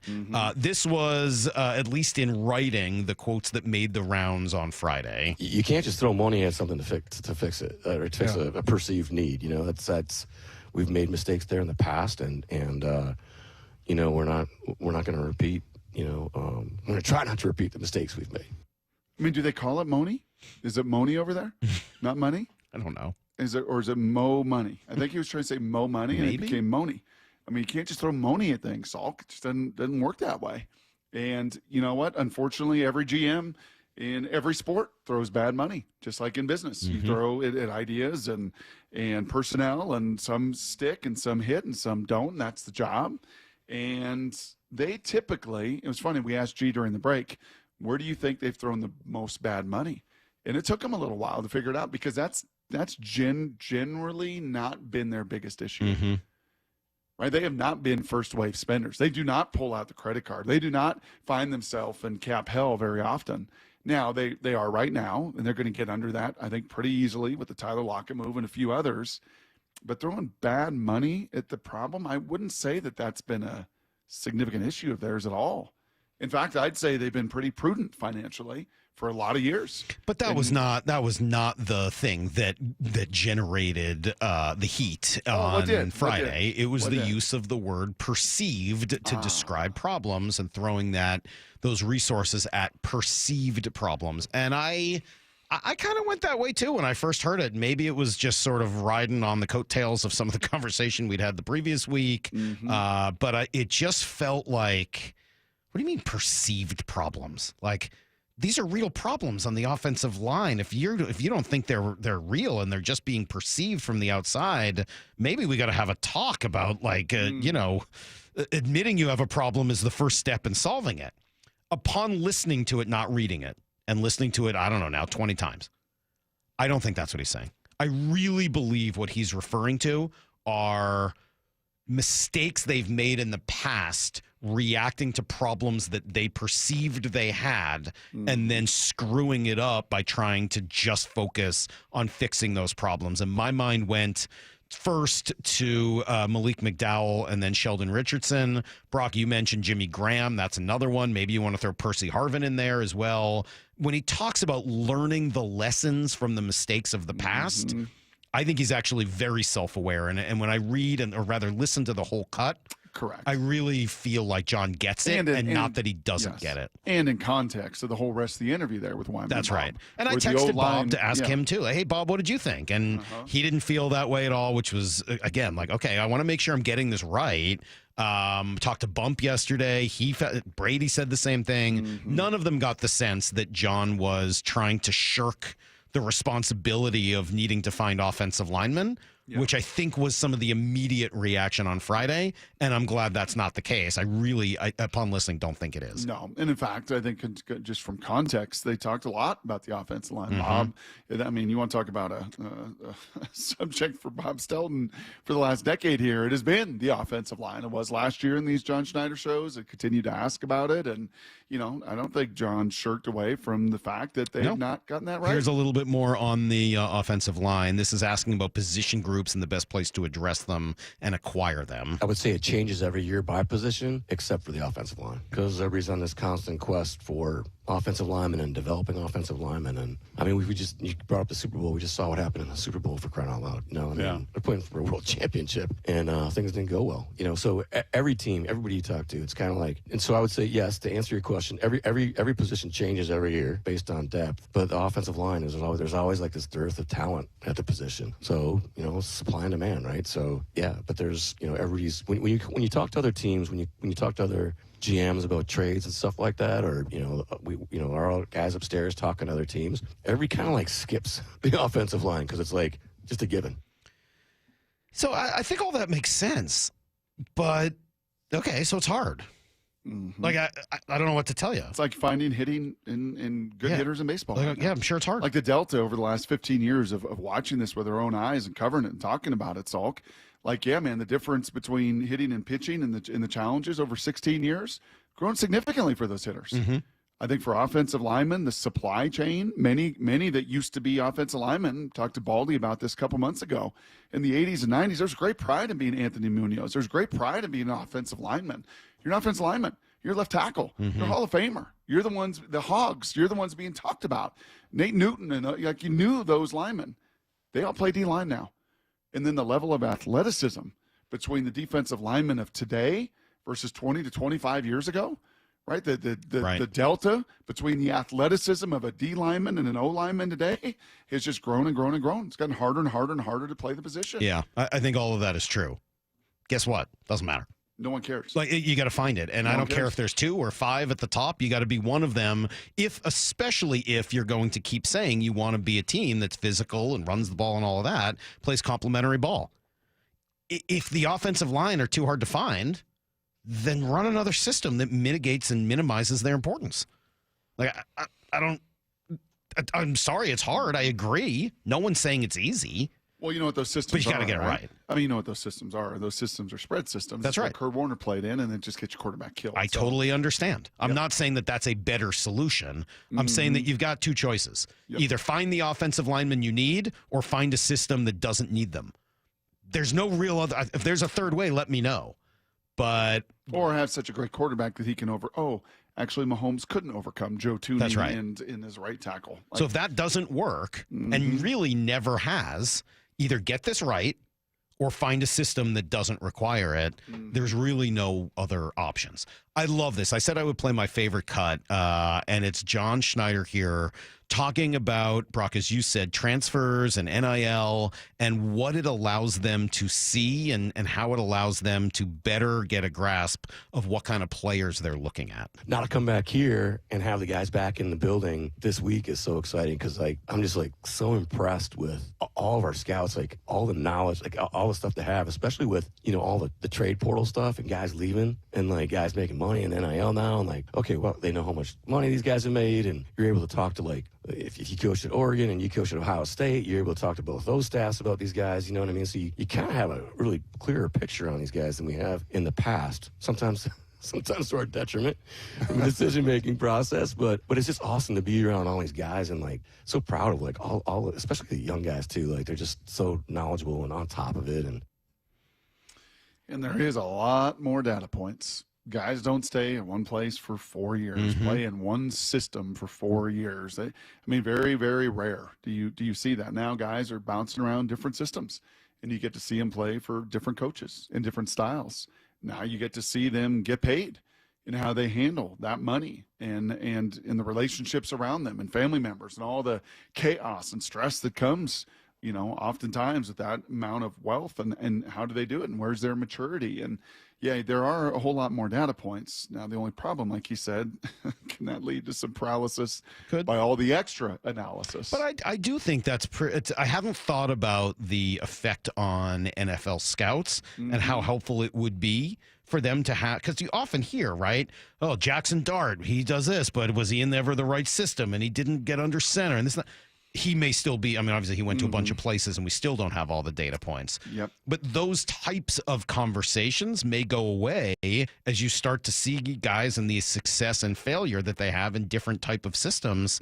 I would think it would be really helpful in trying to project to your own. Well, and yeah, the data points then that come once these guys get to the league and you get to see Actually, all those years for Jaden Daniels, it definitely helped him. Mm-hmm. You know, he went from ASU and Big Herm and Lyle Goldstein out there just criticizing him left and right, and got to LSU and got to win a Heisman Trophy and got to be the number 2 pick, and on Bo Nix and Michael Penix and all the years and all the scar tissue and all the money and all the expectation. And guess what? They came in the league and they weren't overwhelmed.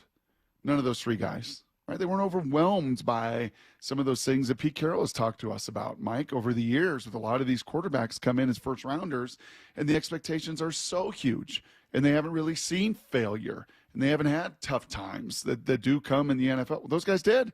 They all did. Yeah, that failure element is so big, right? I mean, we talk about that probably more in baseball than we do in football, right? Because baseball is such a game of failure and these, sort of perfect game heroes that eventually make it to the big leagues and have dominated every level. And they're like, wait a minute. This is different. These guys don't throw the same pitches that everyone else does, and then they don't know what to do, and they panic, and they change their swing. Yep. We probably don't talk about it as much in football, but the game is going to be evened out quite a bit in the NFL, right? Where all the players are the best in the world. Absolutely. Yeah, that element of failure and figuring that out probably is very important, and much more so now than ever before. Yeah. So you do get a lot more. Yeah, you do get a lot more data points. I don't think there's any question about that. And then obviously those that use that data the best, like in business, are typically the ones that are going to hit on their drafts a whole lot more. So what has he learned or maybe changed philosophically in his more than a decade doing this job? Philosophically, no, but process-wise, yes. I would say, how do we streamline our decision making, and how can we be more efficient? How can we help out the players as much as we possibly can in player development? Like, what kind of tools can we give them to help them improve? So, but philosophically, no, not really. We know exactly what our deficiencies are. It's we can all see it. We have a plan to address everything. Part of the acquisition part also is okay, what's the buy-in then with everybody so you can develop guys? We have to be a strong developmental team. When you get back to Philly, they've done a great job. Their offensive line coach is a really good coach, been there for a long time. They've done a really nice job getting player acquisition and developing there, and that's what we need to improve on. We need to improve our ability to identify and develop. So that is, again, I think why it's, you got to have the whole interview for context on that first cut about perceived problems. Yes. I mean, John's saying pretty clearly, we know we've got a problem on the offensive line. Philly is a great example of how it's being done really well somewhere else. He does mention the development side of it, that it's not just an issue with acquisition. But he also doesn't shirk away from the acquisition thing. I don't hear him saying it's all development. It was all Pete's fault. It was all Grubb's fault. Anything like that. Nope. I'm hearing, our development could be better and my acquisition could be better. 100%. I think that is totally fair. Yeah, I do too. Yeah, that's why that context I think was so important. That you take that one little cut of perceived and you can run with it, but you listen to the entirety with Bob and Dave, and you're going to hear him, I think, quite clearly know that. It also helps that John doesn't have in any way a reputation of shirking responsibility. I mean, that's just not who he's ever been. Right. So when you first hear it, it's shocking. But then you're like, wait a minute. It's shocking because this guy's never acted that way before. Yeah. Now, all of a sudden, he's blaming everybody else for that doesn't. Yeah. It doesn't make sense. I'll tell you what, too, man. I am going to be really curious over these weeks and months, and we're going to get some decisions here with the roster and the decisions they've got to make with the Chennas and the Tylers and the Genos and the contracts that are there, and some that got to be moved and molded, and some that got to be moved on from, and everything else. I'm going to be really curious to see with Mike McDonald and the impact that he has in that process, because he does not strike me as one that says, just go get the goods. Right. Let me just coach. Yeah, no, he seems like he'd be pretty invested. Oh, I think he's very invested. Well, and the first part of that is going to have to be, what are you doing with the salary cap? Because they've got some decisions to make about who's coming back and who's not. How worried is he about the salary cap situation? We have a big screen, category by position, whatever his contracts look like. It's basically a huge puzzle, right? Whatever you're going to do at what position is going to affect another position on the team. So you're and we want to be a team that's going to be able to acquire people all throughout the year, until the trade deadline. We don't want to be, we want to be like backed up against the wall. Right. We want to keep our powder dry. Like Ted Thompson used to say. But we want to be able to, have enough room and enough cash to be able to do, the things we want to do, to be able to address whatever's going on, what we perceive as a deficiency, as we get closer to the trade deadline. So you're constantly moving these. It sounds cold. I understand that, but you're constantly moving these pieces around, trying to figure out what you can do to a certain contract, or is this guy a trade candidate, or is he, is he going to be a cap casualty, or and it's unfortunately, we've talked about this every year. You have to make tough decisions to keep moving forward. Gosh, I think of some of the chaos of watching that Hard Knocks Giants last year. Right, and just the lack of communication, and the owner walking down the hall, and just sitting with a D coordinator, and the arrogance at times, and the hubris of the head coach, and just like all the mess of that. And the reality is that's more common than not in the NFL, and it's why there is so much change and so much turnover and so much chaos. There is I think a great value in having continuity and stability that John has had. And I was looking at, the number of people in their personnel department, Salk, that have been there with him 10, 12, 14 years. Oh, yeah.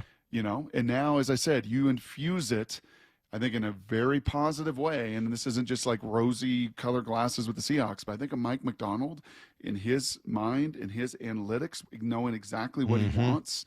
There's going to be some cool moves to watch, to use a John Schneider term. Some cool moves over the weeks and months ahead here. Very much. Right around the corner. And I'm looking forward to hearing these every week, as that is the first of many John Schneider shows leading up to the draft in April, end of April, or maybe it's even May this year. It's usually right around then. And late April. Okay. April 25th. Okay, usually right around my birthday. I know that. My birthday's in late April. Draft's usually right around there. That's where it is, in Green Bay? In Green Bay, Weird. Wisconsin, in late April. Cool. Well, anyway, great job by Wyman and Bob, and they will be doing a lot more of those every Thursday at 4 p.m. It's going to pretty much do it for us. Daniel Jeremiah's got a new mock draft that just came out moments ago, so we'll be talking about that tomorrow. Yeah. Reach out to Sweet Louis Riddick. Try to get him on the show. That'd be fun. Yeah. I like Louis. Yep. I haven't talked to him in a while. I'll tell you this, in DJ's mock draft, he had Kenneth Grant to the Seahawks in the last one. Yep. In this one, he has him off the board already. Yeah. So a different name for the Seahawks. And I think for the most part, people will like this one. It's not out of nowhere, but it's not one you're seeing everywhere.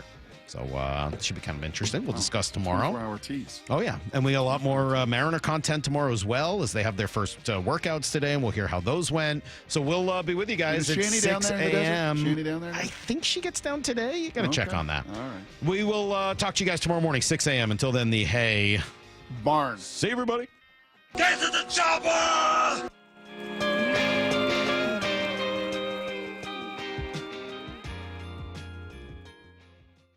Seattle Sports, your home for Bump and Stacy. Curtis, when you look at the lineup, where do you go with and here's my big question. Where I immediately go to is the guy in center field, Julio. Can he avoid another slow start? He has 80 career home runs, as I mentioned, 39 of them pre-All-Star, 41 post-All-Star. Guess how many career home runs he has in March and April out of 80? It's not, I'm going to say 7. 6. Ooh. Oh, that was really close. That was close. Okay. On Seattle Sports and 97.3 FM HD2. Just Cause Legal knows the value of standing up for what's right. If you've been in a car crash, Just Cause Legal is here to fight for you. With aggressive auto insurance lawyers on your side, you will secure the compensation you deserve. Just Cause Legal makes the process as painless as possible. Don't wait. Time is critical. Get the help needed today. Visit justcauselegal.com or call 253-859-8899 and meet your legal lifesavers. Just Cause Legal, fighting for you. Guys, did you know your testosterone affects everything in your system, including how you feel and perform every day? Right now, Revive Men's Health Seattle will check your testosterone for free. Knowing your T levels is the first step in understanding if you have low T. Your testosterone level impacts your energy, libido, sleep, weight, hair loss, mood, and even ED. Maintaining an appropriate T level can change your whole life. Most men start to see changes in their hormone levels in their 30s. Experience and results matter. So what are you waiting for? Get your T levels checked today by local, experienced, and trusted men's health experts. They've helped thousands of men since 2011. They're so confident they can help you, they even guarantee it. Call Revive today and schedule your free testosterone test, free exam, and free consultation. Call Revive Men's Health at 206-529-1111. That's 206-529-1111. Or visit ReviveMen'sHealth.com. The future is here. So why is your internet stuck in the past? With Quantum Fiber Internet, you can get next-level multi-gig speed on a reliable fiber network. Fair and honest pricing with no annual contracts or bundling required. And whole home 360 Wi-Fi to make sure your devices are ready to take you where you want to go. So you can stream, post, game, surf, like, and love to your heart's content. You do you. Let Quantum Fiber Internet take care of the rest. Learn more at quantumfiber.com. Limited availability, service, and speed in select locations only. Sherry, what have you done to your hair? What do you mean? Does it not look good? It doesn't look good. It looks freaking amazing. I can't believe how thick and healthy it looks. Oh, I must know your secret. No secret. It's hair volume from New Nordic. Hair volume, huh? Well, it certainly lives up to its name. Your hair has never looked so thick. It is gorgeous. I was so tired of having thin and brittle hair. Ugh, and the shedding. So I figured I'd give hair volume a try. Needless to say, I'm thrilled with the results. Hey, where are you going? I'm going to pick up some hair volume right now. My reunion's next month, and I want my hair to look as good as yours. Hair Volume is the best-selling hair tablet in the world and one of many award-winning natural health products from New Nordic, the #1 supplier of dietary supplements in Scandinavia. Purchase at newnordicusa.com or your local CVS. Available as a tablet or delicious gummy. Help your hair look full, voluminous, and beautiful again at newnordicusa.com or CVS. Febreze. It's a classic odor tale. You fried fish for dinner, cleaned up, but the smell is still in the house. And the neighbors are coming over for game night. They're on their way. And then you spray Febreze Air Mist. Febreze Air starts working instantly to fight even your toughest odors, so you go from fish to fresh like that. Now, all you have to worry about is Pam cheating at charades. Breathe happy, Febreze, la la la la la. Why choose a Sleep Number smart bed? Can I make my side softer? Can I make my side firmer? Can we sleep cooler? Sleep Number does that. Cools up to 8 times faster and lets you choose your ideal comfort on either side. Your Sleep Number setting. And now save 50% on the new Sleep Number Limited Edition Smart Bed. Limited time. Exclusively at a Sleep Number store near you. Learn more at sleepnumber.com.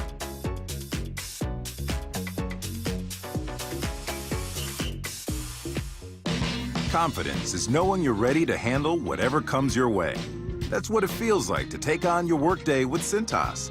They make sure your AEDs are up to date, your fire extinguishers are tested and inspected, your floor mats are cleaned and delivered, and your workwear looks good, feels good, and is freshly laundered with a Cintas Apparel Plus program. So are you ready to take on today? Visit Cintas.com. Oh, I'm ready! And get ready for the workday. Lowe's knows that free is just better. That's why MyLowe's Rewards is free to join. As a member, you earn points towards MyLowe's money on eligible purchases, get exclusive free gifts, and earn free shipping at Silver Key status, all on top of weekly member-only deals. Don't wait. Join MyLowe's Rewards for free today and start saving more. Lowe's, we help, you save. Loyalty program subject to terms and conditions. Details at lowes.com/terms. Subject to change. Let's go! This is Seattle Sports. Streaming through the Seattle Sports app. KIRO AM Seattle. KIRO FM HD2 Tacoma. Home of the Seahawks, Mariners, and everything Seattle sports. Seattle Sports Snapshot. NBA All-Star Weekend ended with Matt McClung winning his third straight slam dunk contest and Tyler Hero grabbing his first three-point title. Sweden beat the U.S. last night in the Four Nations tournament, but it meant nothing. Canada, we will see you on Thursday. And former Mariners great Justin Turner is set to sign with the Cubs on a one-year deal. Snapshot brought to you by Miller Lite. When it's game time, it's Miller time. From the Quantum Fiber Studio, this is Bump and Stacy on Seattle Sports. Streaming through the Seattle Sports app and at seattlesports.com. Now, here are your hosts, Michael Bumpus and Stacy Ross. Here we go now. Bump and Stacy show. We're mixing it up this week, or at least today, as Michael Bump is here with my guy Curtis Rogers. You got 2 dads and a nephew. We got Brady Bones on the board. You're the nephew, man. You're like 12. You're our nephew. What? Yeah. It's all love, though. It's all love. Imparting wisdom on you throughout the next 4 hours so that you don't mess up your life even more than you already have. So I'm going to gain brain cells, is what you're saying. That's what you're doing. That's the hope. That's what we're trying to do. That's what we're trying to do. It's been an interesting week, and a lot went down. I haven't been here for a while. I was in Canada for a little bit. I was in Canada when Canada beat Sweden in overtime, and I was moderating this event, and they were hype, and I showed them love. I'm like, hey, you guys won, but you know we're going to get you. And that's what the U.S. did. They did. We got them. They absolutely got them on Saturday. That game was intense, quite literally from puck drop. From the drop. And then to the end when the United States came out with a 3-1 victory. And it just kind of goes to show how this Four Nations face-off bump has been just an incredible sports viewing experience, I think. I can't imagine the NHL had seen –